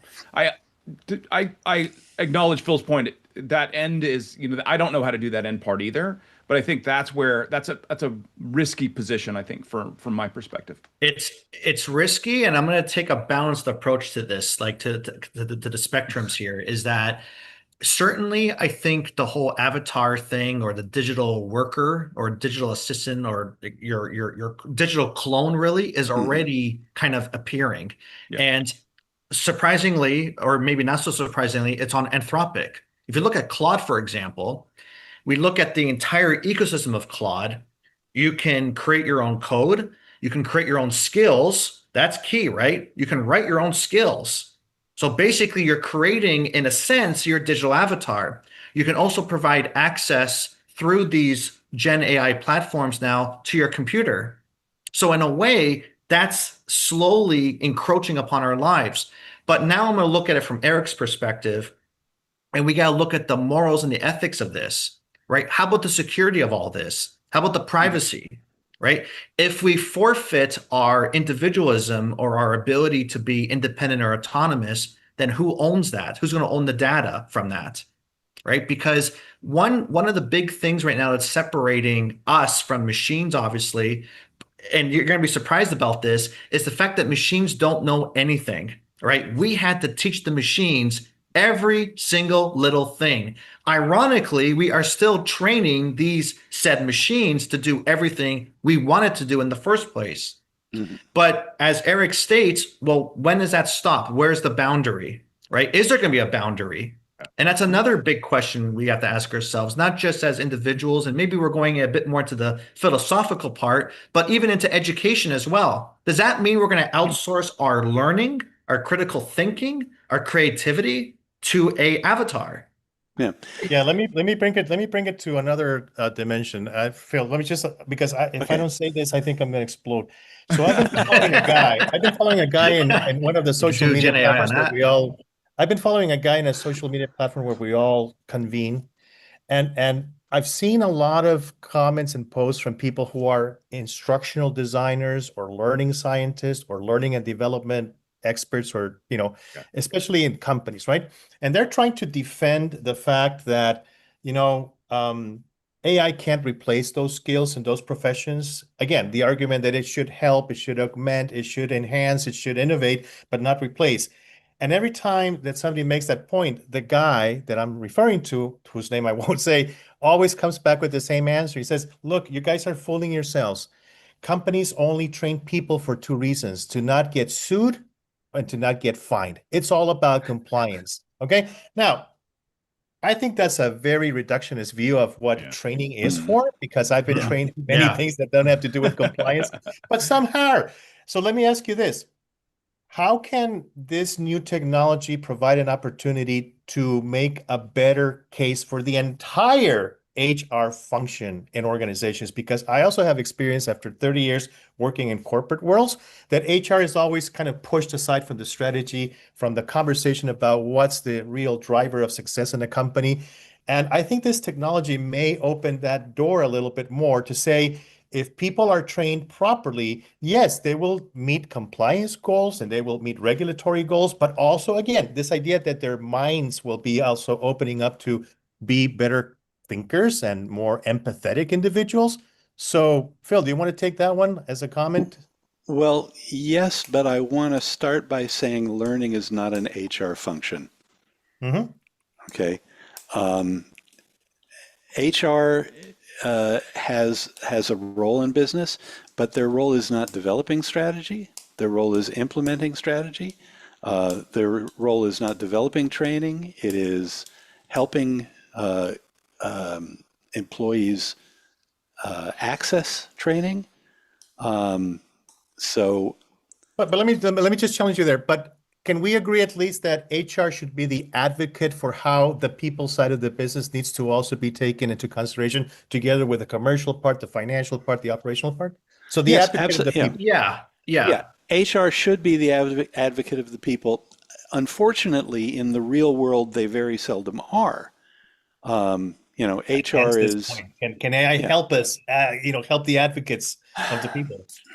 Yeah, like that's going to depend on the corporate culture, and it's going to depend on the leadership of the company. If the leadership is willing to empower HR to act as advocates, to act as the people who can make this happen, yes, then it'll happen. But honestly, I don't know that that's gonna happen. Yeah, I mean, we live in the real world. The real world. I don't know. Agree. No, I agree with Phil. Like, it's one thing conceptually to say we need human resources to take precedent or take a charge or move things forward. It's another for the practical realities of a company to be run. But the thing is, and I do teach, by the way, human resources in AI at a local college here. And when I do teach people there is that human resources could hopefully take some kind of charge, some kind of, I want to say, direction in how things are planned, particularly in workforce planning, for example, right? Being able to figure out, okay, what kind of employees or people do we need to hire? Or if we don't want to hire, what do we need to train those employees? But to Phil's point, it's easier said than done, right? Conceptually, you want that to happen. Ideally, you want that to happen. You know, my wife's in HR too, so I'm not saying this out of bias or anything like that. I'm saying it in an objective sense. But there are in itself challenges, and it depends on the way the company's run. Yeah, in the best of all possible worlds, HR is sitting at the table when decisions are being made about workplace planning, about all of these different factors. But you know, what usually happens is somebody tosses it over the wall and says, implement it. Yeah. You know. Yeah. So this ties into a question from the audience. Let me share this with you guys. I'll be sharing this question in two parts, but the first part is I've been coaching teachers on how to use AI for a couple of years, how to convince them that AI can be a good right hand, because I'm sensing rejection, exactly like when mobile phones came up or the internet appeared. So how would you advise this person on strategies to mitigate resistance and rejection of a new technology that could be potentially very beneficial for the educators of the world? Anyway. I'll touch on that a little bit. I'm seeing the same thing as like there's some that are like, I'm not touching it at all. Some that are completely overusing it. Actually, my son came to me yesterday and was saying apparently the French teacher at his high school is completely using AI even for exams, and students keep coming up and going, this is wrong. Like, what's with this? And she's like, oh yeah, that's wrong. Ignore that. Right. And so it's a matter of training, just like with anything else. And so it's, I'll just go back to the org change thing, right? That you have to let people know that it's an augmentation, not a replacement. Right? If people think it's a replacement, they're going to push back and resist it. If we can create a sense that it's augmentation and show how it can support them, then they're more likely to adapt to it and adjust to it and start using it. But that's where the rub's going to be, right? And so certainly as use cases start coming up and as people test it, but always building in that human in the mix. That's the culture that has to be developed in any educational setting to make it safe to use and embrace. They're also seeing some where people are like, yes, use it. And then when they use it, people are like, oh, that was AI. That's not that good. Right. And so there's that tension people have to work with as well. It's like they're told to use AI, but when they use it, they're questioned. And so those things have to be adjusted. It's a classic. Sorry, go ahead. No, go ahead. I was going to say it's a classic transition management scenario. Really, I mean, you've got to address people's fears. You've got to show them what's in it for them. You've got to show them how it's going to benefit them. Yeah, I agree. And there will always be people who will resist change. Yep. There are ways around that. But it's a process, and it's sometimes a slow process. For an immediate answer to this person, I would say just, you're probably going to have to address the naysayers more or less individually, and you're going to have to sit with them and say, okay, look, let's do this. See how much better this is. See that this made your life easier. No, it doesn't mean you're going to be replaced. Yes, you do have to learn new things. Yes, it's different. Just like using a cell phone, just like using a typewriter when those were new. Any new technology is going to have to go through this transition phase. Yeah. Another thing I often encounter in these posts and the comments that follow the posting of information from this particular group of people, because they're really invested in, trying to protect, their profession. And at the same time, they basically want to give the AI technology an opportunity, right? Yeah.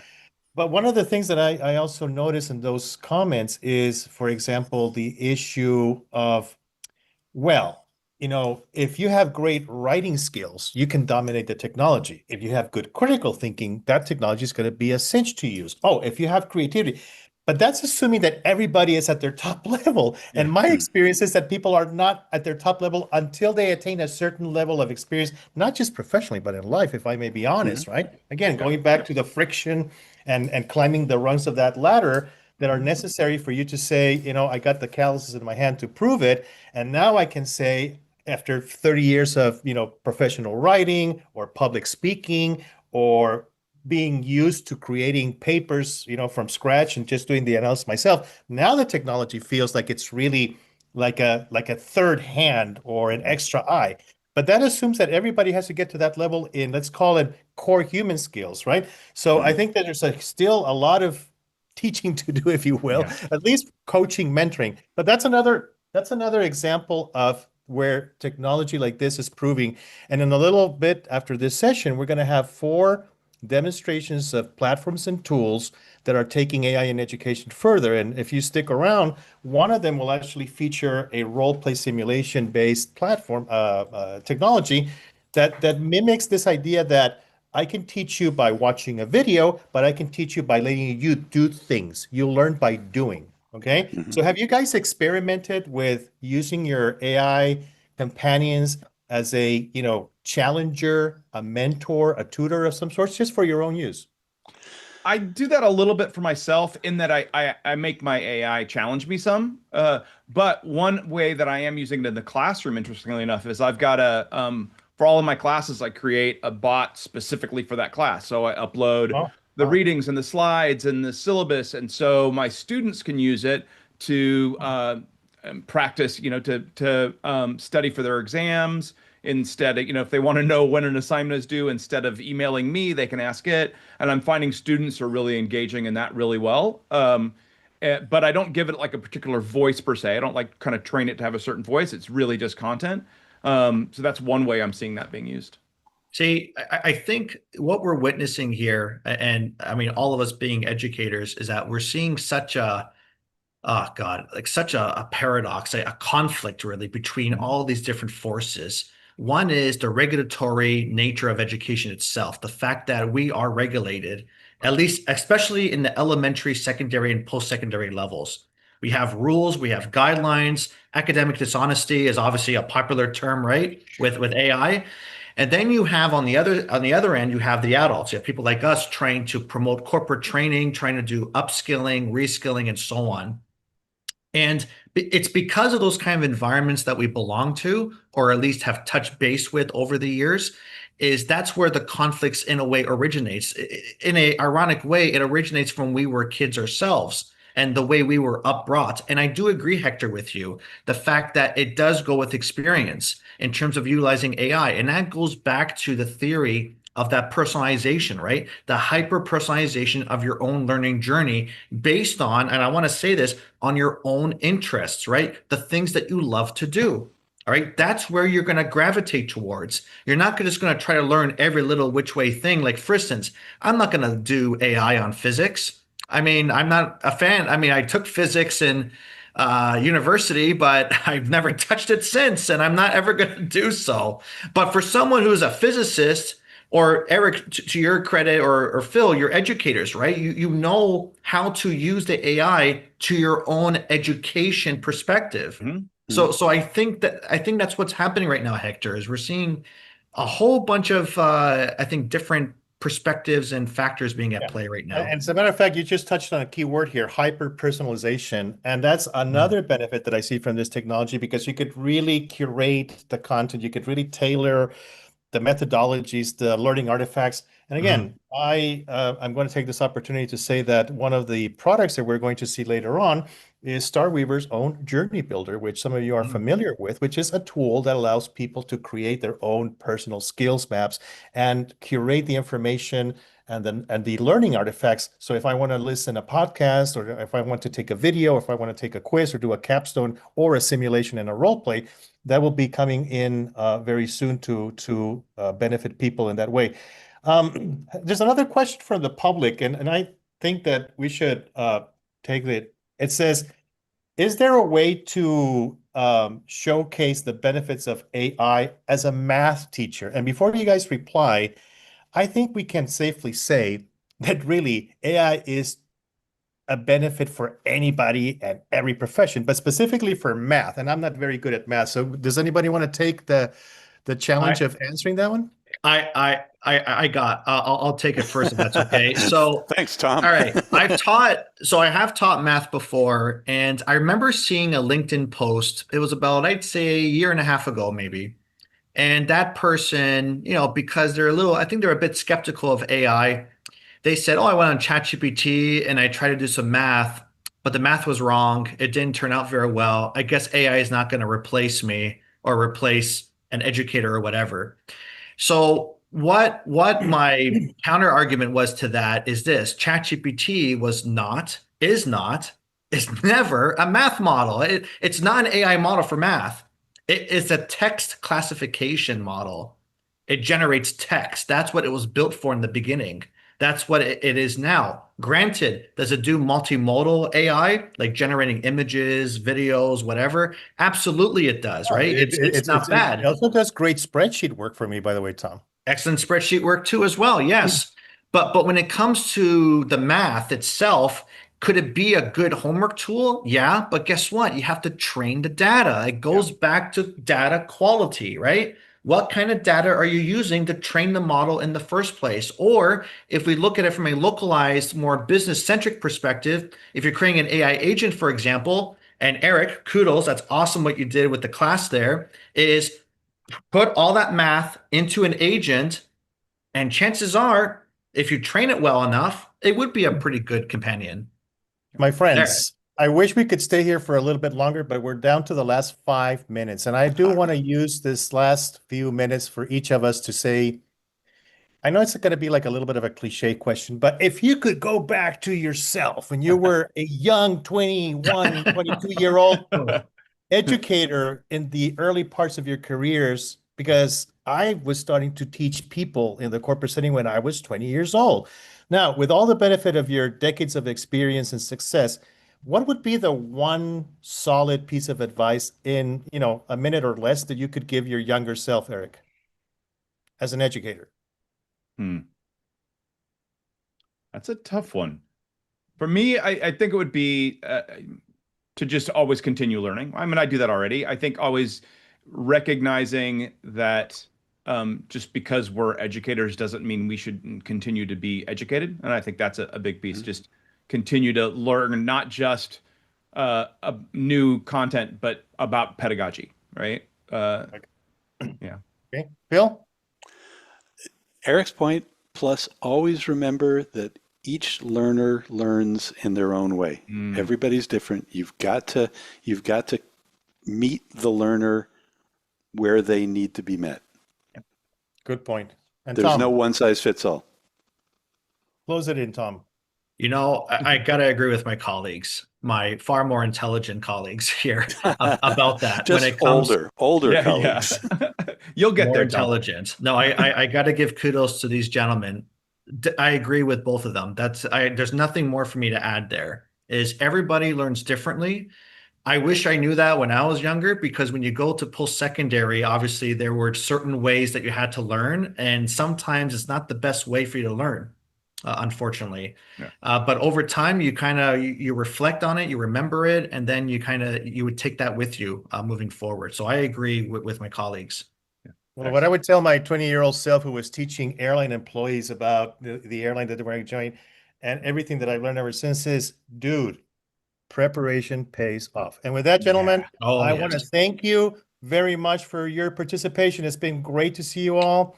Amazing session. I wish you all a great day. And for the audience, thank you so much for your questions and your attention.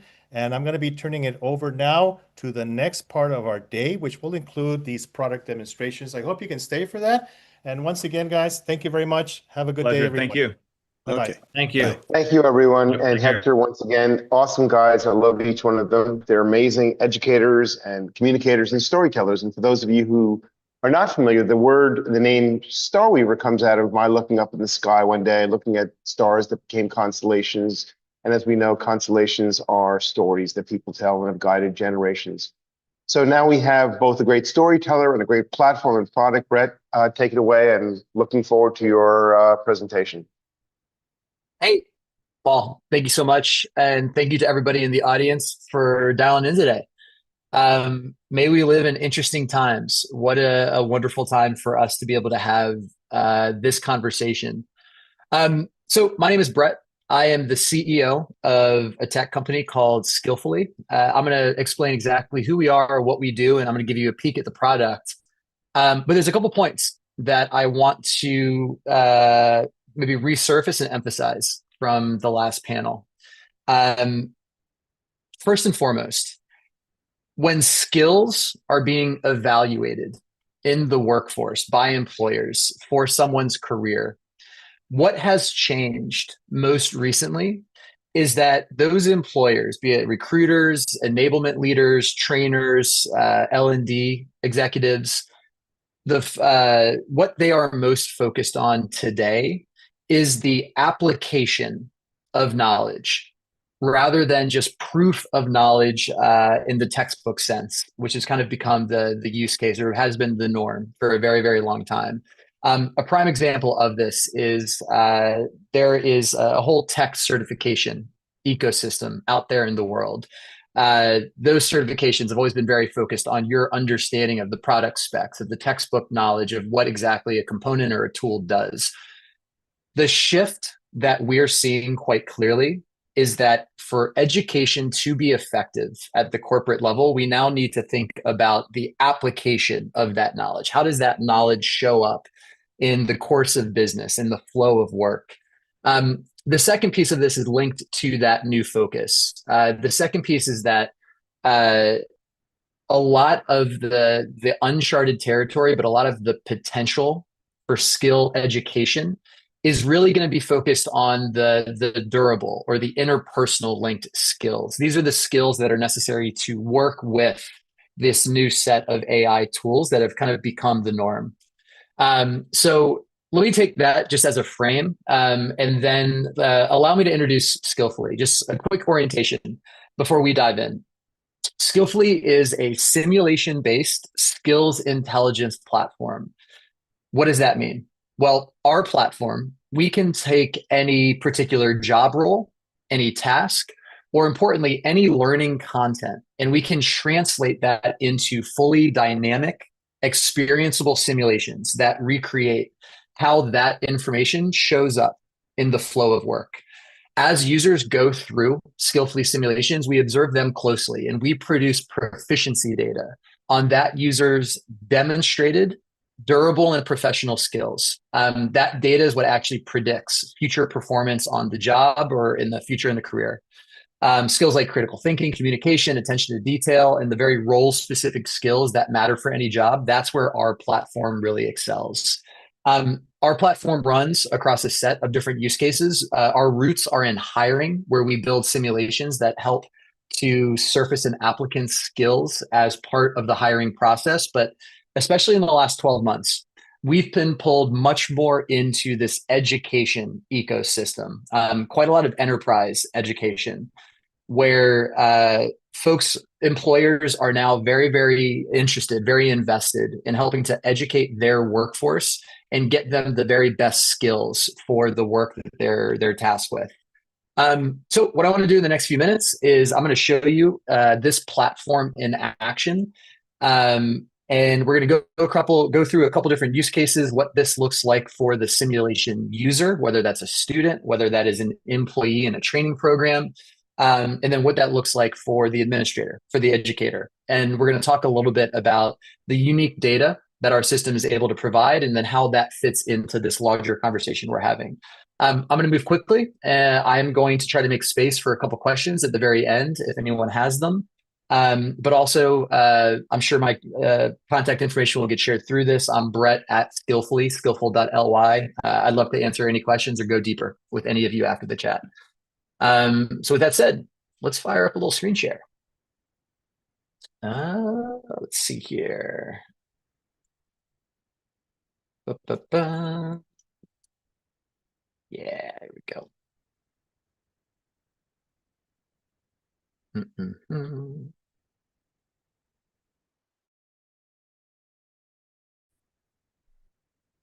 Let's get into the back end of the Skillfully platform. So when you get invited into a course, into a set of simulations as part of a job application or part of an enablement module, this is what you're going to see.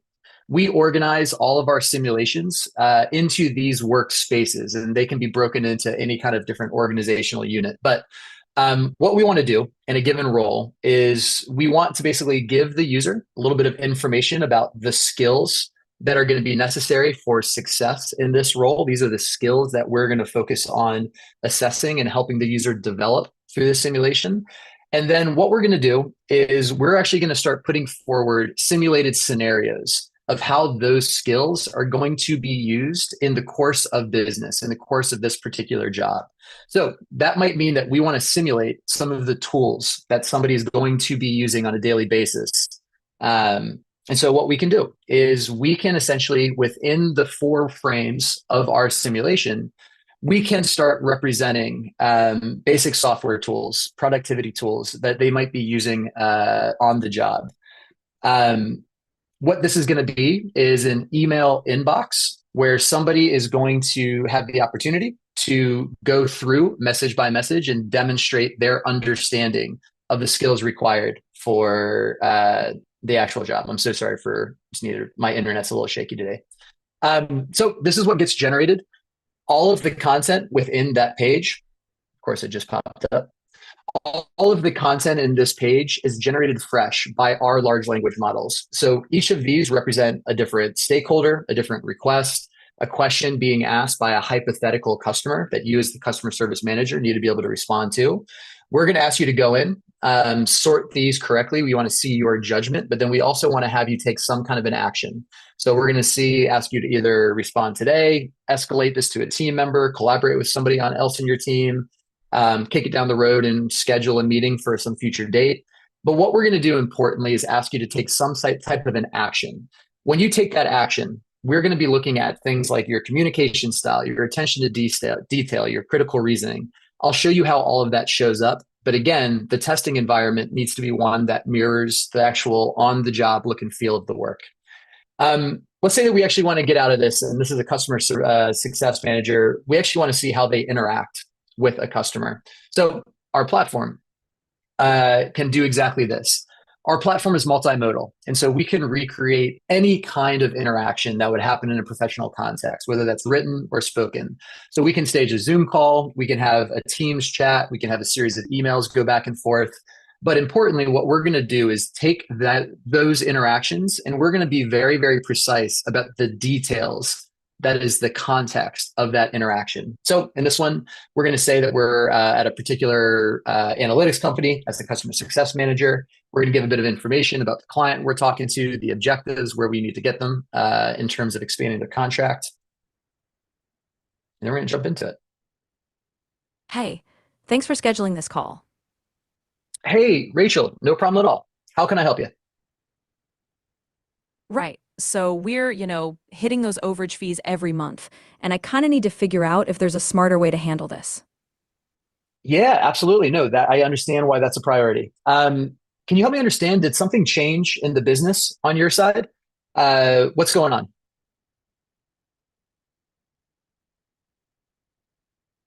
Yeah, so a few months back, we brought on a new social media manager, and that's when things kind of, ramped up fast. So what we can do now is get into a conversation with Rachel, who's really just our system play acting as this particular character. But over the next 15, 20 minutes, we can have the user, the student, get into that immersive conversation and explore and be able to practice the skills like customer discovery, client empathy, again, attention to detail, communication style. We can actually surface those skills. The knowledge underneath this is the knowledge of your company's products, your services, the information about the customer you're talking to. What we want to see and draw out, and what we want to use AI for, is to show the application of that knowledge in a very wide range of scenarios. I mentioned that this is multimodal. So for instance, we can get into exactly a similar type of interaction, but let's say that we actually want to have that as a written chat. Let's say that we want to have a chat like staged, like with someone in our company.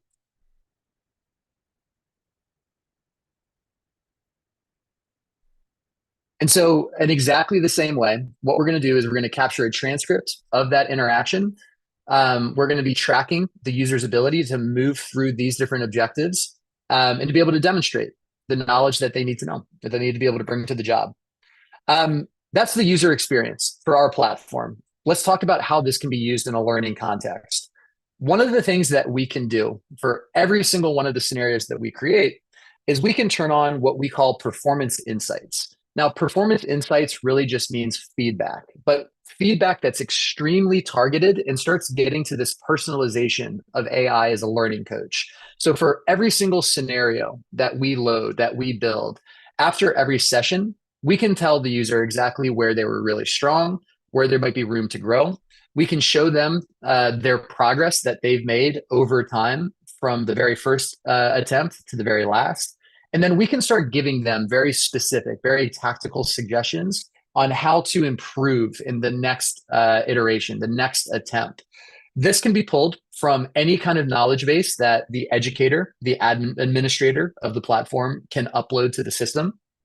But the idea is that we're going to make very, very tactical, discrete, and actionable suggestions that the user can come in here and then fire the simulation up one more time, and then they'll take it, and then they'll get a new set of feedback to be able to go and do this again. This feature is now being used at the enterprise level by some of the biggest Fortune 50, Fortune 100 companies to be a persistent coach for people across their go-to-market organization, their engineering organization, the internal project and product management teams, where what we can do in the flow of work is prompt people to interact with our system, to jump into simulations of real work that mirrors exactly what they do day to day. And we can give them this little bite-sized, personalized instruction that replaces the need for sitting down in a classroom of 50 students or going into pre-scheduled 2 to 3 hour classes in order to get this kind of instruction. This can be delivered instantaneously, and the feedback can be personalized to that user to make sure that they're progressing as quickly as possible. I'm going to wrap here by just showing what this looks like for the manager or the administrator. This is wired up for a hiring use case, but what you'll see is you'll see an initial ATS, a baby ATS of who has signed up, who has started taking simulations. We can get into a very granular level of exactly what student or what candidate has taken what task when. We have a full set of proctoring and simulation safeguard security features that are accessible here. The real data that really matters is the evaluation data. So for every single user who takes one of these simulations, what we're doing is on a scenario by scenario basis, a simulation by simulation basis, we can return grading that uses the skills necessary to navigate any given scenario. That can become the grading rubric, where what we are doing is assigning an empirical score based on functional definitions of proficiency. Our skill taxonomy has those definitions of what it means to be a 2, a 3, a 4, a 5 with client empathy, with written communication. And we're constantly looping between that rubric and the transcript of the simulation and the data that we ingest to be able to reward those scores. This is incredibly powerful at the single student level, but you can think about somebody putting up a job description overnight and having 1,000 people apply. Or maybe we're helping support a course through Coursera or Udemy, and you have 10,000 people who take a class over a given month. Well, this gives that personalized data on where exactly these different students are at their proficiency levels that can then be acted on. We can use that data to redirect students to additional learning resources that would help with that journey. And we can display this information obviously back through feedback to help kind of have a single closed loop system of coaching and AI-powered education. I'm going to leave it here. Thank you guys so much for the opportunity just to show the system and kind of chat about what we're building. Fantastic, Brett. Really appreciate it. One of the things I strongly believe, not only is this a very, there's multiple use cases in a powerful platform, I believe that many of the distribution platforms, whether they're LMSs or the Cornerstones or the Coursera's, the Udemy's, LinkedIn's of the world, need to be ecosystems which open themselves up to platforms like Skillfully. because the biggest challenge for a company that has an awesome product is distribution. It's not, obviously it's domain knowledge and ability to build out something as complicated and as sophisticated as Brett and his team has built, but it's also getting it in the market. And so obviously, as you who are listening find an interest, we'll make sure you have contact information for Brett. We'll make sure if you're an ecosystem that is open to enabling platforms like his and the ones you're about to see to participate, I highly recommend you get in touch with them. And hopefully we can support that kind of ecosystem. That's the way we look at things. And Brett, thanks for an awesome presentation. Thank you for the opportunity, Paul. Thank you, everyone. Have a good day. Okay. So now we're going to introduce or reintroduce one of the speakers previously, Francois, who is at Ardois, I believe. Actually, I know he's there. I just didn't believe he's there. Thank you very much. And take it away, Francois. Appreciate your time. Thanks, Paul. Hi, everyone. So I'm François Jaouen. I'm Learning Experience Director and Managing Director for Japan at Ardoise. I'm basically going to spend the whole next 15 minutes giving you a demo of the product, just as so you can have almost a full learner experience. Maybe as a quick introduction, what we do at Ardoise is basically bridging the gap between learning and performance. First by helping the learner learn, and then by making the learner upskill through practice. You'll see during the demo that our AI is playing different roles, from the role of an assessor, then a trainer, then a mentor, finally an actor and a coach. And please see how AI is playing these roles well in a great way. Now just allow me to share my screen.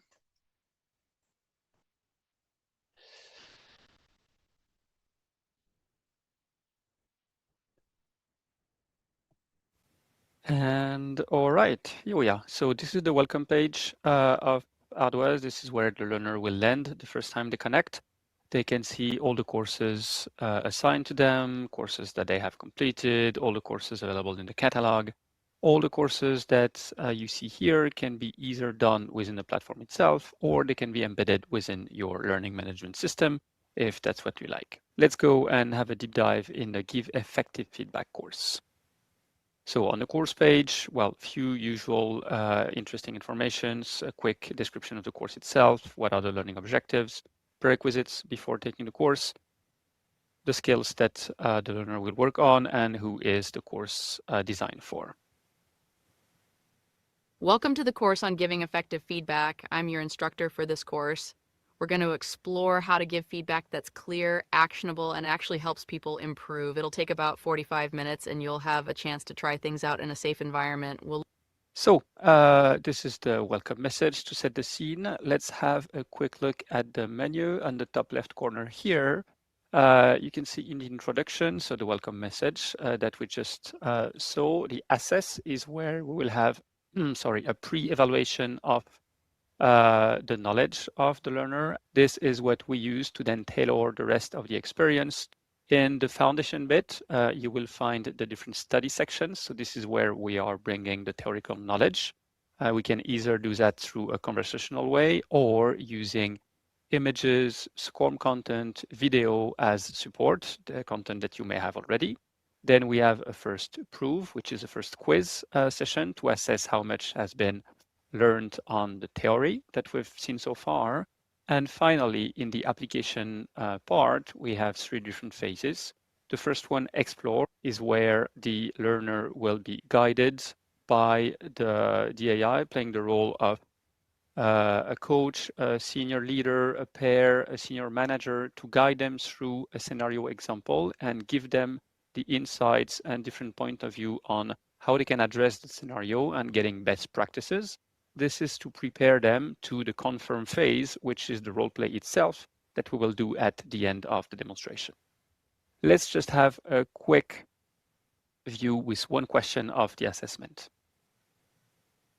I'm going to quickly assess your current skill at giving effective feedback so the course can adapt to you. When you need to give someone corrective feedback about a problem they caused, what are the key points you would make sure to include? So just before answering that question, we have different ways to interact with the platform. I can either type in my answers here, as I would do on any model, and I can also fully interact with voice and have a real discussion with the AI here.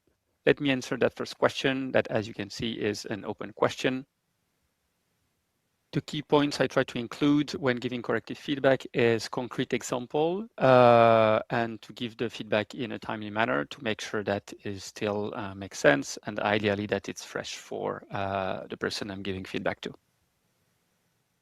You're grounding your feedback in observable examples and paying attention to timing, which are both solid foundations. When you say concrete example, what would you actually say in the moment, word for word, to describe what happened? All right, so as you can see from there, we are going to dig deeper and to see how much of maybe the mechanics of feedback the learner knows, how much they know on feedback methodology, for example. And through these open questions that are adjusting every time to the learner's answer, we'll assess their level of knowledge on feedback and the different concepts that we are covering in this course. Let me just show you how we manage the theory bit. So in the study chapters, so that's the first way to do it.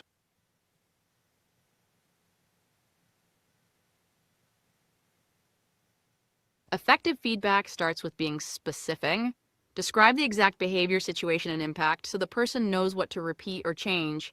Avoid vague labels like unprofessional or great attitude. Instead, point to observable facts of what was said, done, when, and what happened as a result. For example, as an HR manager at Ardoise, in yesterday's candidate debrief, you interrupted the hiring manager twice while they were explaining concerns. All right, so stopping her here. Two interesting facts. So as you can see, my role now in the platform is HR manager at Ardoise. And so the example that is taken is linked to my role, my experience, and my position within the company. This will be different for every user because we will identify which company they are in and what role they have. So the example that we bring will be tailored and specific to their role. All the points here around feedback will be brought through a conversation with the AI. The second way we have to do it is, and I'll quickly switch to show you a different course, is through SCORM content. So we can embed SCORM content directly within the experience, and this is how it looks. Instead of having the AI or the avatar, you have the SCORM content here that is using that is working as any SCORM content that you know. You keep all the interactions, the activities, and so on. And on the right, the AI is here to guide you, and you can ask some questions to get some specific answers that might not be in the SCORM content itself. So you can basically augment the SCORM content or PDF documents that you have already through the AI assistant that we have. Let's go back in our feedback course and do the role play so you can see exactly how it looks like. So we consider we've done all the study sections, the first quiz. In the application, we rehearsed some scenario and got some insights, and now we can do the proper role play. Let's go. We'll set up a one-on-one feedback scenario so you can practice structuring clear, actionable feedback. Would you like to start from a ready-made scenario or build your own? So two options here. Either we choose from existing scenarios or we build our own, leaving the learner the opportunity to create a scenario that is matching exactly their reality or a scenario they want to rehearse. Here, for the sake of timing, let's go with a pre-made scenario. We can choose within 3 different scenarios here. Got it. Which ready-made one-on-one scenario do you want to use? Let's go with Priya. She's polite but dismissive, keeps it moving. In team meetings, she interrupts and closes discussions. And so that's the feedback that we want to give her. And Thanks. What difficulty do you want for the Priya meeting behavior feedback conversation?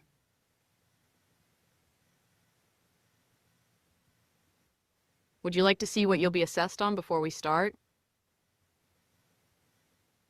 You're an HR manager giving cross-functional peer feedback to Priya after multiple meetings where she interrupted others and ended discussion early, and you want to land clear examples, the impact, and a specific request for change with a concrete follow-up. Do you need any extra context about the team, the meetings, or what outcome you want before you begin? You're about to meet Priya right after a recurring weekly sync. She's in a hurry and assumes things are fine, ready to go.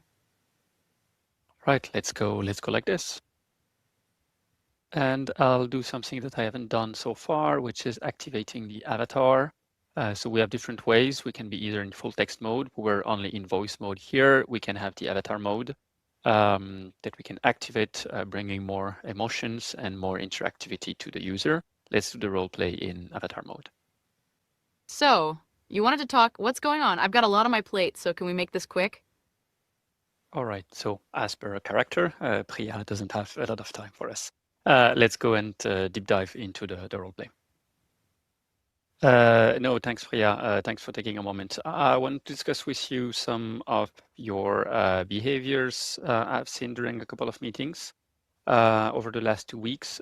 You do tend to interrupt people before they finish, which is not really feeding the discussion and not giving everyone the space to participate. So that's something I wanted to discuss with you. I mean, I'm not trying to be rude. I'm trying to keep the meeting from dragging. People ramble, and if I don't jump in, we lose the thread. Can you tell me a specific moment you're talking about, because this feels a bit subjective? Sure. I know you're not trying to be rude. And actually, I do value your drive to keep the meeting efficient and on point. And that's one of your strengths. To give you a concrete example, I think last week during the team meeting, when Simon was giving us details on our current main project, you did interrupt him a couple of times. And if you don't give him, or more generally people, space to express themselves, we risk missing maybe some critical information, and we cannot build on collective intelligence. So that's why it's important to let people speak and give them space. Okay, I hear you, but Simon was going down a rabbit hole and we were already behind. If I wait until he finishes, we burn another 10 minutes and still don't have a decision. So what do you want me to do in the moment when someone is rambling and the meeting is slipping? Well, I do appreciate your honesty. And to be honest, yes, sometimes Simon tends to over-explain a few things. I think it's more a matter of how then you decide to reframe or reorient the discussion. First, let him have enough time to express the main ideas. If you see it's taking too long, maybe you can go and say, for example, thanks, Simon, for giving us the detail on the budget, looking at the time, and to be sure we have time to cover everything by the end of the hour. Can we move on to the next step? All right, that sounds reasonable, but it still feels like I'm the one being singled out when the real issue is people not being concise. If I start doing that, I'm going to sound like the meeting police and people will get annoyed anyway. Are you also planning to give feedback to Simon and the others about keeping their updates tighter? All right, so I'm going to stop here for the role play for the sake of timing. I won't go until the end. We would give her more details, and yes, maybe we have a bit of feedback to give to Simon also. Let me move on to the evaluation bit. Just maybe to reflect on what just happened. As you can see, we get very realistic reactions here from Priya, according to the character that we have set up for her, not having time, being super result-oriented. And so we do get really realistic discussions with a bit of pushback, which is the objective, to be sometimes a bit uncomfortable during the role play, so that when we will be having the real discussion with our team member, we will be in confidence and not uncomfortable for the first time. Let's go and see what the evaluation looks like.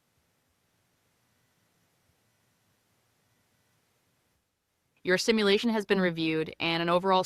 All right, let me stop it here. So as you can see, we get an overall performance. We did stop before the end of the role play, so we're far from a perfect score, which is normal.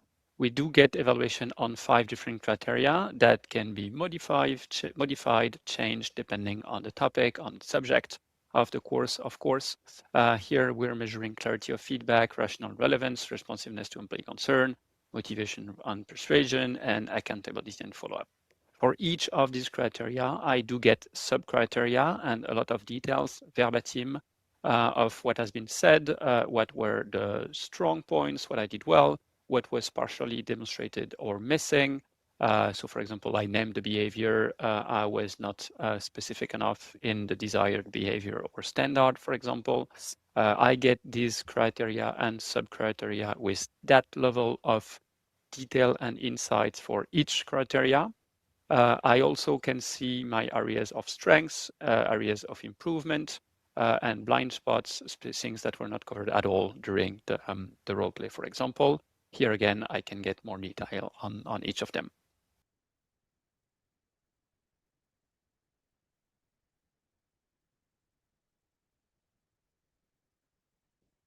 Sorry. Yeah, I did stopped quite a bit short on the last bit, but thanks for your attention. I hope it gave you a good overview of what an experience with Outways looks like. Fantastic. First of all, what I do love, I am so excited about voice forward applications that really are immersive. And obviously you can see that Paula's phrase is immersive, that's highlighted. It is what is driving learning. It's driving engagement. It makes the person sit forward. And I just got that experience from, so I was listening to Ardoise and the platform. And thanks for that. And we'll make sure we share your information as well. And appreciate the presentation. Thank you. Thanks for having me. Yeah. And Paula, we jump right in and take it away. Thank you, Paul. Hi, everyone. I am Paula Muñoz. I'm the Solutions Consultant for Latin America for Coursera. And today we will be reviewing 3 main features that we have, 2 that are for all of our students, and 1 that is one for our customers so they can create content. So here we will start with Coach. Coach is really someone that can help you to enjoy and be better at learning, right? In the past, when you were doing online learning, sometimes you have questions, sometimes you don't know how to fit that learning into what you do every day, and there's no one to really ask questions to. So that's why we have Coach. Everyone has access to Coach. Everyone that has a Coursera license and that does a Coursera course, they can always have Coach here in the right front part of the panel. So what Coach does is it helps you and it guides you through learning. Here we can see some of the examples of the easy things that Coach can do. So it can explain topics in simple terms. It can give you a summary of the topics. It can even give you practice questions, not for the test, right? But for you to understand everything that you're doing. Initially, you can always ask the general prompts that you have. So it can give you a little bit of more detail, real life examples. As you can see here, it knows that I am a solutions consultant. Why? Because I have used this feature in the past. So it has memory. So it tries to adapt all of the scenarios based on the information that I have provided. It gives me ideas on how can I use the learning of this course specifically applied to the role that I have, right? To the skills that I'm gathering with this specific course. Here, for example, it shows you that customer service is key for my role. And then I can continue doing this type of navigation with Coach. I can do it either with the prompts that it has, or I can also ask my specific questions that I have. So one thing that I can ask, for example, is what are the key elements of this course, right? I just want a summary of the course. I don't, for example, in this moment, I don't have time to watch all the videos. I just need a summary that will help me understand if this is the course that I want to take. So if I just ask for the key elements, it gives me the elements and the things that are important in this course, and then I can continue the conversation. Coach, again, as I mentioned, it will also help you to understand, to prepare for the quizzes. So we can even ask, help me prepare for the quiz. It will give you sample questions, of course. It will not give you the real questions that the course has, because this is a tutor, right? It's someone that can help you with learning. It's not going to give you the answers, but it's more to have someone that you can ask when you don't know the answer for what you're looking for inside a course. And very similar to Coach, we also have a feature that helps learning be a little bit more conversational, that it's more dynamic, and it's called dialogues. Dialogues are part of our courses. As you can see here, I'm navigating the same course. So first, I'm using Coach for it to guide me and see if the course is relevant for me. But then I can jump into the dialogue part of the course. What is a dialogue? Dialogue is a feature that helps me go beyond what is in the course. It's personalized, is AI powered, so it will give me a different scenario. I can understand things differently, and it's based in the Socratic method, so it will always ask me questions. You can also use it with voice. Here I will, just because of time, we can see here a scenario, right? It will always give you a scenario based on the course, right? And it's a real scenario that the person who built the course built it. So you can see here that they described this entire scenario for us. They tell us, oh, well, this is a customer service course. They give us a scenario, someone is coming, they're in a rush. So what is it that we're going to answer here? So let's say that this is my answer, and Coach starts thinking. So they said, okay, this is a good scenario, but you can also do this, right? And then I said, well, probably I like this response.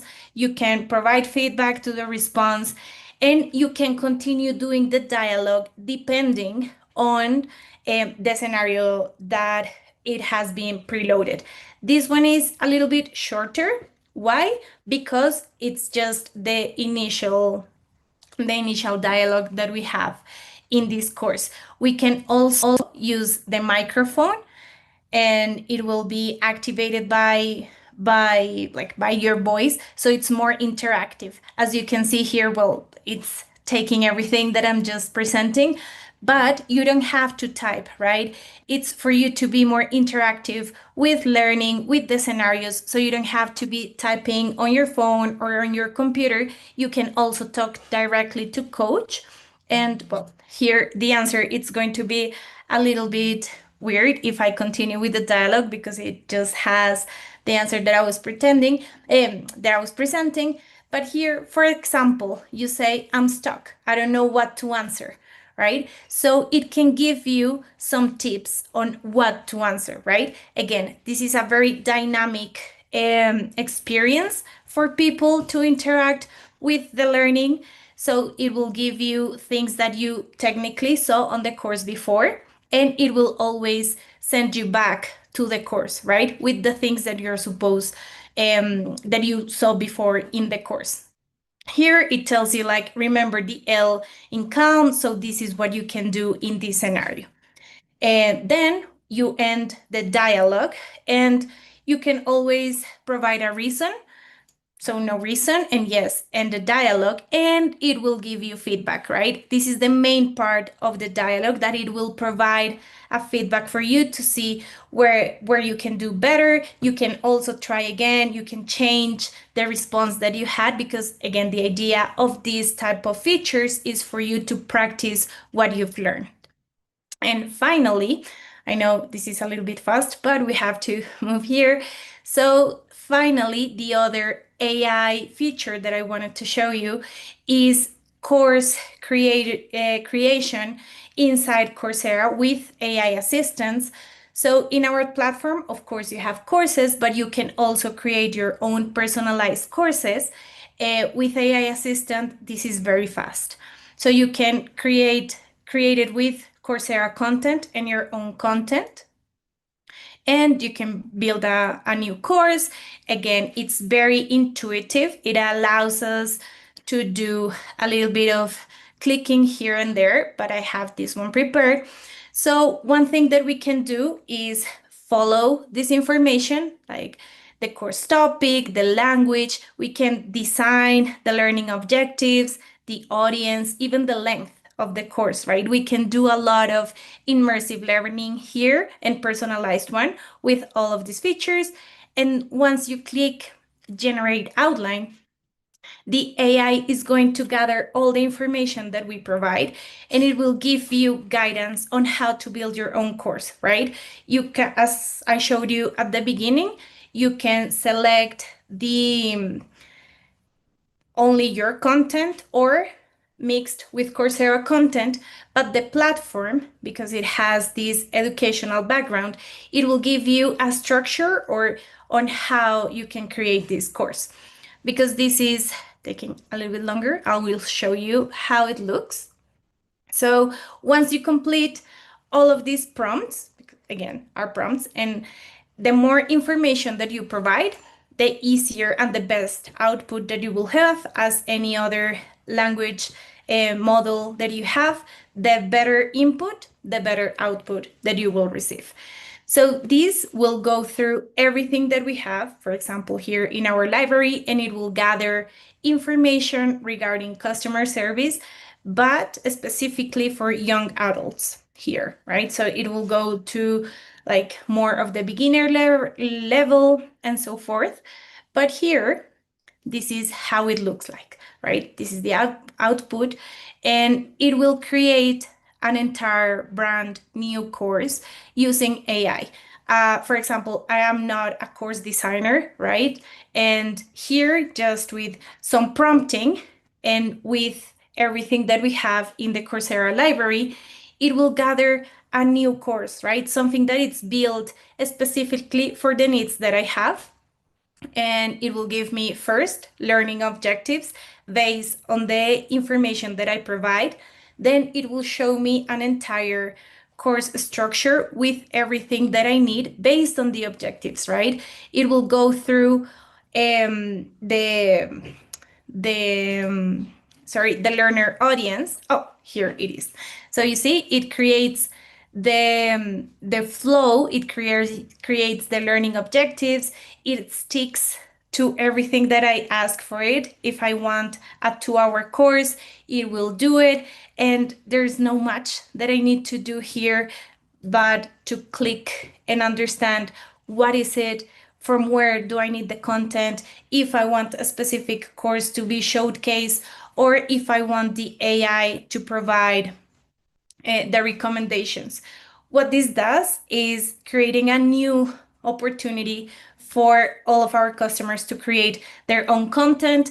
It's very fast. You don't need, again, as I mentioned, you don't need to be a course designer to use these features, and everything is AI enabled, with the good thing that we can always have examples, right? It's very easy to use. You just need to dedicate a little bit of time.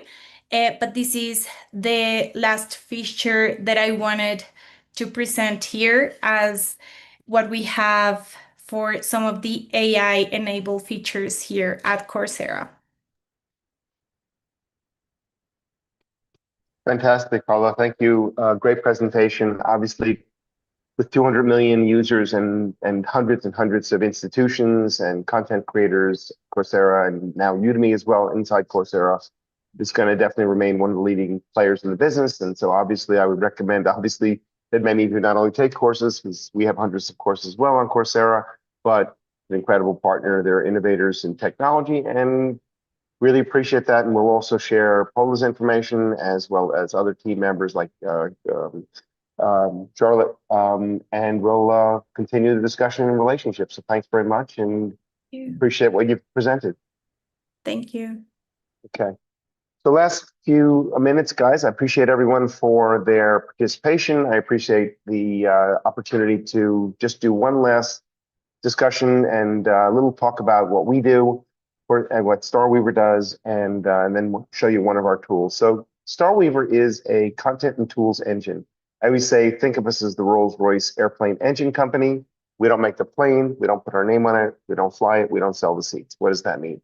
We create the engine, the content that empowers LinkedIn, Coursera, and 150 other major distribution platforms to fly their planes, if you will.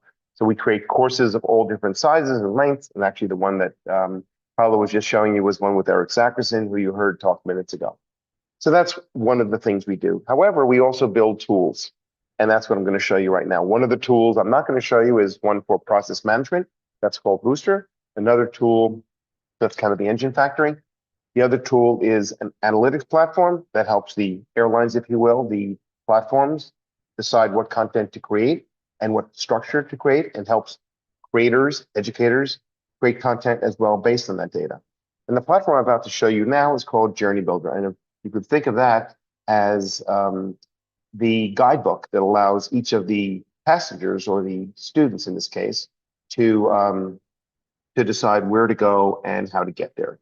So I'm going to show this with sound settings. Hopefully that'll work as well. And I will share my application. I think that's the best way to do this. And so here we go. Great. So this is Journey Builder. It's currently free. You can pretty much access it and poke around anywhere and everywhere you'd like. Journey Builder is a voice-forward application. What you're looking at right now is the learner, the student Journey Builder. Think of his journey as a hyper-personalized learning path, if you want, but it's much more specific and much more narrow than that. So you can ask it to, I want to become a plumber, or I want to be a leadership development professional, or I want to learn what data science is. So the way you can work with Journey Builder is you can upload a job description, a target job that you might want, or study materials, things you want to learn. You can speak to it. I'll show you that in a few minutes. And what it will build is a journey. Now, I just did this minutes ago, and actually that was quite interesting. I used the phrase bean counter deliberately to see if I can confuse the AI. And what it did was built a journey. This is me as a creator, but I'm a student in this case. And what it did is built a map. You could think of it as a learning map. We think of it as a journey. Within each node, and this is all controllable, I'll show this in a second. Within each node along the journey, it curates and it creates content. Now, we did this as a demonstration project, as the public can see YouTube. But if you were a large enterprise or a university, you can decide what content gets curated and created. This is so-called curated. This system goes out to various APIs and finds the metadata that will align what does it mean to be a bean counter. And in this fact, it actually found out that it was an accountant. It will curate content. It will also create content like podcasts, much like Notebook LM. It will create flashcards. And again, when I first thought this, I was a little worried about our system. Would it know what a bean counter was? Was it jelly beans or was it financial? Obviously, here it got it right. And of course, it went on further. It will create, in this case, quizzes of all different levels of difficulty. Frequently asked questions. And it'll actually integrate to third-party content. These are just examples of what we do, articles, etc. So this is one view. Another view, for example, is a podcast view. I'm not showing you a simulation view, which rolls out fairly soon. Ash, it's fascinating how the role of a bean counter has evolved in large industrial enterprises. Okay, so obviously you're allowed to download this, these podcasts, and over here, two things you're not seeing. One is the simulation view, where we either integrate to products like Skillfully or Ardois or others, or we roll out our own simulation tool, which is coming out very shortly, this next quarter, and a roadmap view, which clusters together journeys. So you get the idea. I'm going to show you how it builds. It's kind of cool. The voice part is even, in my mind, a little more interesting. But what it does is it allows you to have a conversation, that voice forward part that I described here. And I'm just going to come up with fairly random job that I want to learn or something I want to build. Hey there. I'm Astro. So, I'm here to help craft a personalized journey for you. Let me ask, what's something you're excited to learn or Well, I'm explore? thinking of becoming a financial analyst. I'm just getting out of college, and I heard that it was a really cool career in banking. Awesome choice. So, you're just starting out after college. How much time do you think you can dedicate to learning each day or week? Well, I'm pretty much all in because I'm looking for a job and I'm just graduating. So I've got a few months, and my family has given me the time to study. So I want to really get up to speed quickly. Got it. So you've got plenty of time to dedicate. That's great. What's your preferred way of learning? Do you like reading, watching videos, hands-on Well, practice, pretty or much something everything. But if else? I had a coach, that would be great. But also, I'd love to get an internship. Anything, listening, reading, watching, you name it. That's fantastic. You're open to all kinds of learning, and you'd love some hands-on experience like an Build internship journey. or maybe. So What's the main goal you want to achieve by build learning journey. financial analysis? Are you aiming for a specific role, or do you have a particular skill set you want to develop? Build journey. So what it should do, it's trying to pick. It's not. It may be picking up some ambient sounds here, and build journey.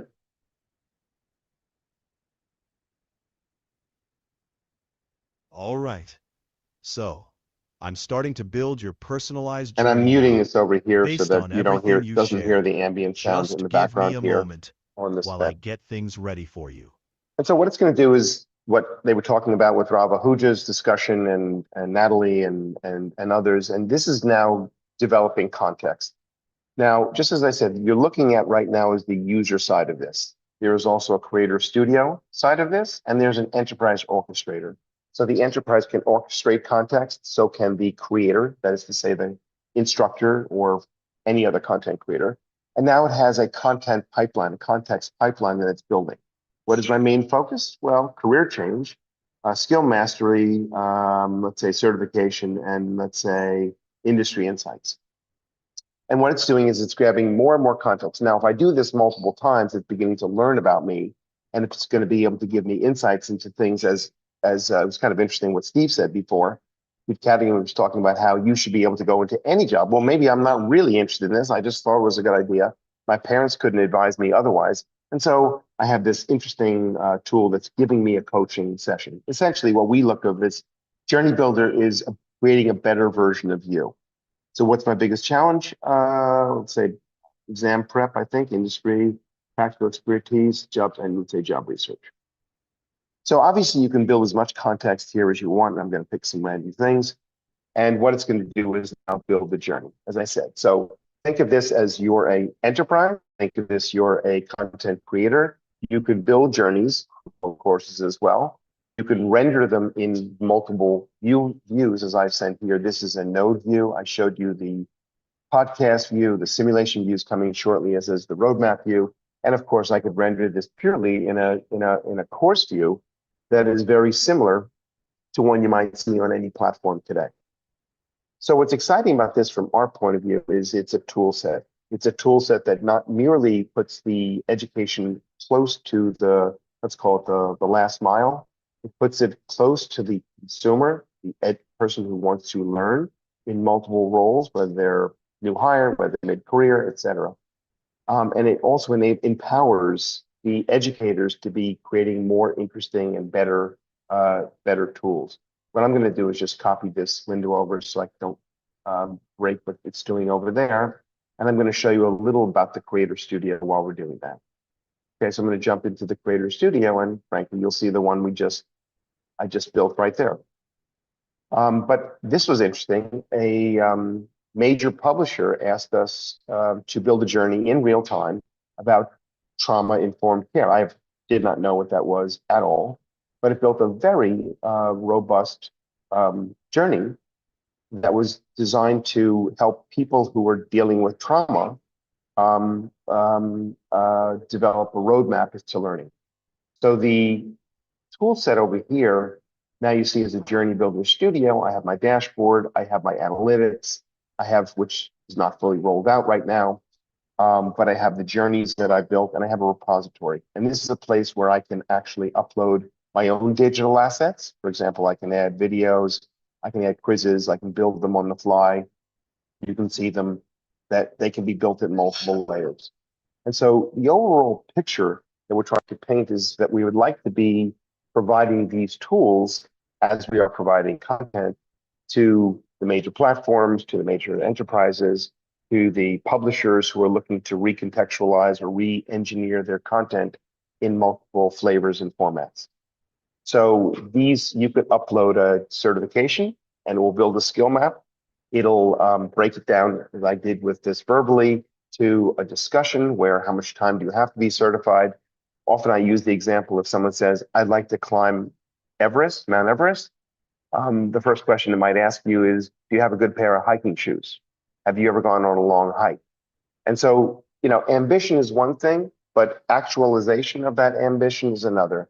And what we often find is that students who are coming out of college don't have necessarily parents who are in those fields who could necessarily advise them. There are organizations that have always been trying to figure out, how do I roadmap someone's career? How do I move them from one career to another? As Steve pointed out, the most valuable thing an organization can do is develop and enhance the skills of their people, because they're the closest and the best, most knowledgeable. And I think AI has the power to do that. It's demonstrating, obviously, in some of the tools you saw today. There are hundreds of tools out there. One of the biggest challenges I often find is not so much as the tool building, but aligning the product to the market to make sure that you've got a cool tool that actually works, that fits a market need, and then has distribution channel. I often ask this somewhat silly but funny question. I ask people, so who was the one person who made Microsoft successful? And he was a she. And I jokingly say that, and most people do not know. And I always think it was Mary Gates, Bill's mother. Now, why? Not because she gave birth to Bill, but because she was on the board of IBM. She had a door opening for Gates and Allen to walk through. That meant they had to stand on their own 2 feet. They had to have an awesome product or an ability to develop the product and the skills in the team to actualize that, but they also needed an open door. And so for those of you who are building platforms, or those of you who have ideas to build platforms, part of it is obviously the creation of the product and the platform. Part of it is the team. Critical part is the team. That is what we've been able to do and make ourselves successful. But it's also ultimately having the partnerships and the relationships. We want to, as an organization, be an ecosystem that is open to learners, is very open to what we now have over 500 experts like the ones you saw today in all sorts of domains, from Australia to Canada to Brazil to Armenia to you name it. We have many countries in which people are creating content with us. And what I like to say is they're the brains, we're the muscles, and now some of our tools are powerful muscles that will empower those experts to do more and better, like Bill and Eric and Tom had mentioned earlier, and Hector, of course. And I want to wrap promptly. If there are any questions, I will take them. If not, I really want to thank everyone for an awesome day. Really appreciate everyone's participating. I really appreciate the input and the feedback. And we want to make these things better. I always finish our week with our team with what went well, what didn't go well, and what could be done better. We are very much process oriented, very much about improving everyone on the team and what we do and the organization ecosystems that we are surrounded by or immersed with. And so if we can be helpful to you in your career, in your organization, in your work as an expert creator, or in your work as an enterprise L&D professional, we're here to do that. We make mistakes, of course. We try to correct them as quickly as we can. And we want to partner with great people who build something exciting. So with that, I will wish you a wonderful day or evening ahead. And thank everyone for just a fantastic program and everything you've done to make this a success. Hope to see you in September. Please register. We're going to send out some pre-registration. Again, there's no cost. We hope you share the knowledge with your friends and colleagues. And we hope to see you again online and in the business world. Thanks, everyone.